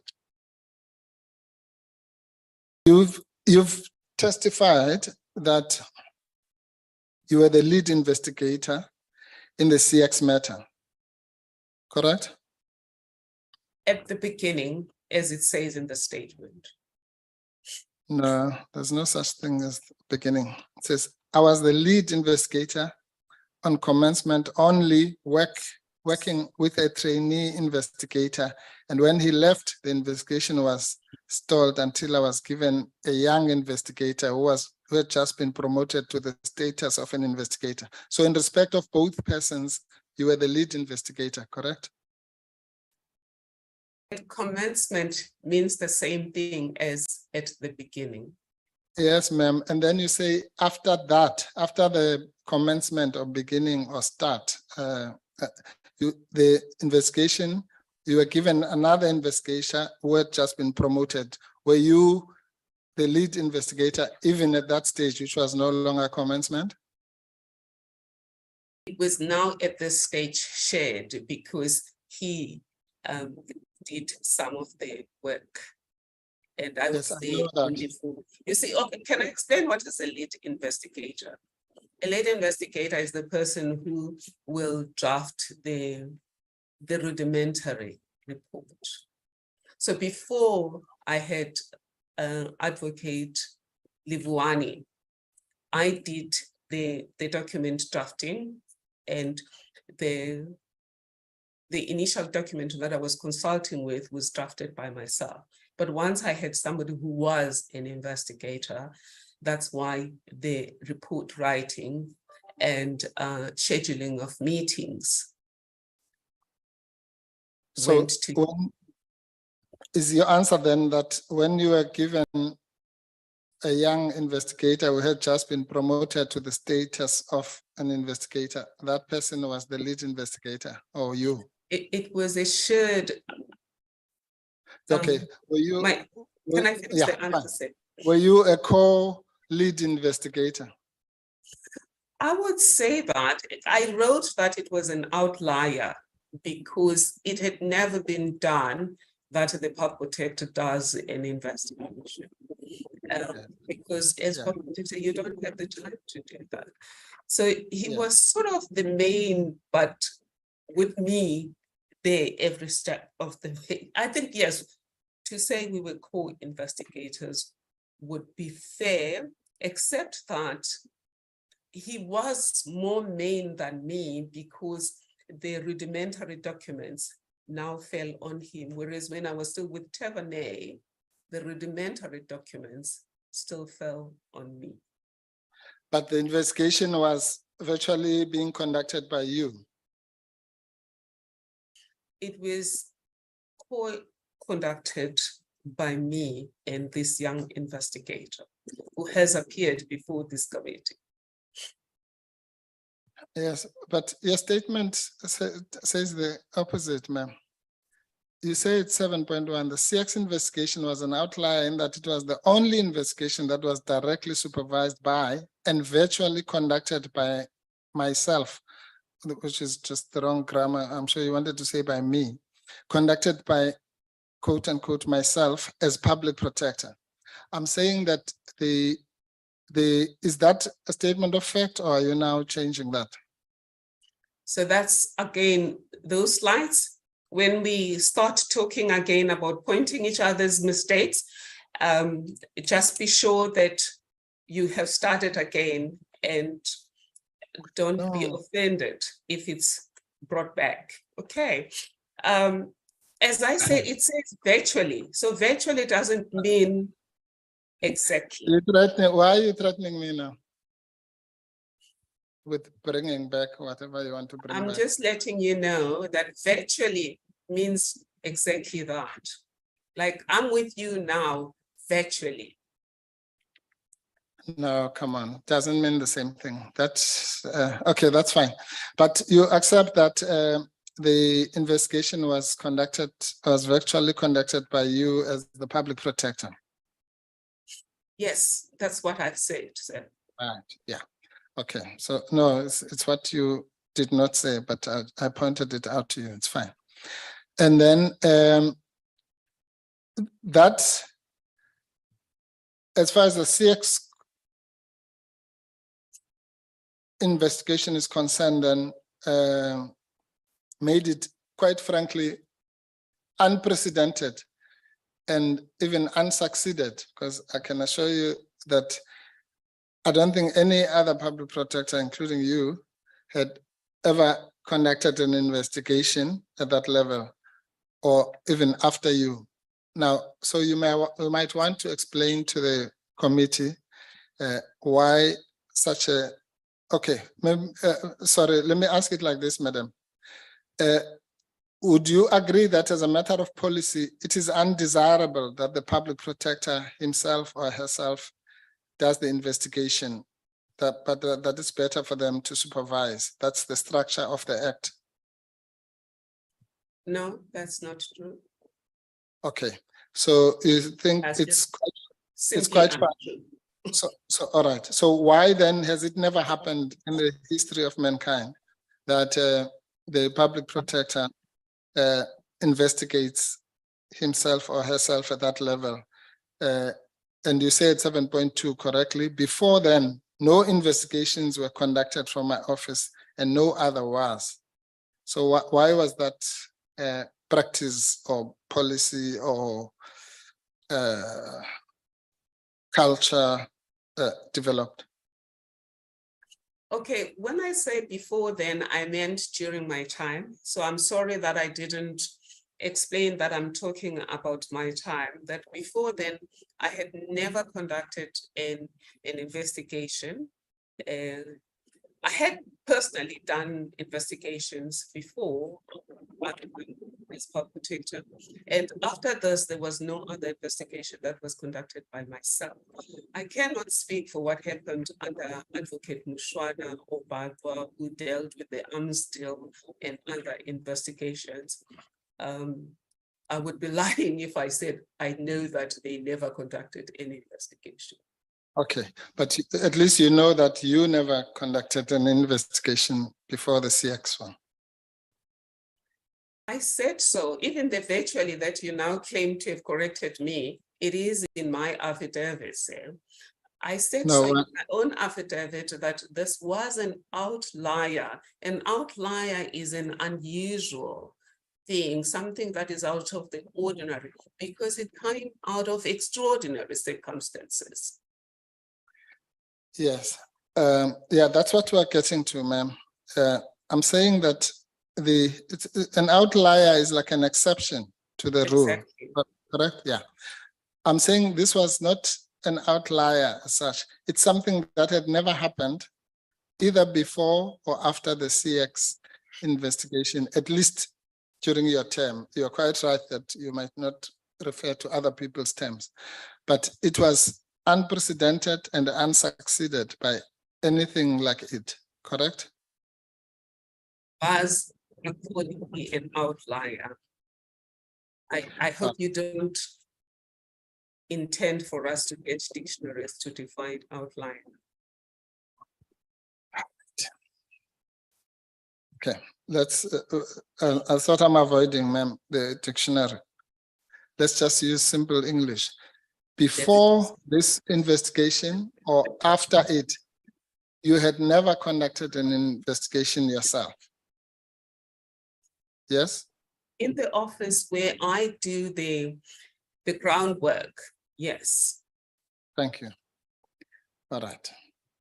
Now, and now let's go to the reason that you give at 7.3. You say the reason for the anomaly was that the request by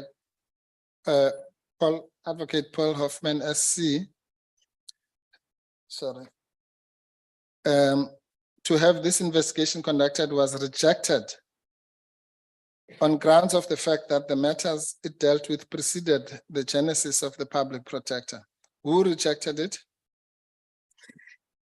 There was an intake and assessment committee, and then it also then goes to the think tank. So it would have been rejected by one investigator, and it went to the team, which is the assessment committee, and then it would have then gone to the think tank that also said no.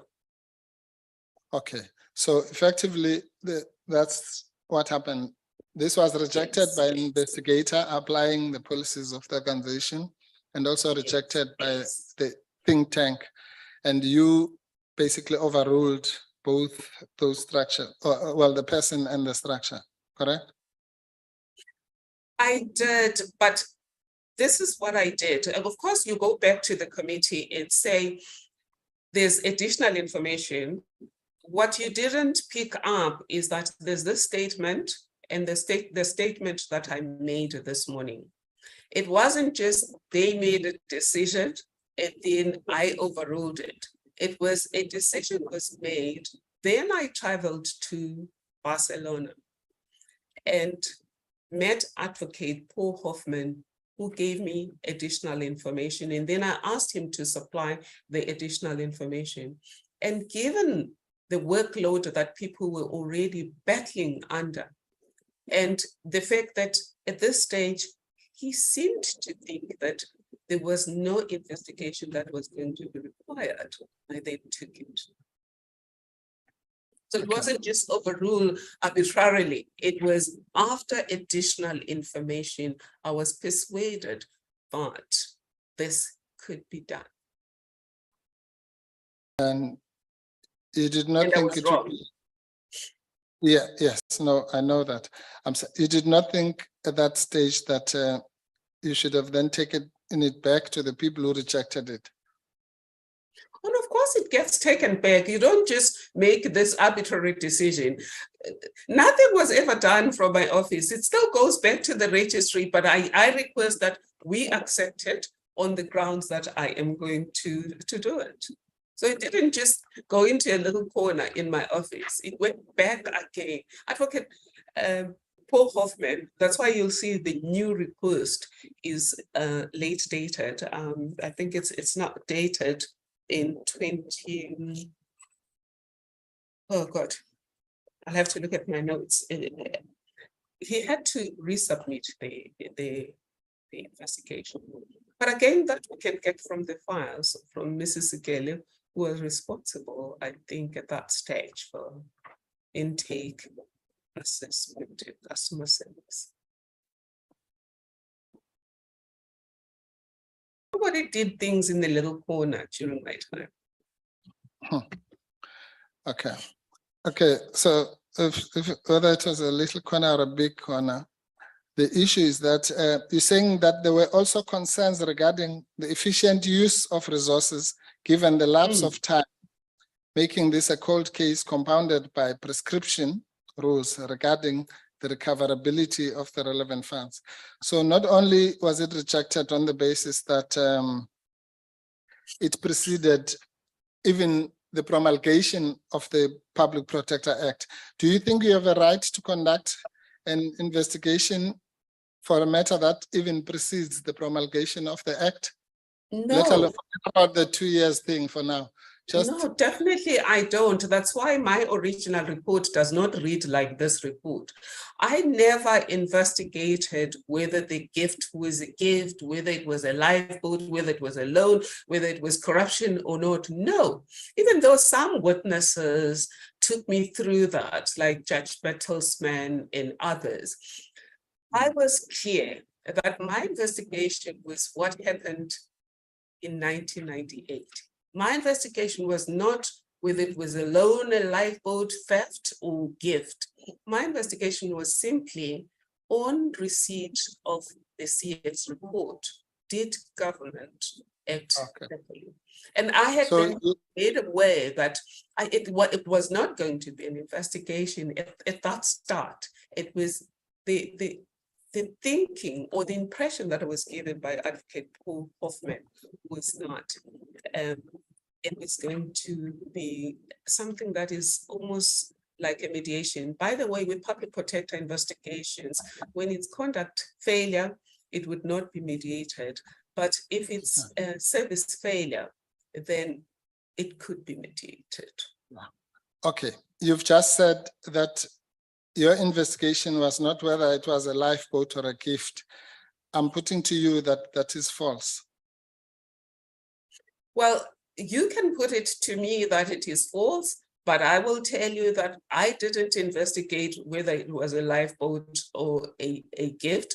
I was investigating the conduct of government at the point at which the CX report, that's why we called it the CX investigation, because it was all about what happened. In fact, I can share you my notes with Michael Oatley. You will see that my concerns with Michael Oatley, with all of these people, actually, my concern was about what happened.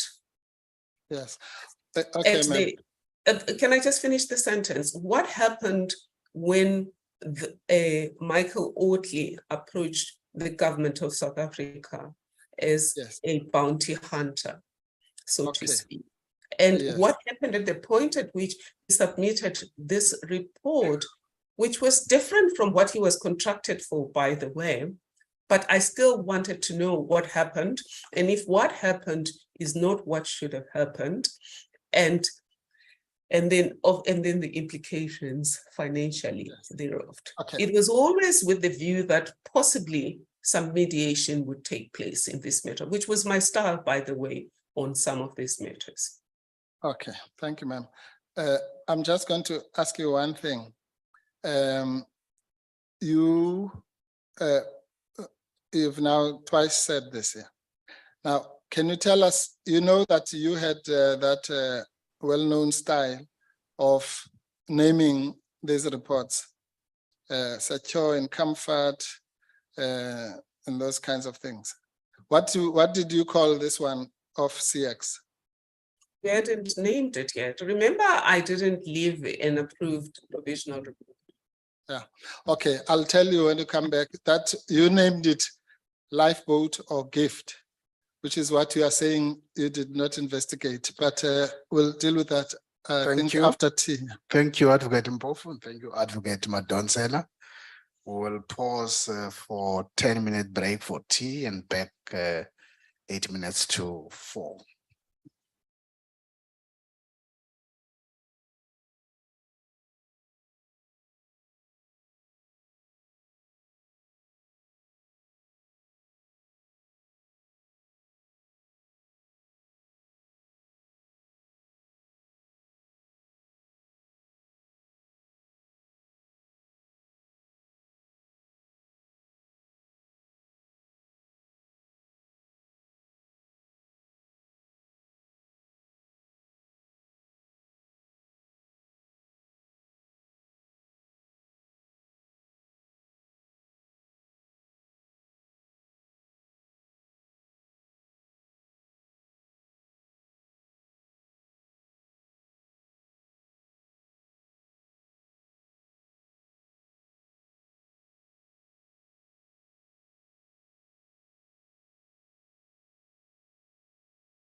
as we finish our teas where we're sitting, let's proceed.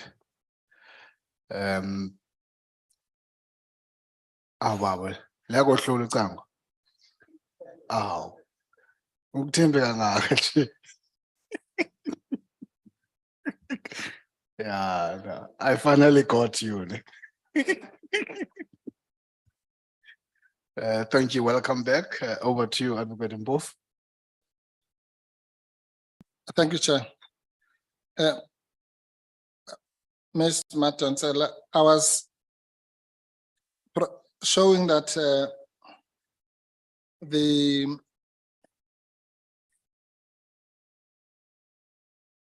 report, you know, Advocate Chiwalule.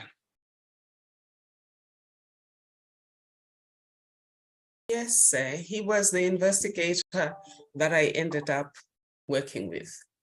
The young one. Yes. Brilliant Yeah. young. Yes.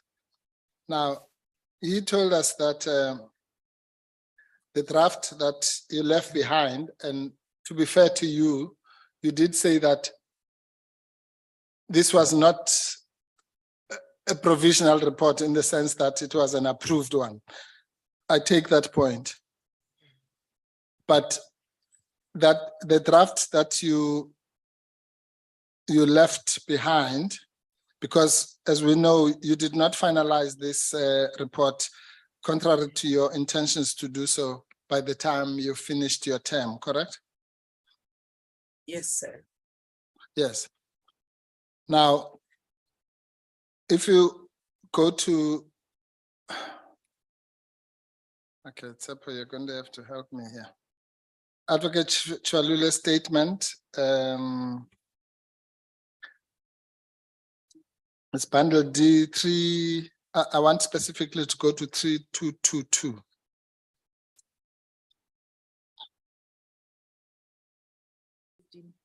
I'm told it's item 15.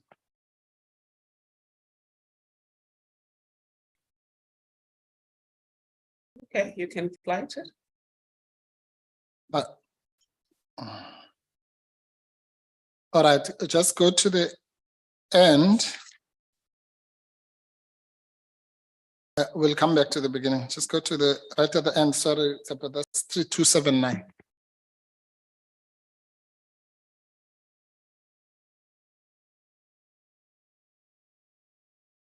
So that's the draft, which, as you correctly pointed out, you did not sign because there were still outstanding issues and so on.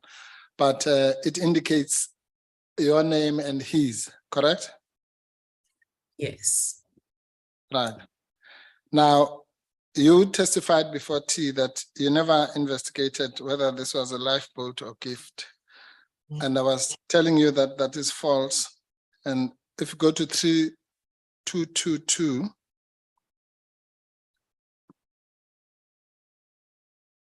you see what name did you give to that report at Roman 1?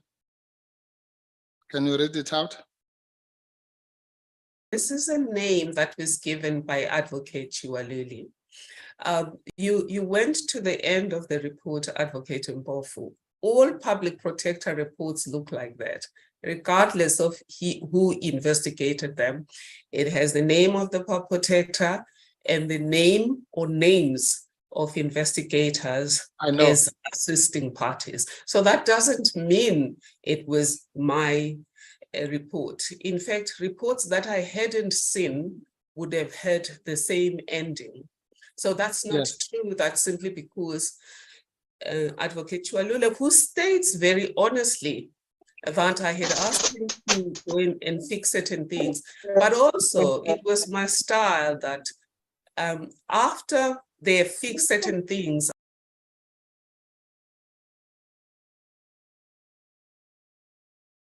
I think she's gone. Are you there? You are muted. You are muted, Advocate Madonsela. Unmute yourself. You are muted. I think somebody else muted me. I was just finishing a sentence that my style, which can be confirmed by everyone, is that once they had written and I had made certain comments of things that they themselves can change, then the final report would be done by me, and literally sitting behind my laptop, modifying language where appropriate. And of course, Yeah. then it would also still go to the quality assurance team. It would not go to the think tank sometimes if it's a SAM, but it would certainly go to the quality assurance. So I didn't investigate the lifeboat, but here's the thing, sir.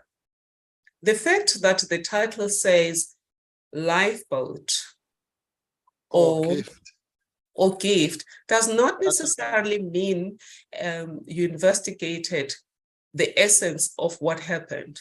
You are still investigated the essence of if let's say it was a lifeboat, why was there no collection?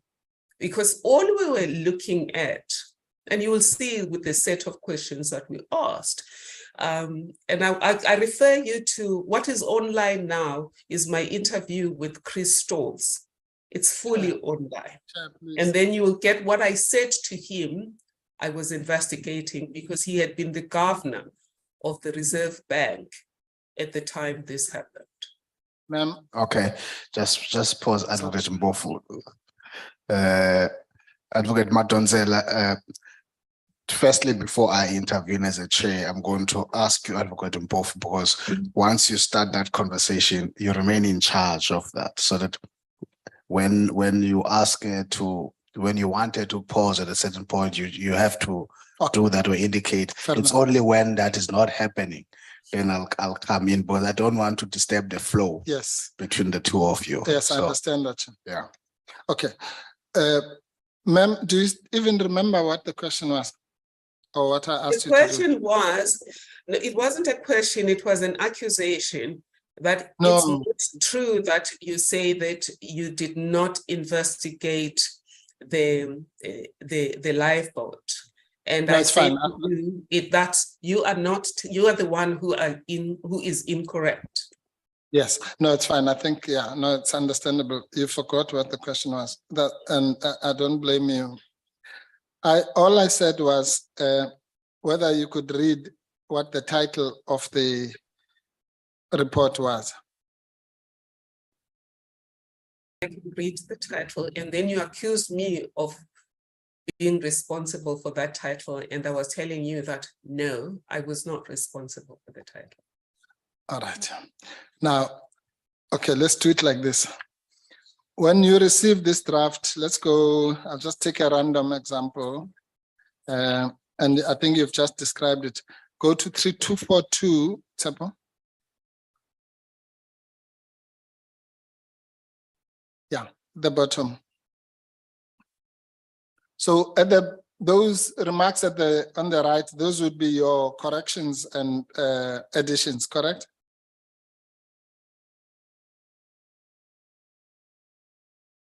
Your comments. No, these are cosmetic comments by someone, not me. I don't. When you say what is the figure? Well, according to Advocate Shaulule, he sent these drafts to you and you were working on them. And he agreed with you that you had not finalized, you were still raising certain issues. So he never said he sent it to anybody else. So those comments would be yours. And according to your evidence, it was only you and him, you were the co-investigators. So let's not waste time on this.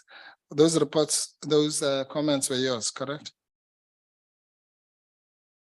If they're mine, they would say that they're from me. Usually the computer says whose computer is it from. My comments were extensive towards the end, and they were not cosmetic. All right. Okay, that's fine. If there were only two of you. So I don't know which version is this one. It's certainly, I wouldn't have done the cosmetic. All right. But I also don't understand where this is going, because the Constitutional Court has ruled on this matter. Are we going to try and review that ruling?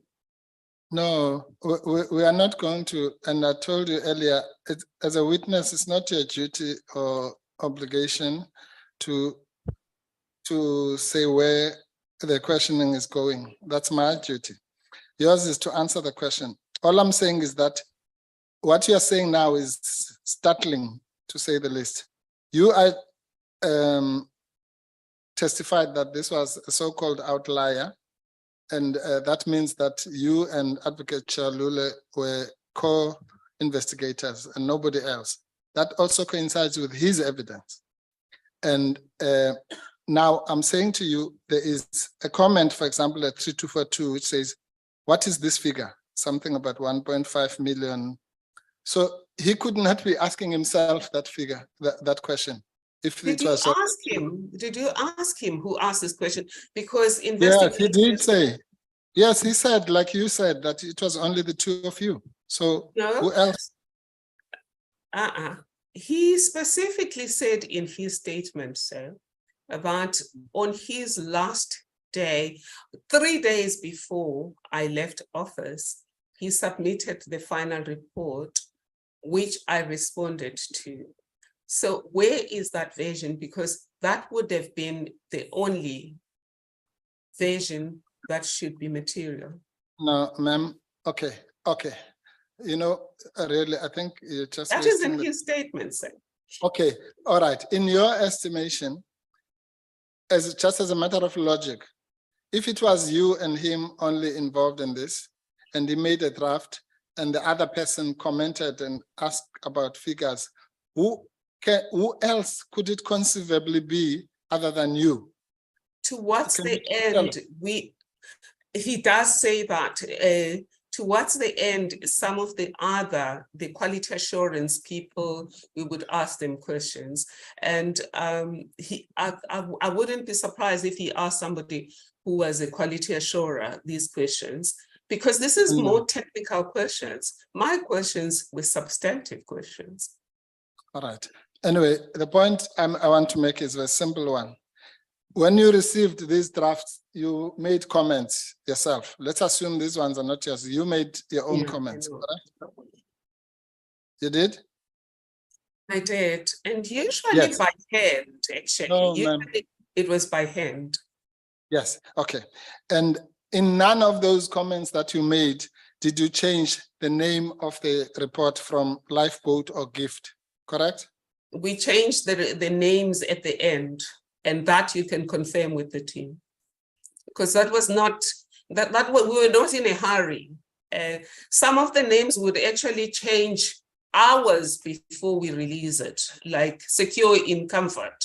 The answer came as so no, we wouldn't be bothering about names at that age.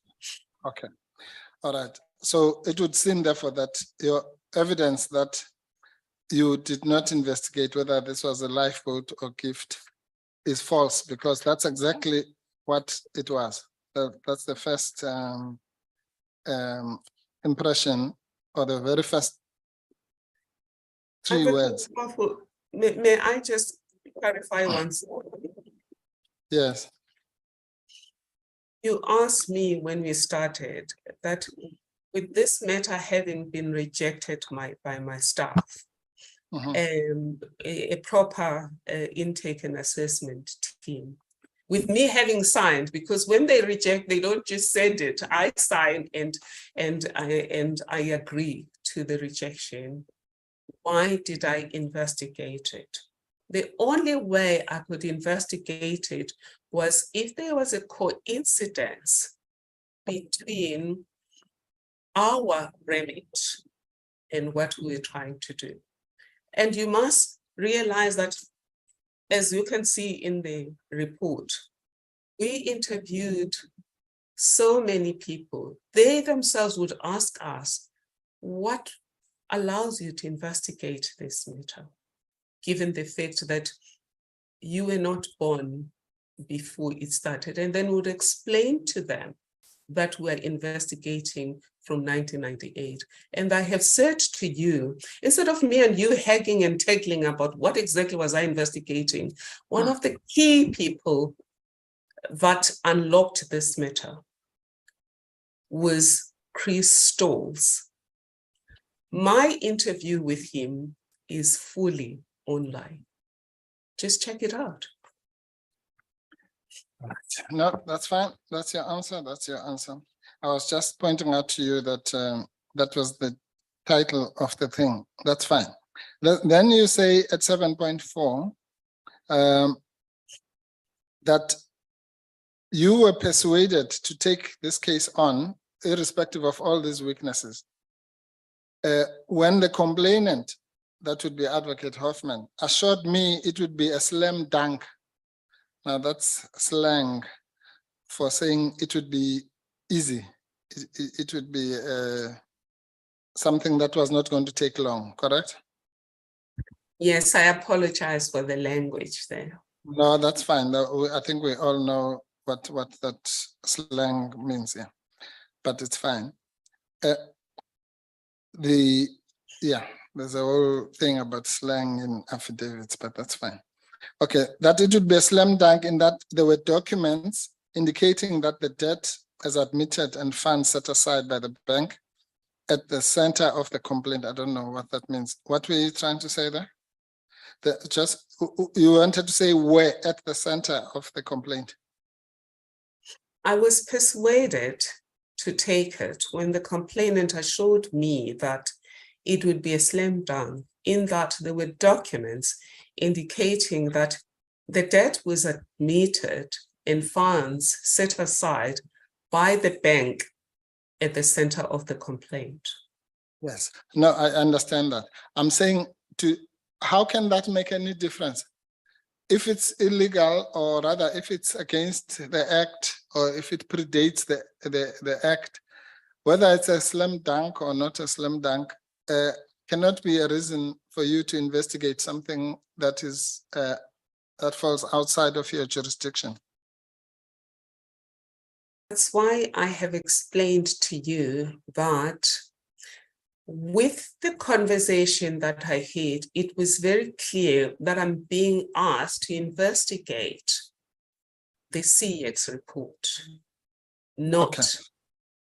And that's why it kept being regarded as a CX investigation, because it was all about what did you do with the CX report? I mean, I can show you my notes with Billy Masetla. The focus on it, there's no way where I even asked anybody, why did you give away this money? Some volunteered the information about the money because they had done the work already, like Justice Dennis Davis and Bertelsmann. But everyone else was asked about 1998. Only. Okay, ma'am. All right. And then you say that the matter ended up being, you didn't answer my question, but it's fine. Let's move on. The matter ended up being far more complicated, though we persisted even after loss of time, after the trainee investigator left. So even when it became clear that it's not a slam dunk and it was more complicated, you continued to spend money on it, correct? I did, because... Yes, thank you. No, I just wanted to know that you did continue, yeah. I don't like these hanging questions. You, not me, insisted that context is everything. You didn't even allow me to explain that it's not everything, it's an important factor.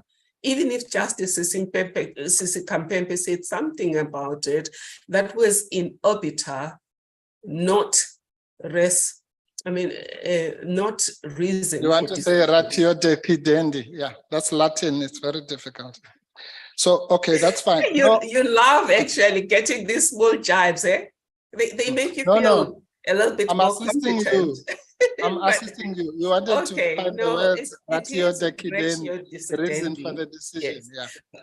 But I was in the process of saying that, and then I thought that for other people, it's important that they understand there's a difference between a comment and a reason for decision. And what Justice Kampempe said was not reason for decision. So that then, I mean, that's okay. Let's not go there. You want to debate stare decisis with me? Oh yes, you've just missed it actually with the case, with the one case that you insist on. The one about the affidavit. So you've just missed it. Okay, that's fine. That's fine. It's not okay.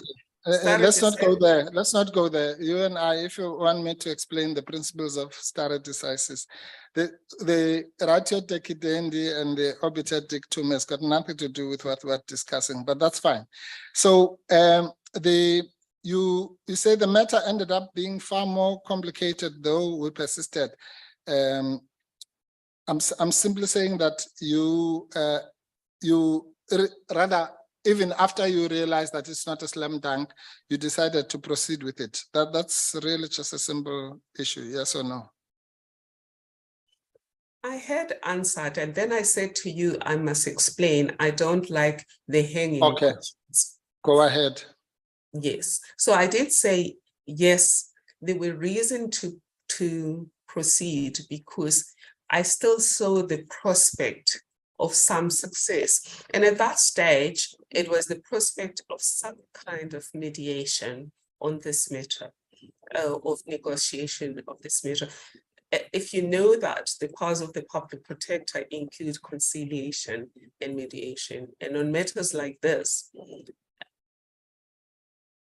that was being considered. And in fact, that's what I was beginning to put forth on many of the parties that I was talking to, because I knew that if we're talking legality, we would have problem. But if we're talking morality, there was room for moving forward. Okay, let's do this, ma'am. Before we get way laid into topics that are going to get one of us into tight corners.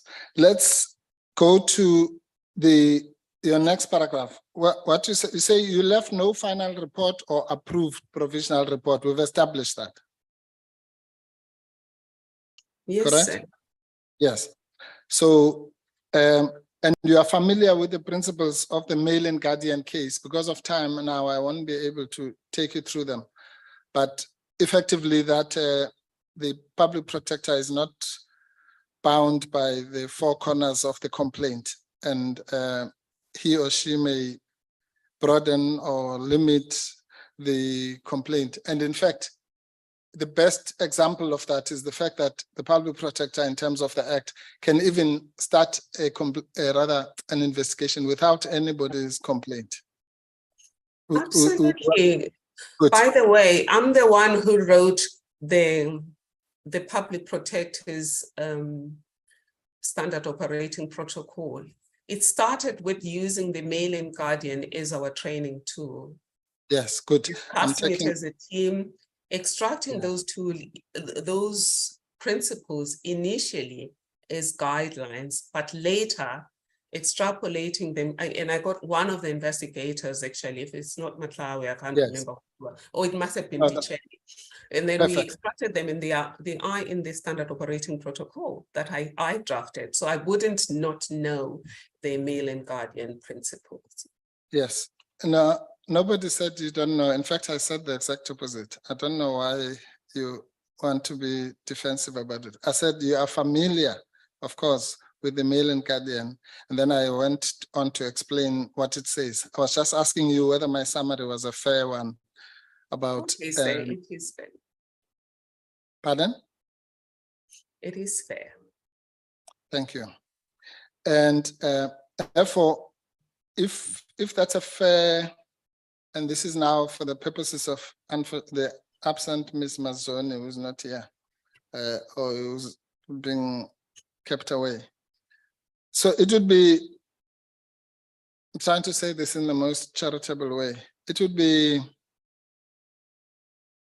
I can't find another word, nonsensical to accuse the public protector of broadening the scope, because that's exactly what male and guardian says you are entitled to do. You can broaden the scope of the investigation, you can narrow it, and you can even invent it. I'm exaggerating. In other words, you can investigate when there's no complaint at all, correct? I wouldn't say it's nonsensical. It would depend on context, and I wouldn't say context is everything, but I would say we would want to know what is the narrowing, what is the expansion, And again, this is a matter that has been ventilated in court. Yes. No, let's not go to the court. I'm asking you now. It's not the court that is on the stand. I'm saying that generally, we in terms of the principles of male and guardian, the public protector has wide powers to broaden the scope of a complaint, to broaden the scope of any investigation, and to narrow it. And I'm saying, to illustrate that point, he or she has even the scope to create an investigation when there's no complaint at all. That's the essence of male and guardian, correct? I didn't read male and guardian to say you can broaden the scope. I understood the male and guardian to say there's no barrier to how far you can go to find information. For the people who don't know the male and guardian case, this is the so-called Oldgate case, which I got to litigate. That's why we have this jurisprudence, taking it over from my colleague, Mushwana. And the issue there was not about broadening the scope of an investigation. The issue was about self-limiting. When the public protector didn't follow the money when it went with Imvume, and saying that that was now outside the scope of the public protector because it was outside state entities. So I don't think the male and guardian principle is about broadening the scope of an investigation, unless you read it differently, sir. Really. Okay, so you don't think male and guardian, which says that there could be effectively a complaint about, let's say, a car. And if the investigation then leads to a bus and a train and an aeroplane, and I don't know what other mode of transport, then that's what you must do. You won't be, unlike a court of law, you won't be limited by the four corners of the pleadings or of the complaint, but you can broaden it in the sense that I've just explained, in that if the evidence leads you to the bus and the train and the aeroplane, you investigate that too. You don't regard that as broadening. Let's say an investigation. My understanding, which is what we put in our investigation standard operating protocol, is that you've got to follow the evidence wherever it has gone. Yes. And that you've got a lot of powers and you should not self-restrain. But you're right that the powers of the public protector include the power to investigate both what is alleged and what is suspected. But for me, with my team, when I trained them, which is the same training that is given in Canada, etc., and in other places, is when you investigate, you have to still be clear what is the issue, what is the evidence, and what are issue creeps. All right. Okay, and you say you wrote a manual on male and guardian. No, I wrote the manual that the public protector is using, and the male and guardian case was the basis of how we started our training each other on what is a proper investigation as determined by the public protector versus male and guardian as decided by the SCA. Yeah. All right. No, that's fine. I think we'll at least we had some expert witnesses who correctly interpreted the male and guardian case. That's fine. And anyway, people can read it for themselves. It's not a very complicated case. Yeah. Okay, so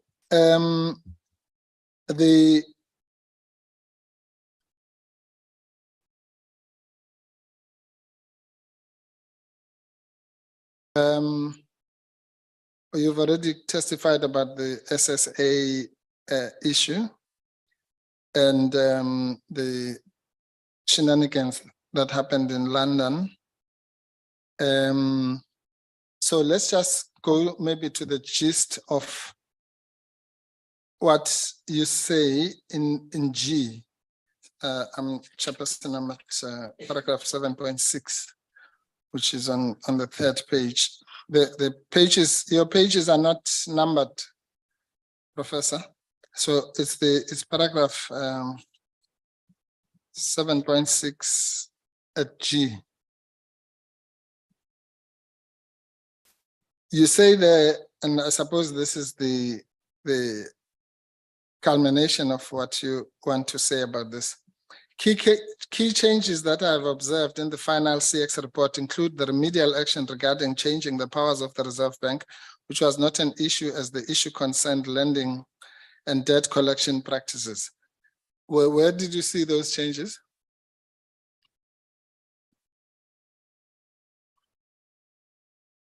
In the final report, the issued report. Where did you get that? In the remedial action.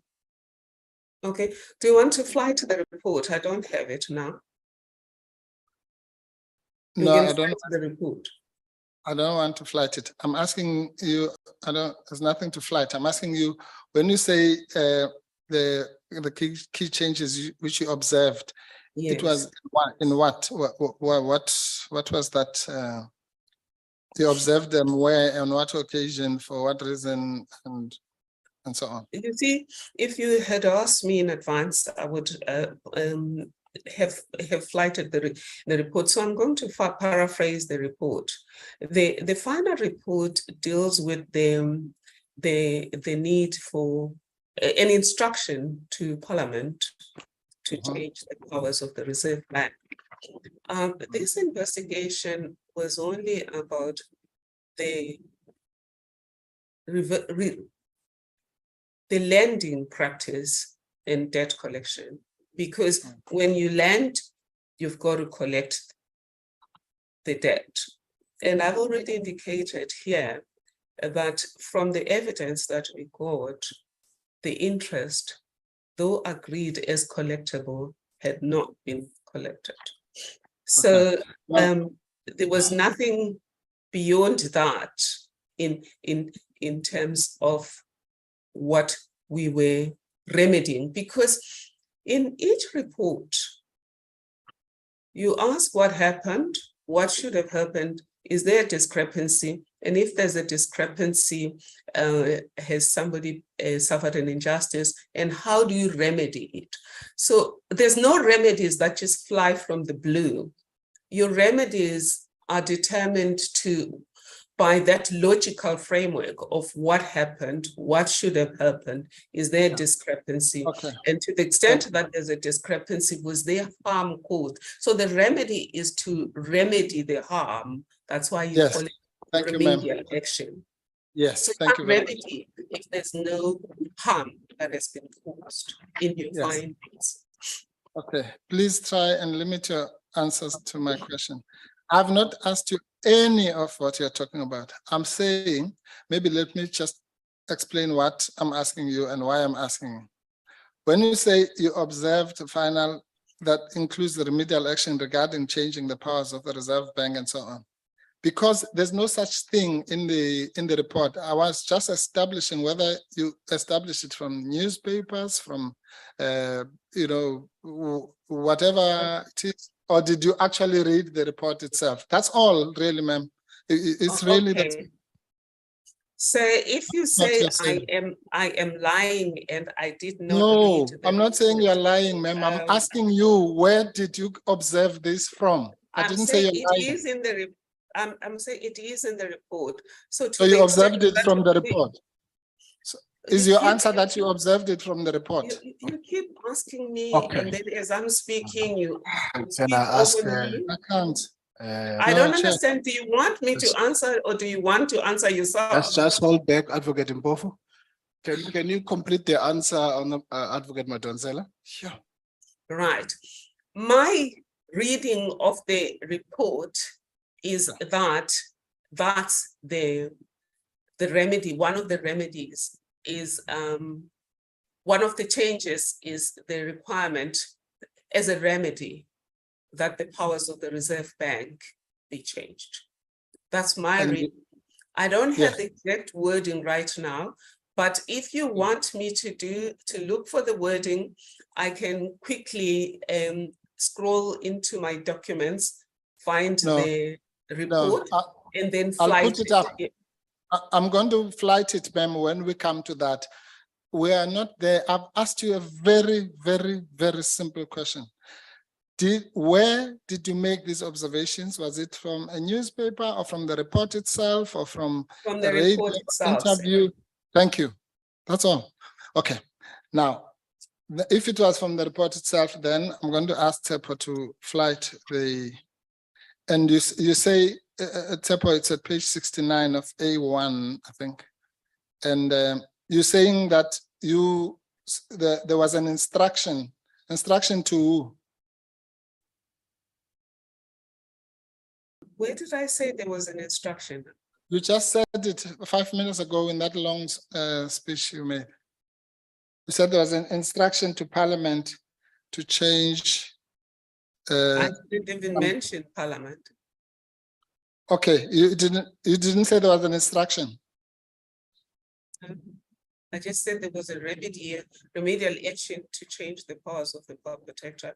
And then Yes, my ma'am. long story was about, for every wrong, there's a remedy, but there's a logical framework to how Yes. you arrive at the remedies. You didn't use the word instruction in what you said. I don't remember using it. If I did, it's so weird that I've forgotten that. But of course, we're on record.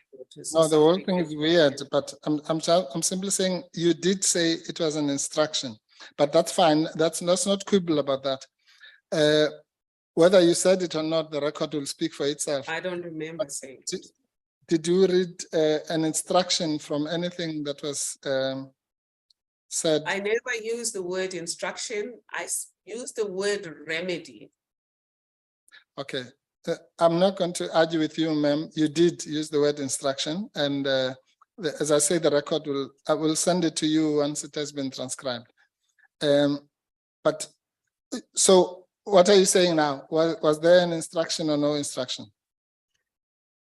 I am saying there was remedial action. I haven't spoken about instruction. I spoke about remedies, remedial action. And I said there was remedial action about changing the powers of the Reserve Bank. Okay, ma'am. Well, I'm sure you'll somewhere on social media, it will be played for you that you said the instruction. So we don't have time now. So, all right. But whether you said it or not, you are saying that there was an instruction. Oh, okay, are you saying there was an instruction or no instruction? Now, forget about whether there was remedial action. Can we stick with my language? Yeah, but I'm Stop asking you language into my mouth. I'm not. No. Then you don't understand what I'm doing. I'm asking you questions. You can. I don't have to stick to your language. I'm the one who's asking questions, so I use the language that I choose. I'm asking you whether. And I'm not saying you said it or you didn't say it, the record will speak for itself. I'm now asking you afresh. Did you read any instruction in what the public protector put as remedial action or not? I wasn't looking for instructions, I was looking for remedial action. All right. Now, you would agree that one of the things that Mail and Guardian and I think the EFF and Nkandla case also says is that the public protector, the wide powers of the public protector include going to what he or she regards as the source of the problem, the root cause, I think is the words that are used by Mogoeng. Correct? Yes. Yes. Now, and you therefore agree that if the public protector regards in his or her wide powers the root cause to be X, then that root cause has to be addressed, correct? Yes, absolutely. Good. Okay, now we're getting somewhere.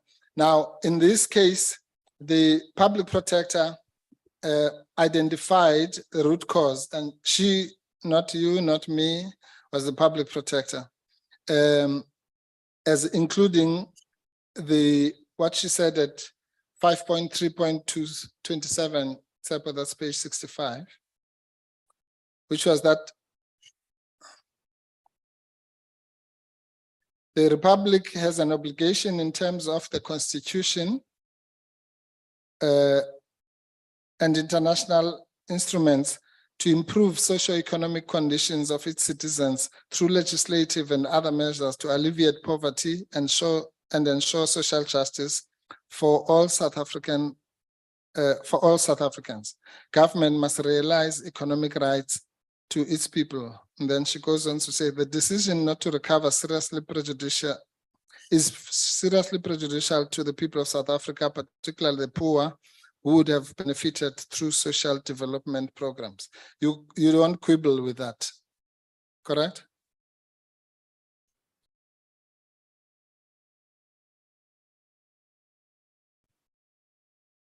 I do.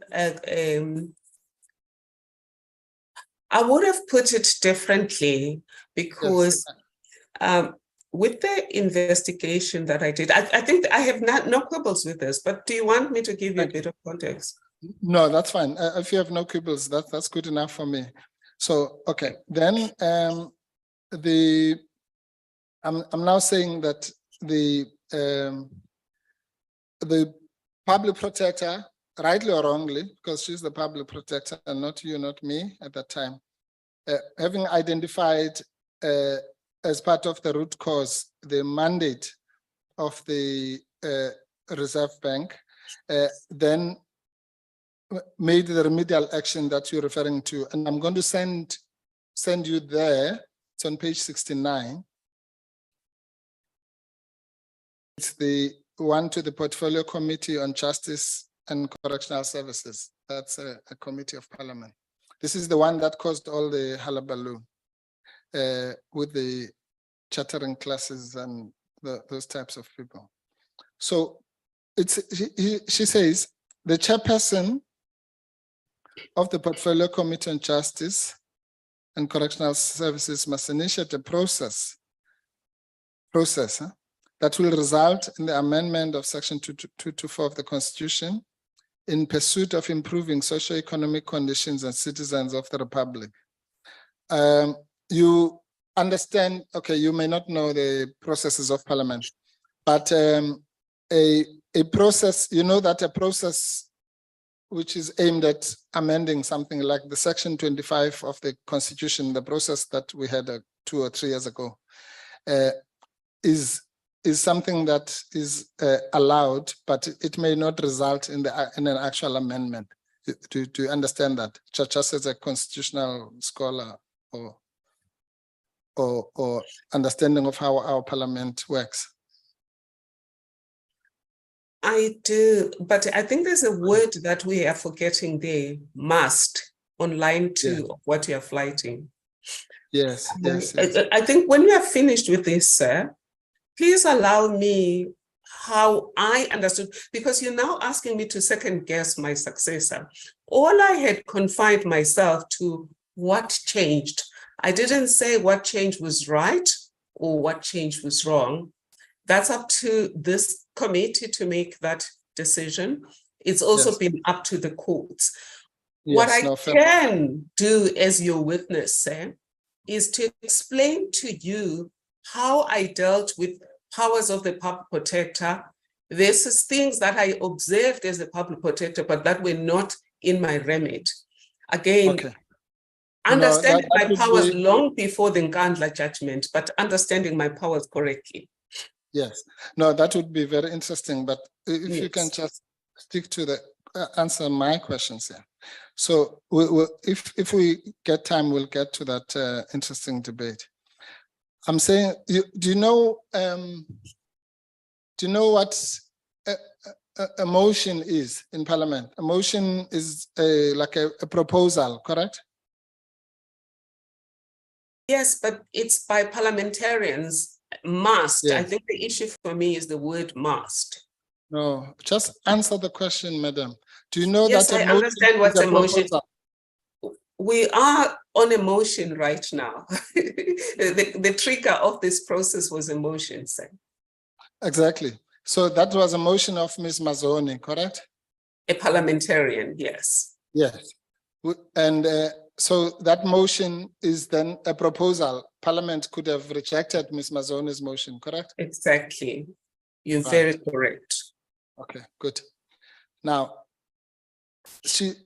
the public protector then says, yeah, the pursuit of socioeconomic by introducing a motion in terms of section 73(2) of the Constitution in the National Assembly, and thereafter deal with the matter in terms of section 74(5) of the Constitution.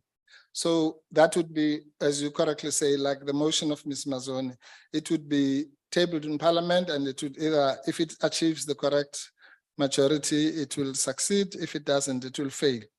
That will be the end of the matter, correct? Yes. Thank you. Now, then the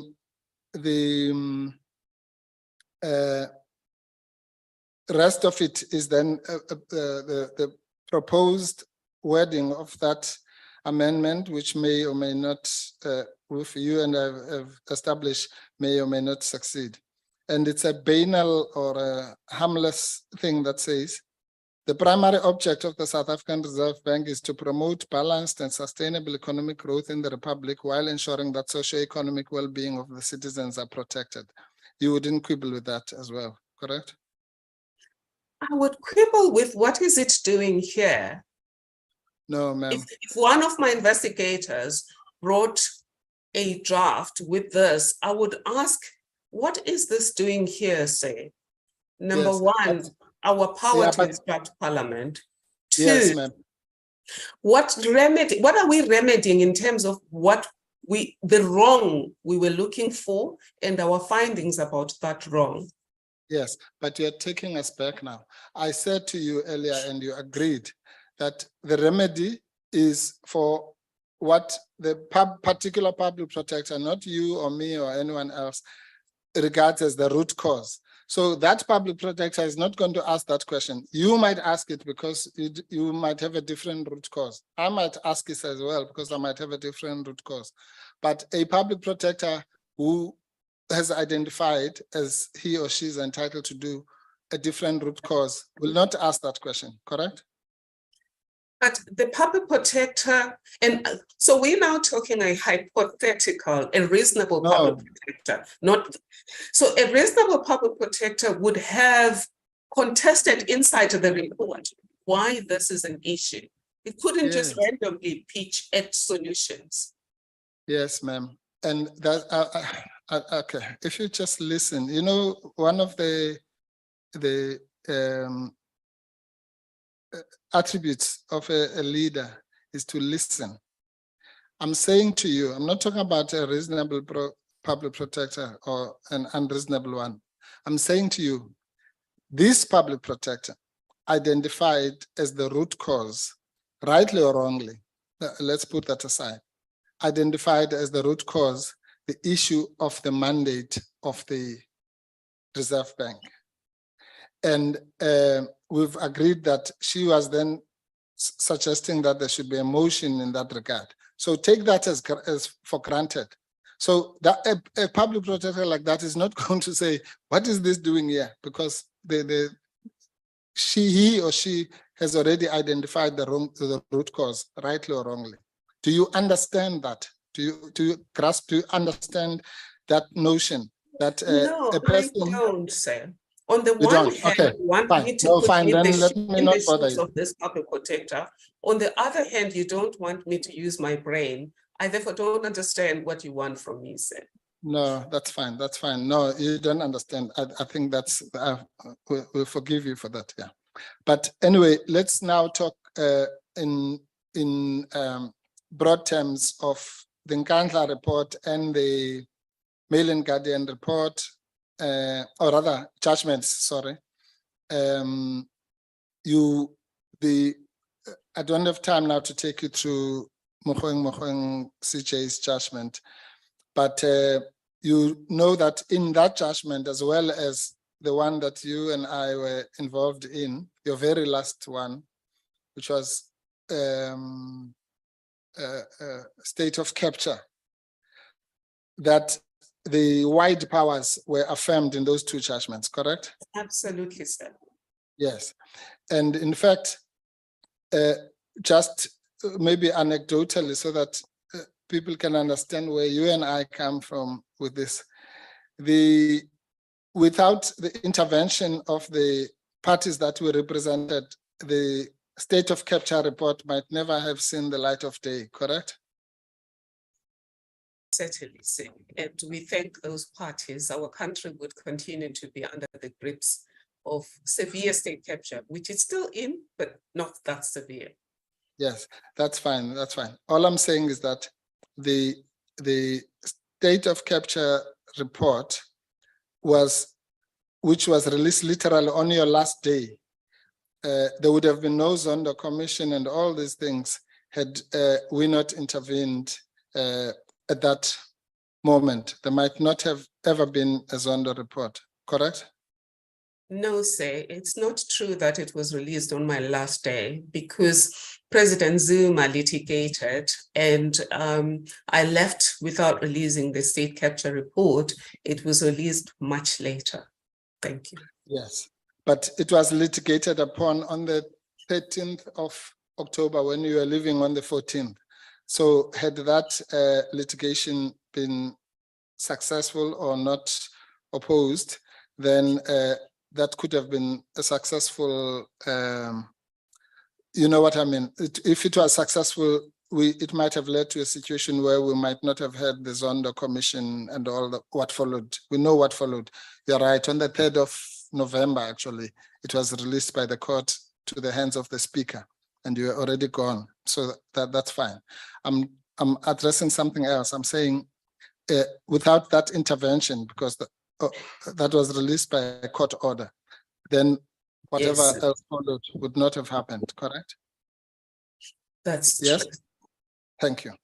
All right. And in fact, I can tell you for free that you have Honorable Malema to thank for that, because he's the one who made us not to sleep the whole night to make that intervention.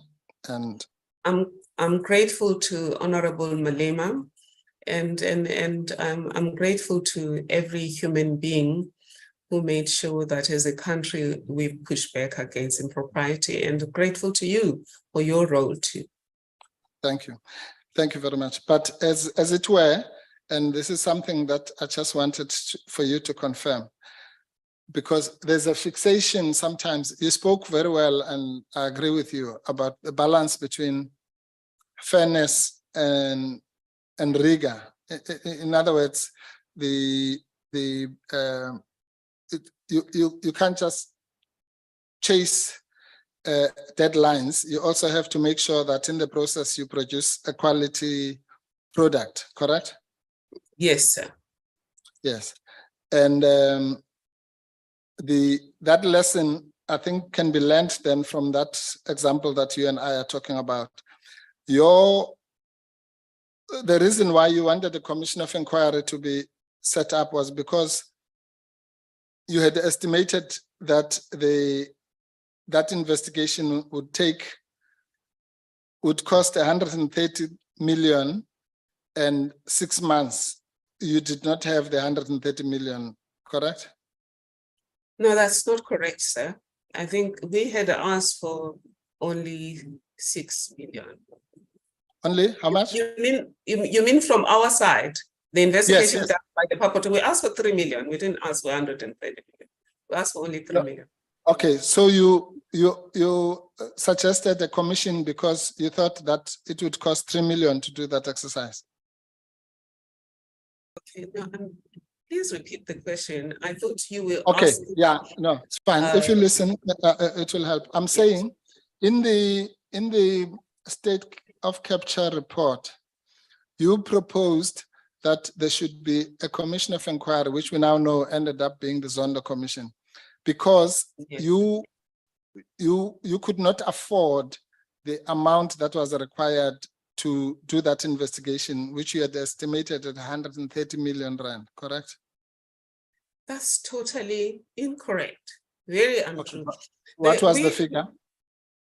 We had estimated as the power protector that we were going to need 3 million to conclude that investigation. We only Okay, got good. 1.5. So the only reason we didn't finish that investigation was time, not money. We got the money late, and by the time we went full speed with the investigation, we ran out of time. There was never 130 million.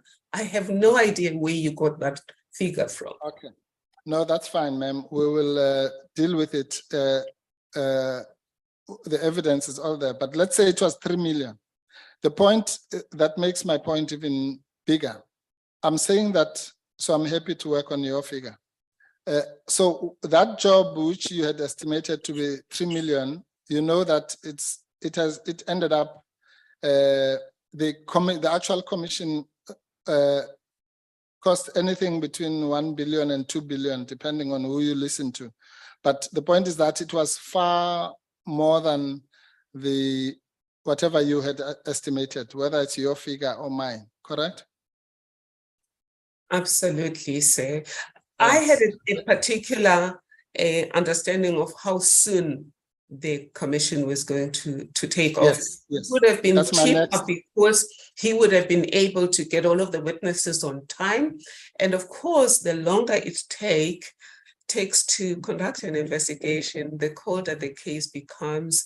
And Yes. also, I had not expected President Zuma to expand the mandate of the Commission of Inquiry. So Yes. the investigation I ordered was based on certain circumstances, which is simply conclude the one that I was doing.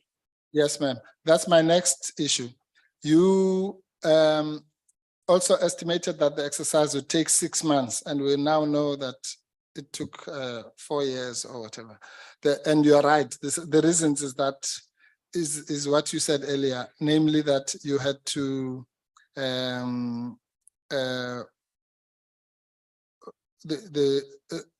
you had to balance. I mean, the chairperson he got about 5 or 6 extensions, I think, simply because the evidence that was before him could not just be cut at half mid-sentence, correct? No, that's not what I said, sir. No, I'm not. It's what I'm saying. Do you agree or not? It's not what you said. It's no, what I don't agree, sir. Okay, good. All right, that's fine. The delay I said to you, sir, was because the mandate was expanded far beyond what had been asked. But also, at the end of the day, it's about processes such as like this, where, for example, we spent a whole half a morning dealing with things that we could have dealt with elsewhere. Yes. No, I'm saying, ma'am, okay, maybe you're not familiar with this. Do you know that Justice Zondo, on his own estimate, when he knew the mandate, right, and how expansive or not expansive it is, then estimated that, for example, he was going to finish by the end of a particular year, and that turned out not to be the case. And then he went again, and then he went again, and then went again. He knew the mandate. So let's forget about the expansion of the mandate. I'm simply saying that because of the evidence that was accumulating before him and the need to give people a chance to refute the evidence and all that, he was, in fact, even in the end, I think he had not finished his work. But that's why there were those extensions. You don't agree with that? Is that what you're saying you're not agreeing with? I really don't know the complexities behind the delay of that report. All right. Because you But you didn't know that- indicate to me that, sorry, sir, can I just finish that? You didn't indicate that you're going to make me an expert witness on that. I would have reacquainted myself with the report and what Justice Zondo said about the reasons for the delay. No, ma'am. And then You don't have assess to them be- based on my own rationality. Okay.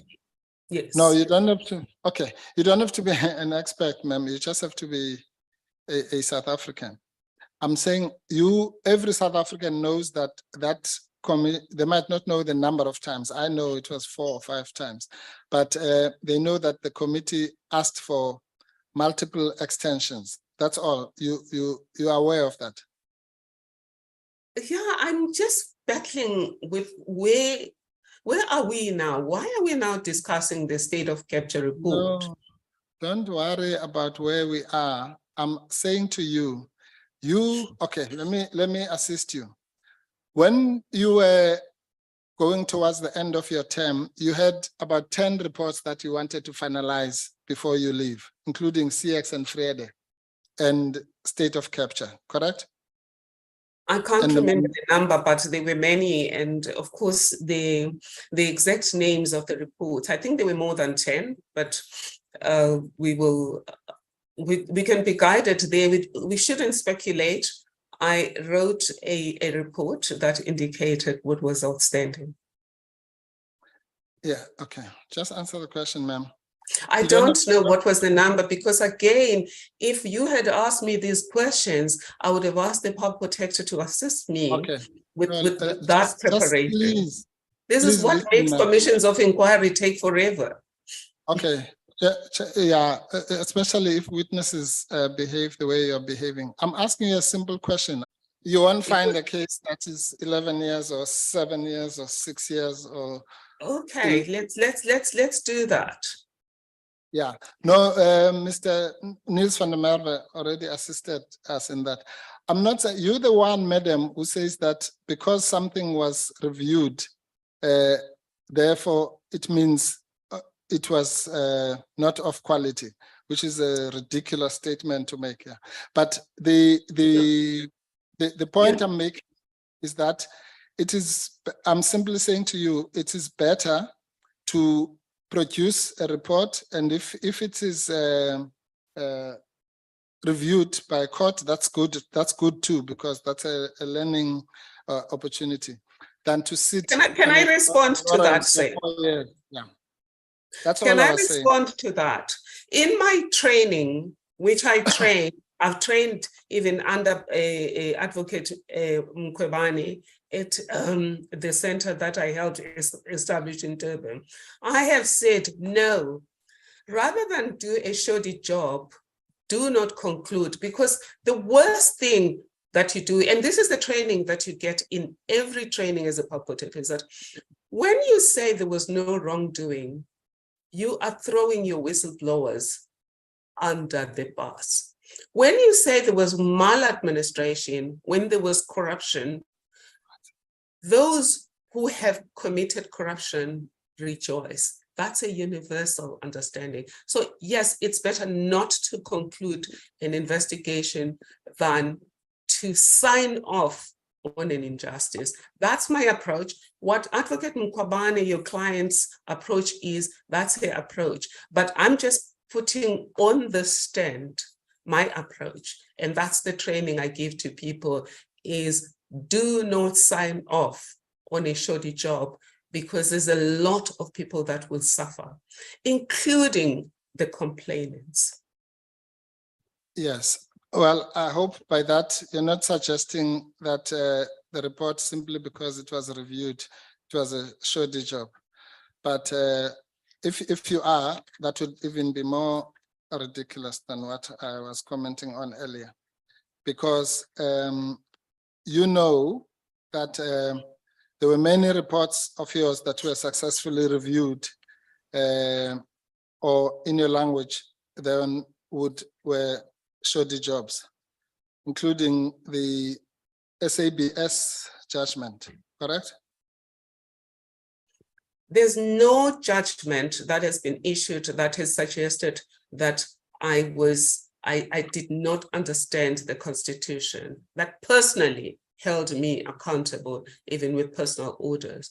There's no judgment that even suggested that I was dishonest. This was one of my responses to your letter when you were trying to surreptitiously throw this into this. No, ma'am. I'm saying now you're talking about completely different things. You see, that's the problem with you. You said, I put a proposition to you that you did not do a report in 4 years that the public protector finalized in 7 months. Your response was that, well, that report was reviewed successfully. So let's keep it there. So I'm saying that the fact that a report is reviewed successfully is something that happened to you many times, including the judgments and National Empowerment Fund versus Public Protector. That is a 2017 judgment. SABC versus the Public Protector, where the following was said at paragraph 2.8.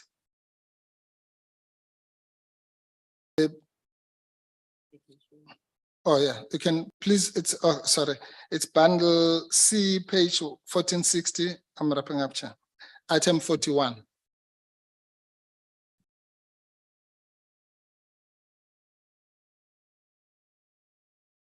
Please let me respond when you're done.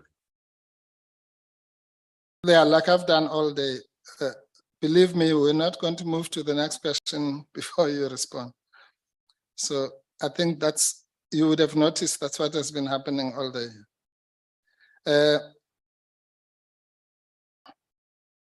Yes, which one is that? SABC.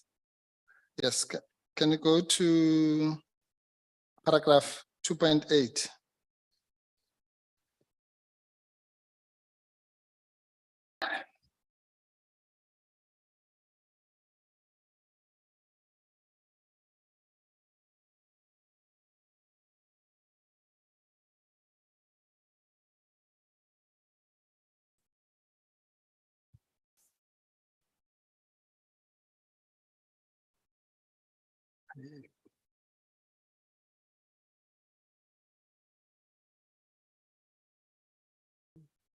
Okay. Sorry, Ms. Madonsela.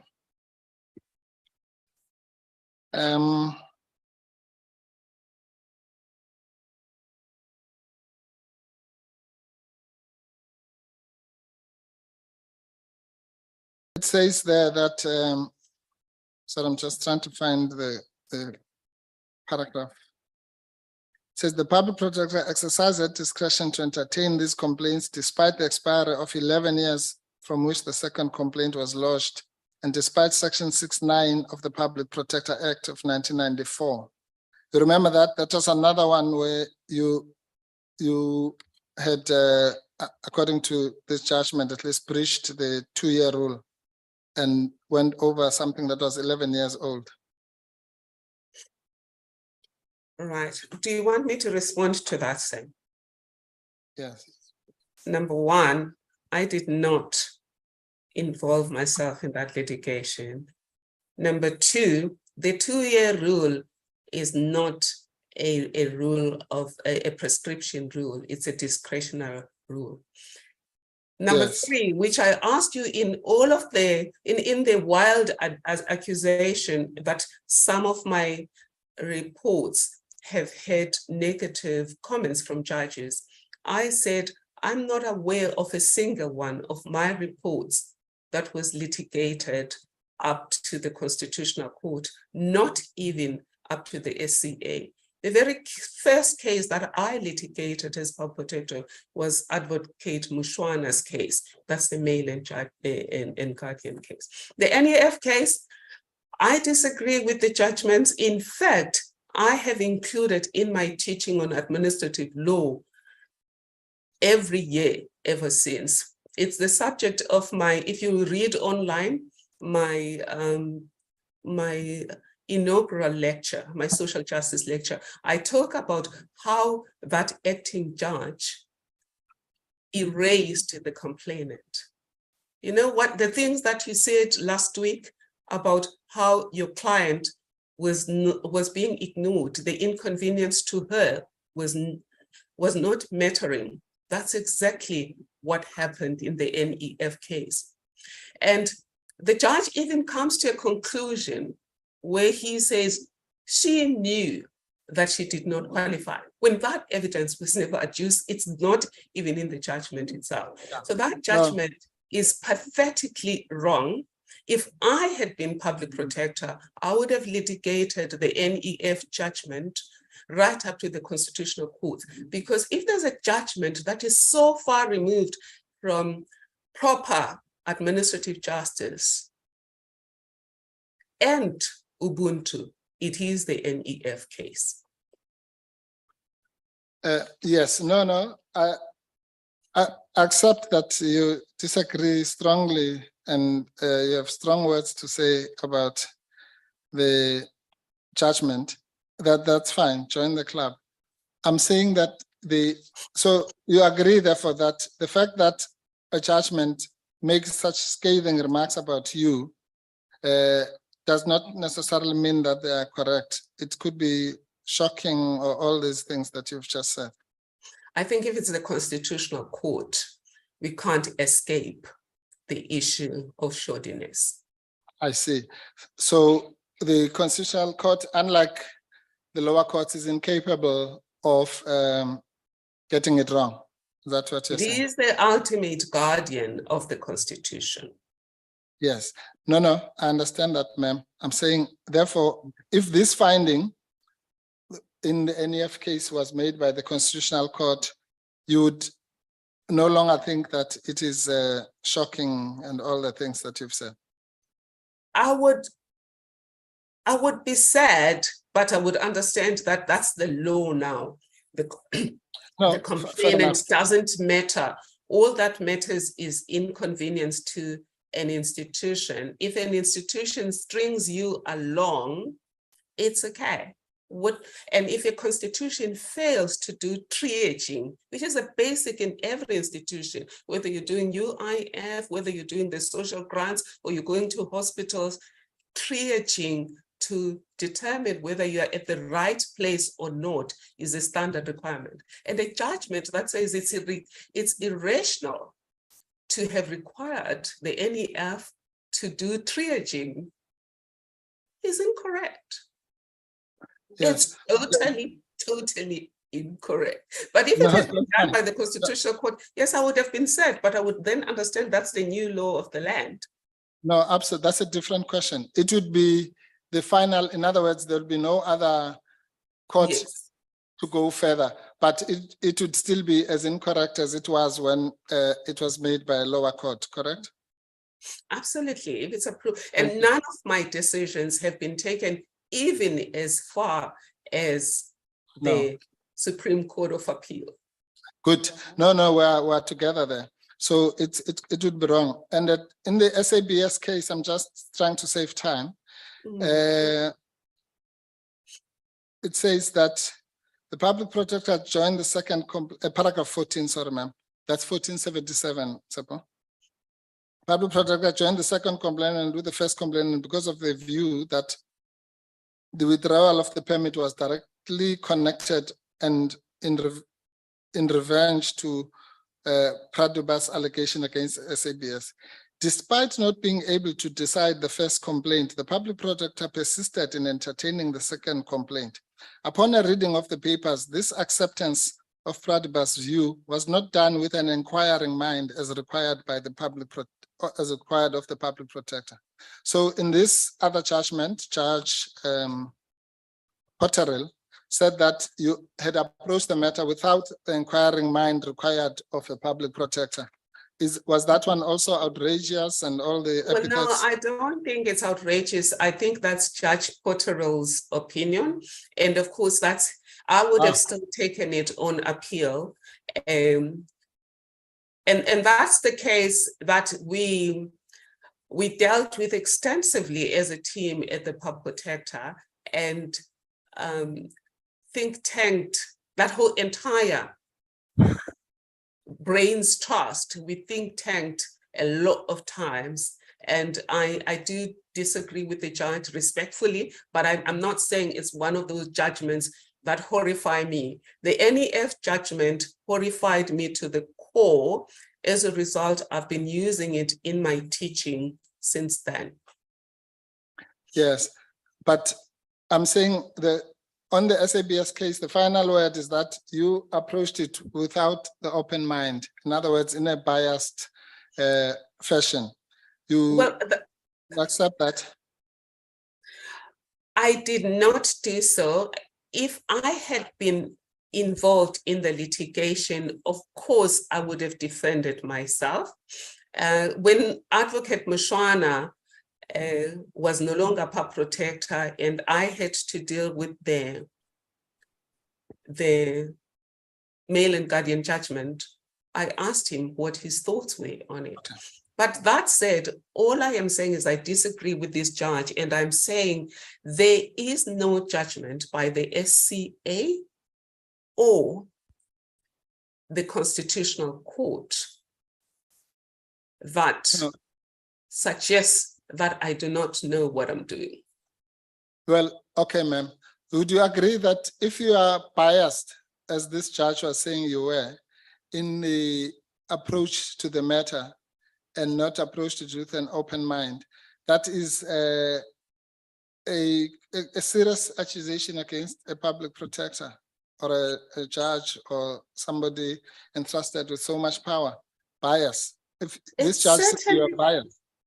It certainly would have been, and I suspect that given the kinds of monitoring that I was subjected to during my time as PAR protector, this matter would probably have been brought to a committee like this.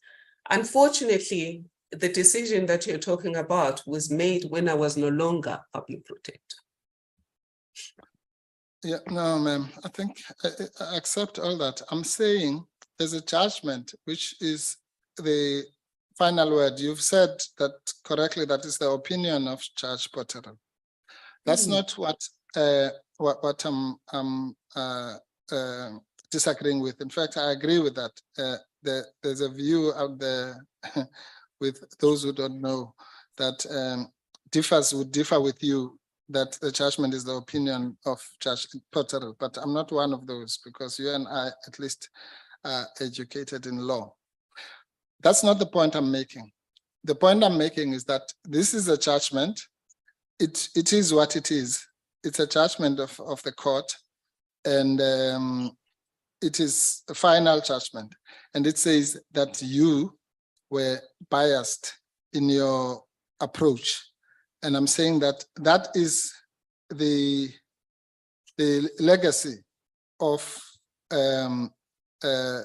your dealing with this matter.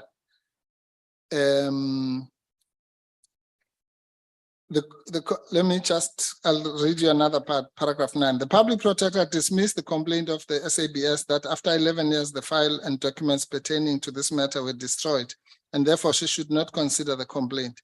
In fact, she took umbrage with the SABS for doing this loss of records. This is an astonishing stance. If the SABC knew there was a complaint 11 years earlier, they could have safeguarded the documents, but the public protector simply did not inform the SABS of the complaint. She ignored the fact that the relevant person who withdrew the payment was available for an interview in lieu of the destroyed documents. What makes matters worse is the public protector herself submitted that her office unfortunately misplaced the original complaints and correspondence submitted to Pradubas. The pot calling the kettle black. The public protector balanced the mismanagement of the documents of the SABS with the prejudice Pradubas would suffer. Herein lies the substantive irrationality and the decision of the public protector as set out below. This is what I call scathing remarks against not only your bias, but also allegations that you ignored evidence, which is even worse than bias. You engaged in what the judge called the kettle, calling the pot calling the kettle black, the pot being you in that example. Well, again, with due respect, I disagree with the judgment. Yes. But again, I don't know where this is going. I do realize that I am being impeached long after office.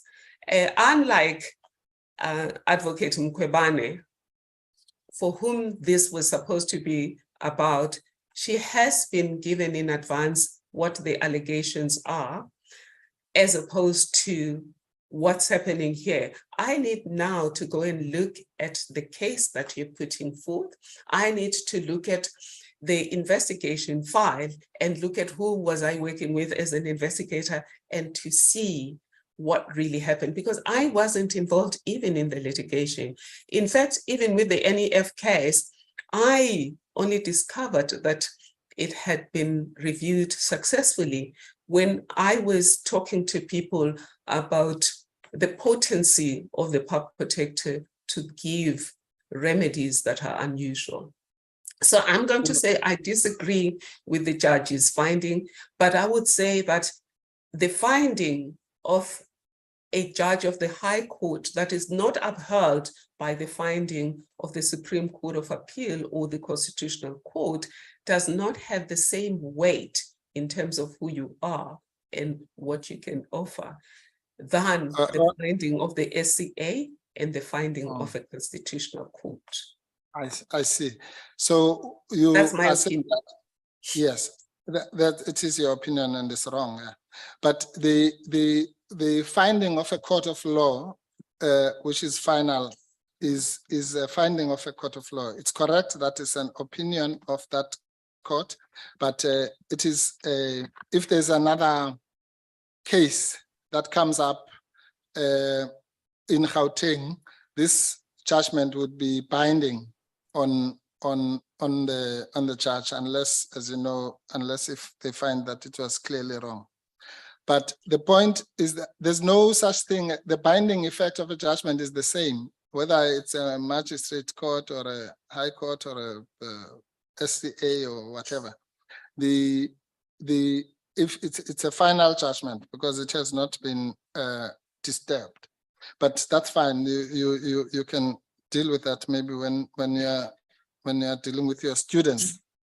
The point of the matter, the only point I'm making to you is that you are the one who started making the snide remark that if a report is, you'd rather not finish a report than have it reviewed. I'm showing you that not in these cases, you finished the report, quote unquote, but it was reviewed. So you had the worst of both worlds. Because the judges found it as biased and astounding and astonishing, and the pot you calling the kettle the other, that would be the respondent, black. May I just correct you there, say? Yes, ma'am. You are not telling the truth when you said, I said I would never finish a report rather than have it reviewed. I said that I would not finish a report if the investigation has not been thorough. And I said that if I have to choose between promptitude and rigor, I choose rigor. And that's what I teach my students, and that's what I teach practitioners, and that's what is in many of these documents. So I do disagree with you when you are saying there's no different in waiting to a judgment of a high court and the judgment of the Supreme Court of Appeal and the full bench of the Constitutional Court. I disagree with you, say. But again, lastly, to say, you've put me on the stand as a counter being impeached person. Because I don't know really why you brought me here. You brought me to answer for cases that I dealt with. You should have told me so, that this is about me, in which case then I would have spent days at the Public Protector team to get all of the information, because context matters. Earlier on, you accused me of not prioritizing Gogo Dlaminis. These are two Gogo Dlamini cases. The NEF case is a case of a Black woman of foreign origin who was promised money wrongly because he wasn't Black under the Black Empowerment Act. Okay. And after toing and froing, after the NEF going to the extent of establishing a bank account with her, and therefore her having a legitimate expectation that the We've NEF got the will pay judgment. the money We've into got the her. judgment, ma'am. No, Yes. but I know, Advocate Mpofu, you can't have your cake and eat it. You can't. No, If you want to I'm bring not- these matters here, they have to be contextualized. Yeah, but we don't have time, ma'am. You know, But we then don't don't have bring time. them here. The Don't bring judgment them is in here. front of the committee. I'm sorry, madam. I'm simply saying this judgment is in front of the committee, so don't worry about going chapter and verse. It was already submitted last year. So we you've know what. spoken over me again, and it's okay when you do it, because I'm giving everyone the context. Chair, But please. you're take the this one into who said account. context matters, so it matters when you want it to matter. Okay, ma'am. It Carry doesn't matter on. when I want The it to chair, matter. I'm sure the chair will give me extra time. Go on and be my guest. Thank you, Advocate Madonsela.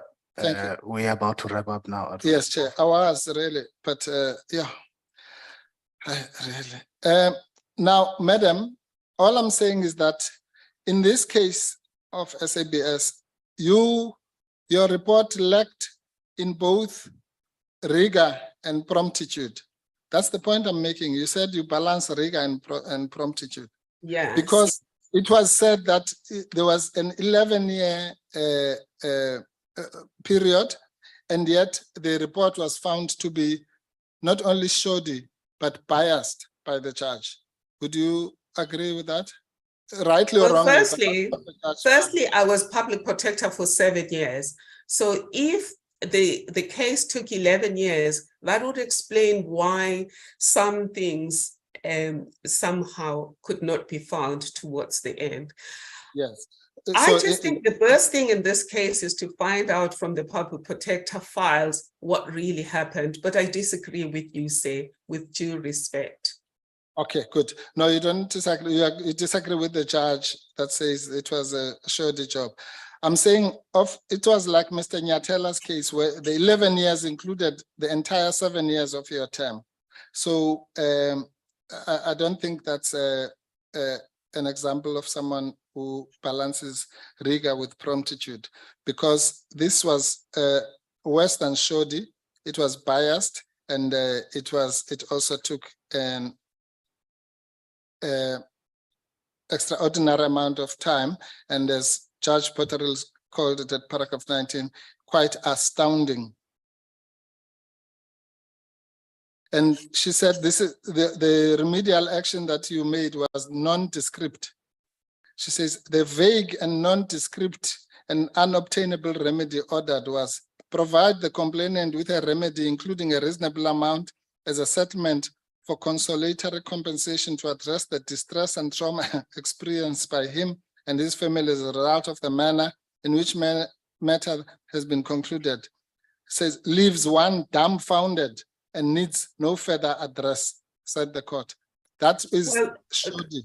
If I may help you, Advocate Mpofu, in ombudsman decisions, it's not unusual to ask for two things: to ask for an apology and to ask for the wrong party to give some kind of compensation that is determined by them. You remember the case, the Sowetan case, where a young lady had been raped and her matter was postponed for over 8 years, and then we did an own investigation on it. What we did, we asked all of those who were involved in the conveyor belt to, number one, an apology from the Minister of Justice, and two, what we called sorry money, which of course the NEF judgment says there's no such a thing. We said some kind of sorry money determined by the Department of Justice, with the Department of Justice did come up with that sort of money. In fact, the report was accepted even before we finalized it. That's why we called it, no, it's not, they called it justice. And then what Dawkins says in hard cases, taking rights seriously, is in these very hard cases, When you can't find hard law, either in common law, the constitution, or statutory law, you have to look at public policy. And one way of ascertaining public policy is what has been accepted by government before. It was on that basis that I decided these cases. Yes. Thank you. No, yes, thank you very much. I understand. And public policy includes the mandate of the Reserve Bank. I'm still, ma'am, maybe you're getting me wrong. I'm on your side here. I agree with you. In fact, I've read that report in the SABC case, and I think that it's not that bad. Could have been much better. There's room for improvement, but that's not the point. The point is that the judge, and there are people who think that once a judge has spoken, then we should not inquire. The judge says it left her dumbfounded as to how you could give that kind of. It didn't leave me dumbfounded. But the judge said it left her dumbfounded, and it was quite astounding. And she says she doesn't even know what was going through your head when you made such findings. That's the issue. Well, Advocate Mpofu, do you remember the SABC case, what the judge said in the High Court? And because I was public protector at the time, I litigated it and took it right up to the SCA, if I'm yes, not ma'am. mistaken. And eventually I prevailed. So I do think that I give respect to High Court judges, but that's why we have an appeal system. I give more weight to decisions of the SCA and the Constitutional Court. Yes. Okay, well, for the sake of time, 10 minutes remaining, and then we'll I'm wrapping up now. Yes. Thank you, Chair. Chair, can you make it 15? I promise I won't go 1 minute over that. You will do it in 10 minutes. Okay. All right. Ma'am, I think you're getting me wrong again. I'm saying that my point is not the point you're making. My point is that judges can get it wrong, and that the mere fact that the judge said this is astounding, and she was dumbfounded by your conclusion, does not mean that that is so. If someone had to inquire into that, then they would have to look into the report and themselves be dumbfounded. You agree? I agree. They would have to look at the facts. They would have to look at your understanding of the law, absolutely, just logically, and see whether it was reasonable for the judge to make that conclusion. Thank you very much. That's I am. Thank you. That's a hallelujah moment. Thank you very much. That's what we've been trying to explain that ad nauseum here. Yeah. All right. Now, thank you for that. Now, in fact, if it was a court, I would just stop there, because that's the $1 million answer that you've given. But seeing that we're here, let's just wrap up. This chairperson, is going to ensure that did you ever say to, or rather, why did you reject the Fred report more than once? There were various reasons. I think in the earliest drafts, for example, there was a version that said, somebody said, the Premier said this. And then the question was, why then was the Premier not interviewed? And then because in the public domain, as you said yourself, that the powers of the public protector include looking in all spaces. In the public domain, there were already allegations of corruption involving the Gupta family and others. So it was important to then, in terms of our standard operating protocol, to look into those relationships and how those relationships played out. And also in Mr. Makashule at some stage dropped at my office for a cup of tea. It wasn't included in the report because he just said he was visiting me, but he indicated that the person at the center of this was Minister MEC Zwane. That's why I had said to Mr. Samuel that all of these things should be considered. The important thing was when you do an investigation, everyone who was involved in the conveyor belt must be held accountable. And then the report at the end of the day has to cover all of that. So the early one had indicated that the Premier had some role in it. And then the next one had excluded now all of the names. And then the next one had the names, but had not done the in-depth forensic. Yes. Okay. No, let me just try and summarize it because we don't have time.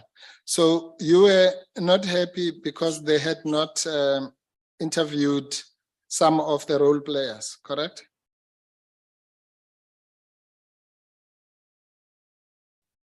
Yes.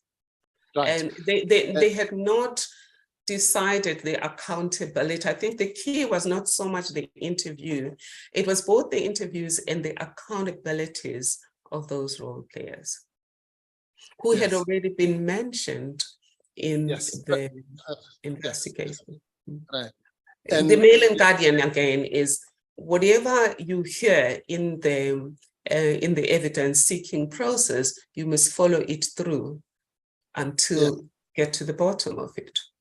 Yes, and the public protector, that's Advocate Mkhwebane, then did that, and actually, unlike you, went to see Premier Makashule.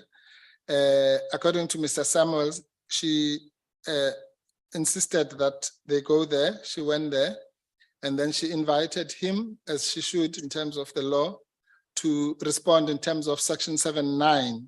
You're familiar with that section, which was to give him an opportunity and the MEC to respond. You would agree with that? That's how it should have been done. That's what you were asking for, actually, correct? Well, by the time I left already, we were considering section 7.9 notices on those people. And you will see that in the evidence of Mr. Samuel. Yes, I know you were considering, but they were being prepared, so it wasn't a new thing. Yes. Yeah. No, that's it. That's the difference between a considerer and a doer. I'm saying that Advocate Mkhwebane actually went physically herself with her body to the office of the Premier, which is what you did not do, and she sent, not considered, the section 7.9 notice. I'm saying that's the kind of thing that you wanted to be done so that these people who were mentioned should be confronted with adverse findings and be asked to comment, which is what section 7.9 is all about, correct?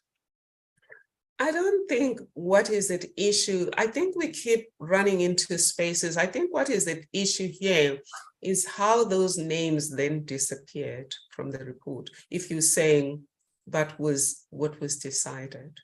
No, but you see, that's the problem with you. You make these judgmental statements. Do you agree that section 7.9 is an opportunity for aude alteram partem? In other words, if you have a finding against me and you give me an opportunity to explain it away, that's what the purpose of section 7.9 is, correct?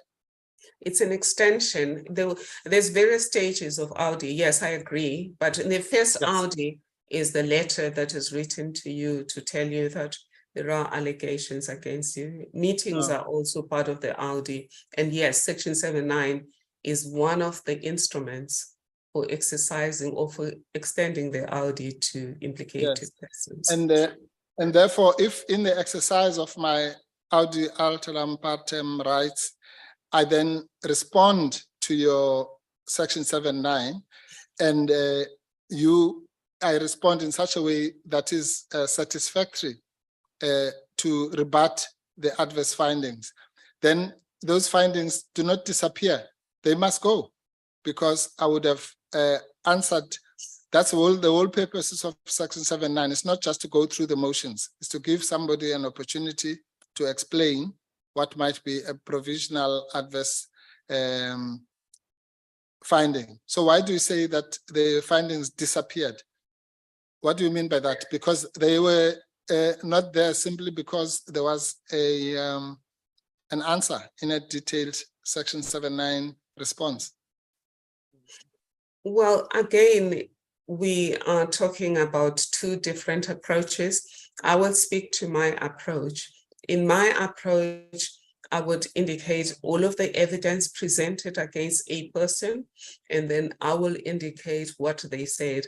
And then you and I would not be sitting here speculating about what was the original allegations that seemed to be worth considering as implicating someone, and how they responded to them and how you resolved it. Again, it's in the manual, but I left and the processes that investigators are supposed to follow. Yes, but that's exactly what happened, madam. The report details the allegations against the Premier and the MEC. The report refers to the letters that were written to them. I think one of them was the 7th of July, 2018, if I'm not mistaken. And the report deals with their responses.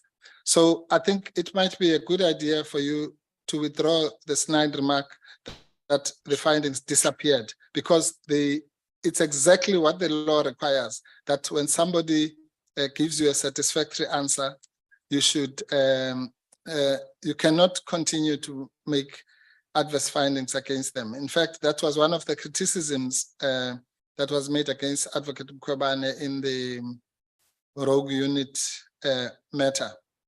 So if the section 7.9 response is satisfactory, then those findings must go. So would you withdraw that snide remark that they I will not advocate Mkhwebane with advocate Mpofu. I am going to revisit the report and revisit the information. And we'll send you the section 7.9. I'll send you the section 7.9 letters. And once you have confirmed that what I've just told you is what happened and what is in the section 7.9, will you withdraw that snide remark? If it's proper to do so, I will do so. But you must understand that we no longer, or at least during my term as Bob Protector, we no longer concluded purely based on what the response was from the other side. We evaluated all of the evidence together. Yes, that's exactly what happened. That's the point. So if you can show that the evidence was evaluated and it was covered in the section 7.9, then you will withdraw that snide remark, correct? Well, if you call it snide, I will withdraw it if there's a need to withdraw it. Yes. At this stage, I do not see the need to withdraw it. That's I just fine. said the findings did disappear. I mean, the names did disappear, and the names did disappear. No, by that you mean the Premier and the MEC, they are referred to. So that's a second snide remark, which is incorrect. The Premier and the MEC are referred to in the report. I'm telling you as a matter of fact. So that's also a false and unnecessary accusation. But it's fine. We'll cover it in a letter, which we'll send to you for you to withdraw the snide remarks. No, please, let's keep it everything in this meeting. I don't have an attorney advocate, Mpofu. I cannot keep responding to your litany of letters. Okay, no, it's fine. Well, you'll deal with it as you wish. Let's keep it on this platform. It has been aired on this platform. Let's deal with it on this platform. No, that's fine. I'm just telling you that we will send you a document that requires you to withdraw those snide remarks because you are making them in public and they are uncalled for, vindictive, and based on completely baseless. And if I may borrow from Judge Potterell, astounding, and I am dumbfounded. And she was right that the pot is calling the kettle black. That's the sum total of your evidence. Thank you, ma'am. Thank you, Chair. Well, it's so good that I haven't called anybody anything. If we're talking about outstanding, insulting, it No, would be I'm nice just if you quoting the withdraw. judgment.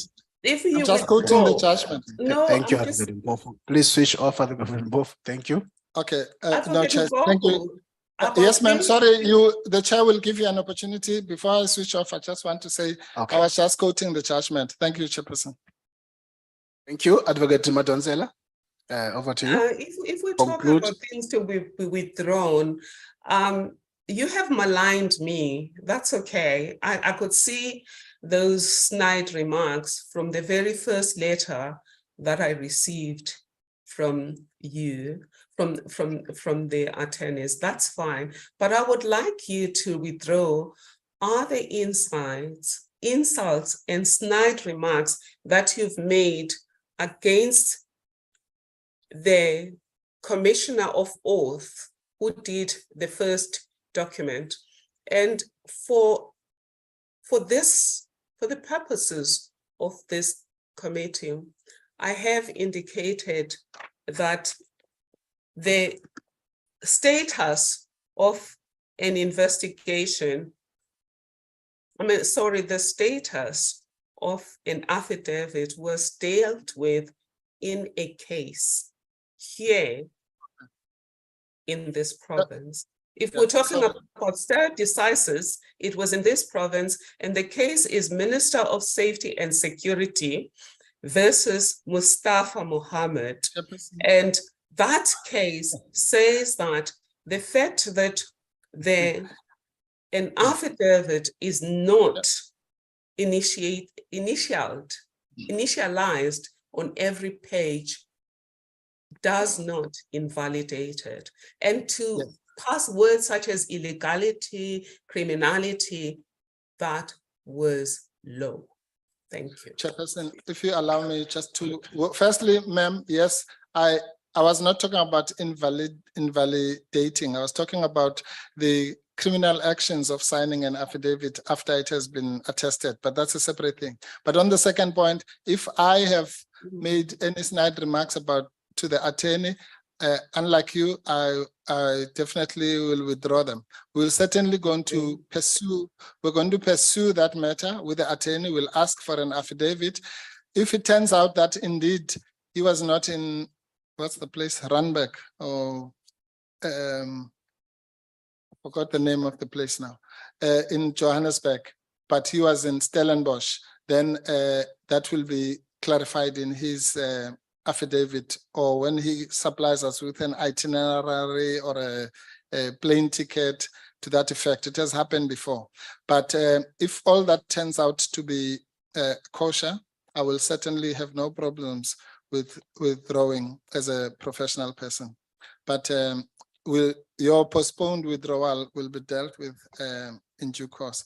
Thank you, Chairperson. Thank you. Thank you, Advocate Mpofu. Thank you, Advocate Madonsela. Honorable Sukas, I just want to get to the next stage. Yes, Chair, my hand is up because actually both advocates has now raised the issue that I actually wanted to request. The issue of whether an affidavit must be signed or initiated by the Commission of Oaths has not been settled, I think, for us as the committee. I have looked at both the Act and the regulations. And in my layperson's view, it is not the case. But as a member of the committee, we cannot judge a matter unless the law is made clear to us. So I would request, Chair, that the evidence leaders address this point, or failing which that the legal staff put it before the committee. Thank you. Thank you, Honorable Sukas. This is going to be an adjournment. We're not done yet. The time now is 6 o'clock. We will adjourn our meeting and start tomorrow at 9. It's a shorter day. And when we start tomorrow, we'll start with Advocate Mayosi. We'll interact with the witness, followed by the members. So at that point, I want to say thank you for, we have stretched the day up to 6. Thank you, Chair. Whatever time you would have given before, you've taken it back and even more. Forget Mpofu. Honorable Maneli.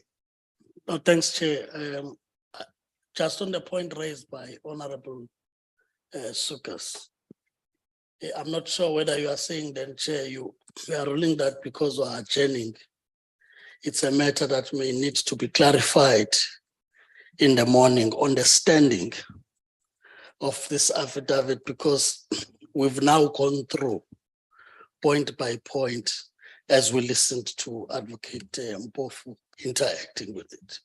I think it's important because in the records of the committee that we can place it on record in the morning, whether there's clarity now on this matter or not, right? So I'm just saying she made that point and I thought you were coming to just clarify it, but if not clarified, I think we'll still need it on record, because there was an opposing view that said it's not an issue and we should proceed in that score.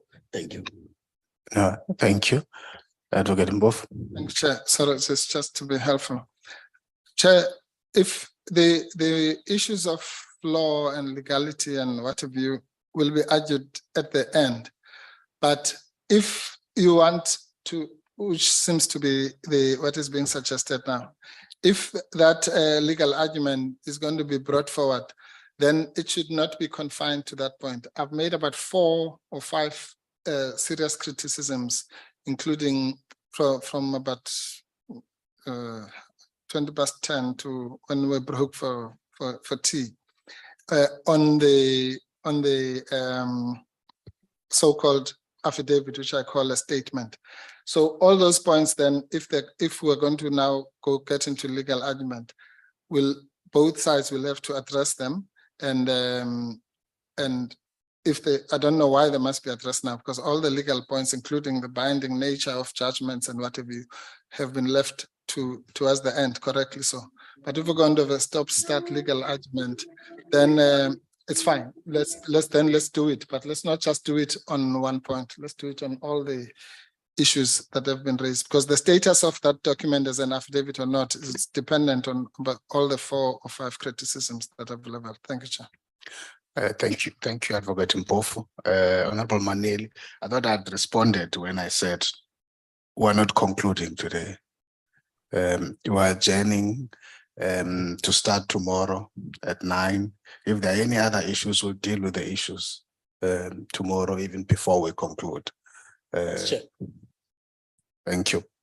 On that note, honorable members and everybody else, colleagues, Advocate Madonsela, we will adjourn the meeting and meet tomorrow at 9. Thank you very much.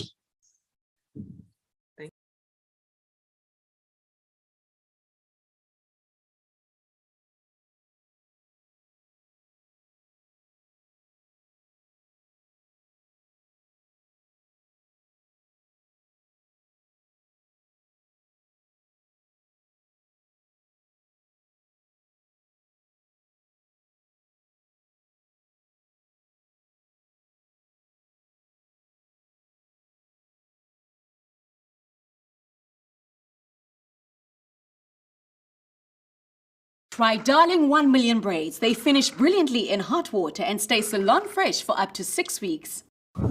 Don't try to imply just because the other pages were not signed on the statement of the 28th, there is a lie. I don't like the fact that you make statements at the end of things and then you jump to the next question.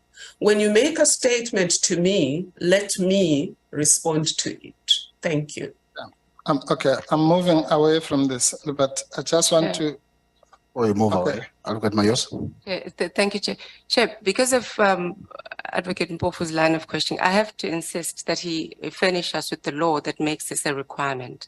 As far as I could see, the Justices of the Peace and Commissioners of Oaths Act contains no such requirement that a commissioner has to initial every page. Neither do the regulations governing the administration of oaths of affirmation. But if there's a different law that Advocate Mpofu is aware of, it will assist us in this line of questioning as far as this affidavit is concerned. All right.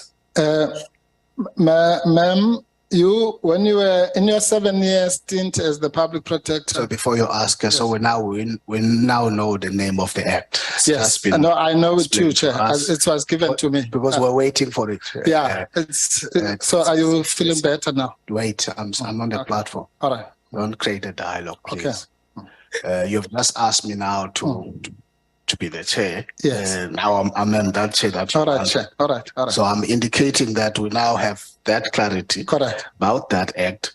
And there's a point that says quite clearly, and it's going back to you Yeah. in terms of within that act, what section of that act is really requiring that. Right. Okay. It's the regulations, Chairperson. I don't have the act in front of me right now. If you want me to I can take a break of your time and go and find it. I'm trying to save that, and you are pushing me to give you a name of an act. What difference does that make? Now, this is what we're going to do now. You asked that you're going to proceed. Yes. To the next point. I just want to indicate this now. Yeah. Your next point has got to be getting into the statement that brought us here for the following reasons. Yeah. When we met here on the 1st of March, and this has been quoted several times, we concluded in giving the directive that that statement which was corrected and cleaned up would be the statement that this committee was going to utilize for its own purposes in terms of it being a written evidence. Okay? Is it an affidavit? Wait, I'm speaking. I didn't even give you to speak. Please switch off your mic. And thereafter, as a chair of this committee, I wrote to the public protector to give a further opportunity, which is the proposal that you brought, to say, even though we've taken a decision to utilize that statement as part of our deliberations, we are offering you another opportunity to come today and tomorrow to interact with the witness, to which you agreed. There's never been any objection about whether that statement is now objected to because it's not legal and so on. So I regard the exercise that I've been very patient to allow it happen. It's now become a peripheral issue in relation to what we're here for today and tomorrow. Right. I want you to come and get into interacting with the witness based on the statement that this committee adopted here, that it is going to use for now in terms of the testimony, but also for its deliberations. Okay. Chairperson, if I may just respond to that. Firstly, you are being extremely unfair. I said to you on that day, and I've been hearing the witness saying we should have raised this on the 1st, but there were no proceedings on the 1st. There was, at least I never interacted with the witness. But even under those circumstances, Chair, I told you that we have problems with these statements. That's number one. Number two, I told you that the statement of the 28th arrived at 10:13 while I was talking to you. I started talking to you at 10 o'clock. So when was I going to look at that statement and see all the defects in it when it arrived while I was busy addressing you? That's the second point. The third point is that, as you know, this witness has refused to consult with us. If she had consulted with us even after that time, all this would have been resolved with her. So the only and first opportunity for us to deal with this matter is now and here. So for you to want to suppress And lastly, Chair, and very importantly, sorry, Chair, the most important thing, I've said this, I'm saying it, I think, for the fourth time now, is to establish, there's no point in saying you made a ruling on the first. In fairness to you, when you made that ruling, surely you were making it on the assumption that this is an affidavit, like all affidavits that we have seen here. And you're entitled to believe that. When it is now being pointed out to you that this is not an affidavit, you can't refer me to a statement you made when you yourself had not seen the statement because it came at 10:13. Now, so you're just bullying me for no reason. No, let me assist you. Yeah. I'll give you back. Let me assist you. There's no bullying here. There is. And in fact, even on the day, we indicated that there was nothing substantial that was changed in the statement. I'm on record as having said that. And in fact, beyond that, the letter I wrote to you, which you responded yesterday, has no objection in that letter in relation to this issue. And No, that's not true, Chair. Can we get the letter of yesterday? No. I'm not going there. No, that's You definitely will argue, false. you will argue your point. You will argue your point if you want to argue your point. Okay. I'm not interested that we're going to be all over the place instead of getting to the crux of what brought us here, Advocate Mpofu. No, Chairperson. We've been spending a number of times without getting into why we are here. Okay. We're here to lead the witness on an affidavit. Are we not? Go ahead. Yes. If we are, then it's important to establish whether there is an affidavit or not. Because, Chair, let me explain to you. Your committee had agreed that there is that statement. But it's a question of law. It's not a question of the committee. You are not able to prove which law that says it's not a statement of affidavit. No, you're not able to do that. No, wait, no, that's about something else. You're just now. Okay, just finish and then I'm going to invite members to Chair, chat with if you want the issue quickly.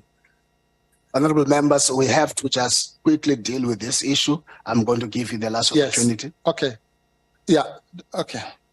Chair, since you seem to be obsessed with the name of the act, it's the Justices of the Peace and Commissioners of Oaths Act number 16 of 1963. I hope you are happy now. It was raised. Okay. And under that act, there are regulations, and I will give you the reference. But the witness has confirmed, and in fact, you stopped me at a point where this thing would have been done a long time ago, Chair. I was just about to ask the witness whether in her 7 years at the public protector, where she signed millions and millions of affidavits, does she know that in those affidavits, in fact, and we've got some of them here, the commissioner always signed every page or not? That's all I was going to ask, and then move on. If she knows, that's fine. That's going to be your last question, and then you get into the meat of this. Yes, yes, Chair. I'll give you that opportunity. It will be. Thank you, Chair. But Chair, okay, you know, I really feel that you're just I don't understand why you're not interested to know whether there's it's not me who drafted the directives that said statements that come here must be affidavits. There's a reason for that, Chair. There are proceedings, for example, in the Judicial Service Commission, Chair. The law there used to say that if you want to complain about a judge, you can make a statement. It was changed a few years ago to say, no, that complaint must come as an affidavit. There's a reason, Chair, that there's a difference between an affidavit and a statement. So I'm saying to you, that shouldn't be a problem. That's fine. That's really all I was establishing. If the committee is not interested whether what is before it is indeed an affidavit, well, that's the committee's prerogative. Thank you, Edwin. I'll come back to you to ask the last question. Let me ask and then that you question. get into the actual content of why we're here. But Advocate Mayosi? Chair, I want to leave this point. Advocate Mpofu is correct. So Justices of the Peace and Commissioners of Oaths Act 16 of 1963. But I would still really request him to show us which section in that act says that the law says what it does. The regulations governing the administration of oaths and affirmation, which were updated on 23 April 1982. I would again request him to show us where in the regulation there is this requirement that he relies upon. Yes. Thank you for raising that. Chair, I will come to that, and I'll give you after the break, I'll give you the particular section. I'm happy now simply to ask that question that you allowed me to ask, so that we move on, and then when we come back, I don't want to waste your time. Otherwise, if you feel like giving me a break, you may do so. But I think this can be resolved by just asking that one question. Okay, at least go at this ahead. point. Yeah. Advocate Madonsela. Download InDrive, agree on a fair price with your driver. InDrive, people driven. Yes, sir. Yes. I want to ask you whether you, in your experience as a public protector or as anything to do with the law, in the affidavits that you have signed before, whether it was in the Nkandla matter or any other matter, you ever noticed that you would be required to sign every page, and so would the Commissioner of Oaths? If you remember, just from memory. If you don't, we will demonstrate later, but do you remember anything of that sort? No, I didn't Okay. pay attention to the fact that all of them were done the same way. All right. Okay. No, that's fine. Then let's leave it at that. We will leave it for legal argument, at which point we will give the Commission all the law regarding all the... can you give us the Commissioner of Oaths, the one from North Riding, is he available to give an affidavit? The one who did not sign every page? He is definitely available. He lives here in Somerset West. That's fine. That's good. No, then we will avail ourselves of that opportunity. Thank you, Chair. Now I'm going to ask you the questions. I want to make it clear at this point that what you have presented to this committee is just we have demonstrated that it's a litany of falsity, but certainly what you have presented as an affidavit is not an affidavit, and we'll leave that for legal argument. I'm sure you don't agree with that conclusion, but we'll leave it for argument, correct? I mean, when I say correct, I don't mean you agree. I mean, can we move on? I do have a question, sir, because we haven't discussed the contents, and your conclusion to now say it's a lot of falsity, I do not understand that. My understanding is that on this committee's agenda today is the statement of the 28th, and my understanding is that last week your concern was only that it had stemmed from North Riding, and today your concern has changed to the fact that it's not signed on every page. Where does the falsity come from now? No, I'm saying, ma'am, that it is not an affidavit. Let's forget how we got there. I'm just simply saying it is not an affidavit that is compliant with our laws. But I will ask you questions on it on the assumption. Which law, say? It is the one that I just cited. Okay. All right. And I'll give you if you want it again. Anyway, no, let's not go there. I'm going to ask you questions now on the assumption that what you said